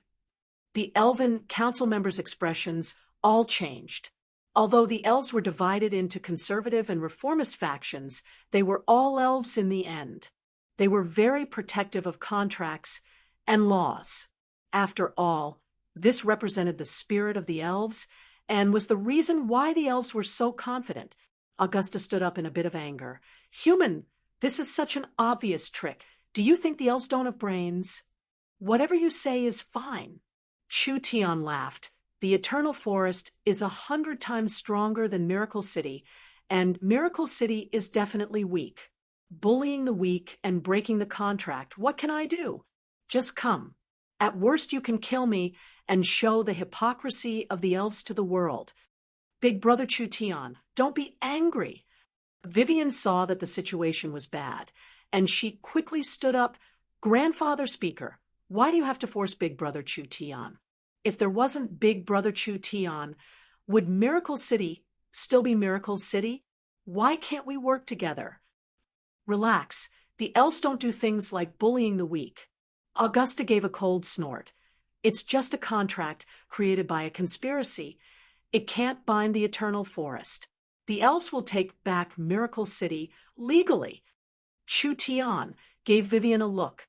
How hard was it to deal with this group of rotten wood? The elves had a fatal flaw in their character.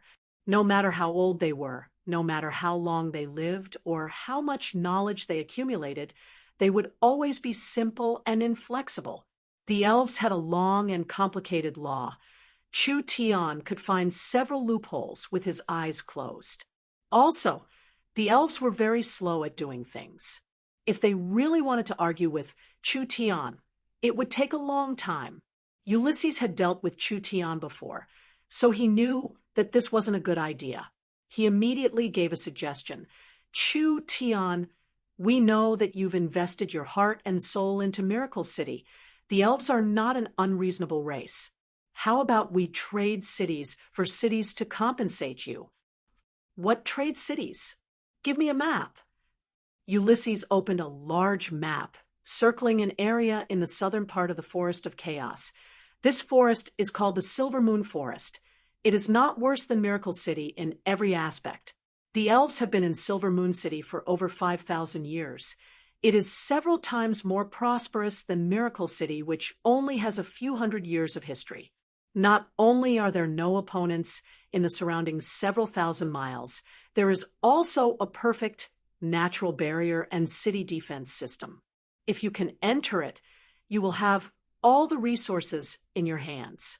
You will still be the city lord of Silver Moon City, but your wealth will increase by 10 times. Meng Qingwu was speechless hearing this from the side.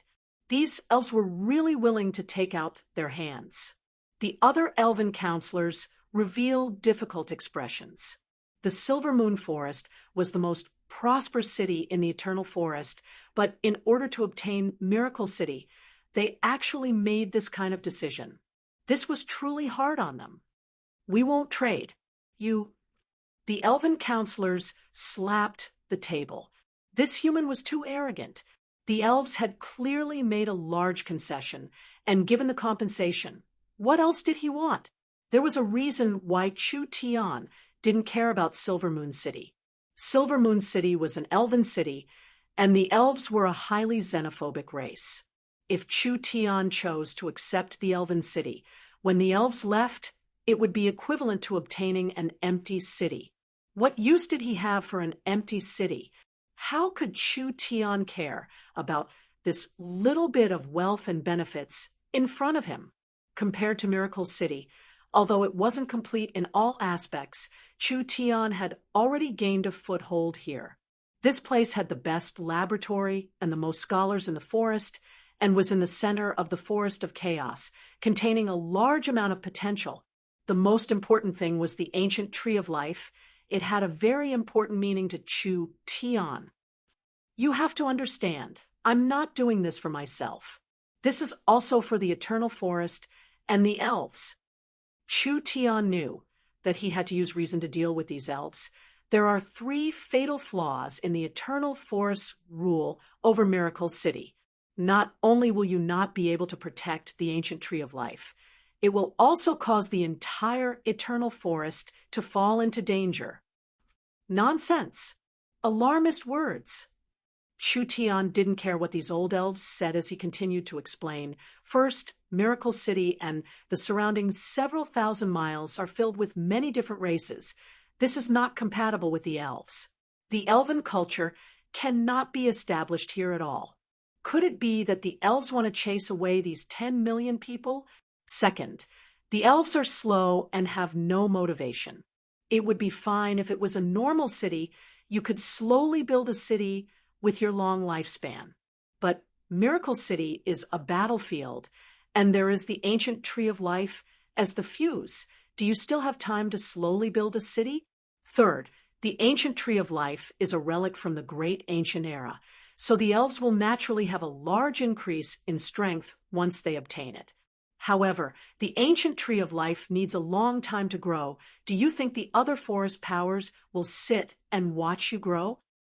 Chu Tian clearly wasn't speaking nonsense. At least the elves had no choice but to face these problems. How would the eternal forest develop in Miracle City? And how would they face pressure from all sides? Of course, these problems were not considered by the Elven Council. Although the elves didn't like fighting, they had absolute confidence in their own strength. They didn't fear fighting against the forest giants. They just wanted to bring back the ancient tree of life. The ancient tree of life was too important to the elves. When Augusta was prepared to refute Chu Tian's words aren't wrong. The Elven King, who didn't say anything from the start, spoke up. Let's not discuss Miracle City's matters for now. We might have some trouble. Trouble? What trouble? While everyone was puzzled, a rumbling sound suddenly came from the sky. It was as if a hole had been punched in the sky. Soon after, several shadows appeared on the horizon. One of them was a huge shadow. From afar, it was at least 100 meters long. Its entire body was pitch black and covered in black scales. It had an incomparably huge pair of wings. Wherever it flew, even the forest was torn apart by its powerful aura. Augusta's expression fell. This is Dragon Lord. The Elven King Lancelot had a serious expression. Death-winged Nidhogg. Chapter 4, 94. Nidhogg. There weren't many people who knew this name in the forest because people were used to calling him the Dragon Lord or Deathwing. No one knew how long Deathwing had lived for. With a lifespan of tens of thousands of years, he should have just reached middle age among the giant dragons. Deathwing, who was at least 20,000 years old, could be considered one of the oldest beings in the Forest of Chaos. Deathwing occupied the Dragon's Ridge. Legends said that Dragon City was a city made of treasures, and the treasures there could be piled up into the sky. The dragons all had a strong hobby of collecting, and Deathwing Nidhogg was one of the best. He had an almost infinite lifespan and a strength that could look down on all living beings, so he had enough time to plunder and collect treasures for himself. There was no doubt Deathwing Nidhogg was the most famous collector in the Forest of Chaos. Other than that, Deathwing was the richest person in the Forest of Chaos. This Dragon Lord was a black dragon with a pure bloodline, mainly using the power of darkness and death. Therefore, the people he gathered were mostly evil people. There were quite a few dark races that were recruited from underground, like the Dark Elves, the Dark Spirit Beasts, the Demons, and etc. There were even quite a few liches that worked for him. His influence was very strong, covering the sky with one hand. A single sneeze from him could cause a riot in the Forest of Chaos. Too strong. This pressure was too strong. Deathwing's strength was clearly on the same level as the Elven King. But the Elven King gave people a feeling like he didn't have any strength, while Deathwing's pressure was released to the peak. This was not a normal pressure. It was a dragon's might, the might of a giant dragon. This was the might of a peak life form against a low life form. It was like an overlord at the top of the food chain, looking down at a pitiful little ant. When this pressure hit Miracle City, there were some weak people with weak wills that fainted on the spot. The others were trembling, and they couldn't even stand straight. Meng Qinggu and the others all had pale faces. This was the power of a giant dragon. It was not something a mortal could resist. Deathwing did not come alone. He had several dragons with him. These dragons were dragons with a slightly lower bloodline, but they were still terrifying existences that would not lose to the Eternal Forest's elven counselors. On the back of each dragon, there were some liches, ghouls, and dark elves. So, even if there was a difference in strength, it wasn't too big. Lancelot, I knew you would be here. Deathwing's giant body released a black light, and countless profound runes appeared around it. After 4 to 5 seconds, the light quickly dimmed and shrank. In just a few seconds, the wingspan of over 100 meters began to rapidly shrink into a humanoid form that was only about 3 meters tall. Of course, this was definitely not a human. Deathwing's body was still covered in dragon scales, with a pair of majestic dragon wings spread out behind him. The white bone spikes on the ends were like bone spears. His eyes were dark gold, and his pupils were reptilian, long and cold. Although he was smaller, his majesty didn't decrease at all. The Elven King released a gentle and natural aura that instantly balanced out Deathwing's killing intent, making everyone let out a sigh of relief. We haven't seen each other for at least 80 years. Do you really have to release killing intent as soon as we meet? Let's sit down and have a good chat. Deathwing's dragon wings shook. What's the rush? Not everyone is here. The Elven King was a bit stunned and immediately felt something. Although he couldn't see it with the naked eye, the Elven King could see everything within 100 miles with the Forest Scepter. At this time, 2 groups of figures the size of small mountains were approaching Miracle City at the same time. Dong, dong, dong. The heavens and earth shook. All living beings were bowing down. This was like a scene of a deity descending. A vast pressure swept in all directions, and with an earthquake like trembling, 15 giants appeared in their field of view. If they didn't personally see it, no one would believe that there would be such tall people in this world.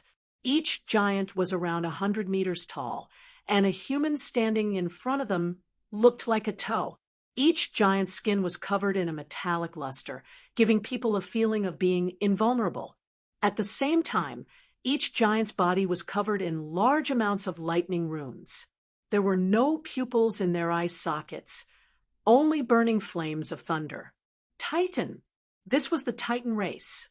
The Titan race was the highest level of giants. There weren't many of them left on the continent. They could be considered as rare existences like phoenix feathers and unicorn horns. The Titan's body contained the terrifying power of heavenly lightning. Therefore, it had a destructive power that even gods and ghosts couldn't block. It was a terrifying race that made everyone tremble in fear. In another direction, there were several dozen incomparably large figures moving about. These figures were a bit smaller than the Titans, but they were much thicker. They looked like giant apes, but they had terrifying fangs and claws. Their large bloody mouths could easily swallow 3-5 bulls at once. Wherever these gigantic beasts passed by, there was a violent, murderous aura and all sorts of unparalleled, ferocious beasts' auras. It was enough to make any living creature retreat. Behemoth. This was the Behemoth race. The Behemoth race was also a very ancient race. The Behemoth's reproductive ability was very poor, so there were very few of them. Moreover, the Behemoth race had a very interesting characteristic. Every 100 behemoths born, 99 of them would be called Behemoth giant beasts. What was a giant beast? They only had strength, but their minds were simple. These Behemoth giant beasts were very terrifying. They could be considered natural war machines. Moreover, they were very cruel, filled with a natural desire for destruction and slaughter. Every 100 behemoths born, there would only be one intelligent behemoth. This behemoth was the natural king of beasts, the king of spirit beasts. It was a natural-born leader. The savage highlands and the giant mountain ranges people are here. Chu Tian slightly knit his brows when he saw this. This matter is becoming more and more lively. The Titans and behemoths stayed outside Miracle City. Two figures charged into Miracle City. One was a man around the same height as a dwarf, and the other was a miniature behemoth that had shrunk several dozen times. These two peoples' auras were not much inferior to the Elven Kings. They should have used a secret technique similar to Death Wings to shrink their bodies. Great Titan, Thunder Fury Sylvester, Golden Behemoth, Burst Claw Nikazan. These two people were also legendary characters. One was the highest leader of the giant mountain range, and the other was the king of beasts in the savage highlands, adding in the Dragon Lord's master and the eternal forest king. The four most influential people in the Forest of Chaos were all here. This was definitely a scene rarely seen in 100 years. The Elven Council's speaker, Augusta, walked beside the Elven King and coldly looked at these fellows. "What are you doing here?" Even though Renew had become as short as a dwarf, his aura was still intimidating. He looked at Augusta and said in a slightly mocking tone, "You're still alive, old elf? It really isn't easy." Augusta's face sunk.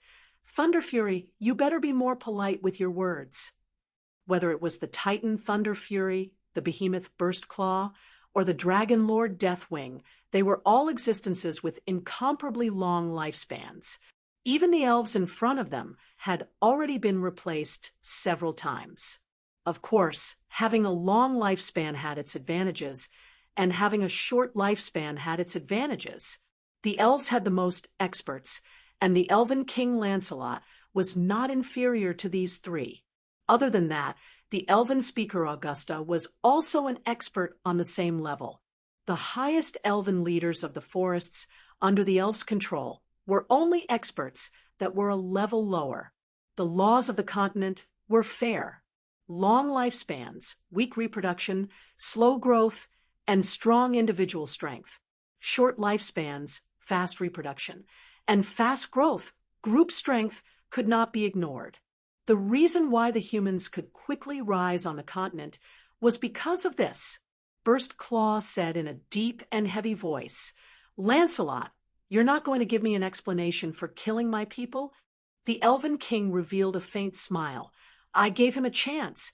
It was him who didn't cherish it." Burst Claw's eyes were filled with a red light, and a cruel killing intent appeared. It said that the Eternal Forest's current Elven King is even more elegant than the previous one. "You've only been on the throne for 100 years and haven't fought yet. How about we take this chance to compete?" The two of them were both peak experts of the forest. If they fought in Miracle City, the situation wouldn't be good. "I have no objections if you want to compete."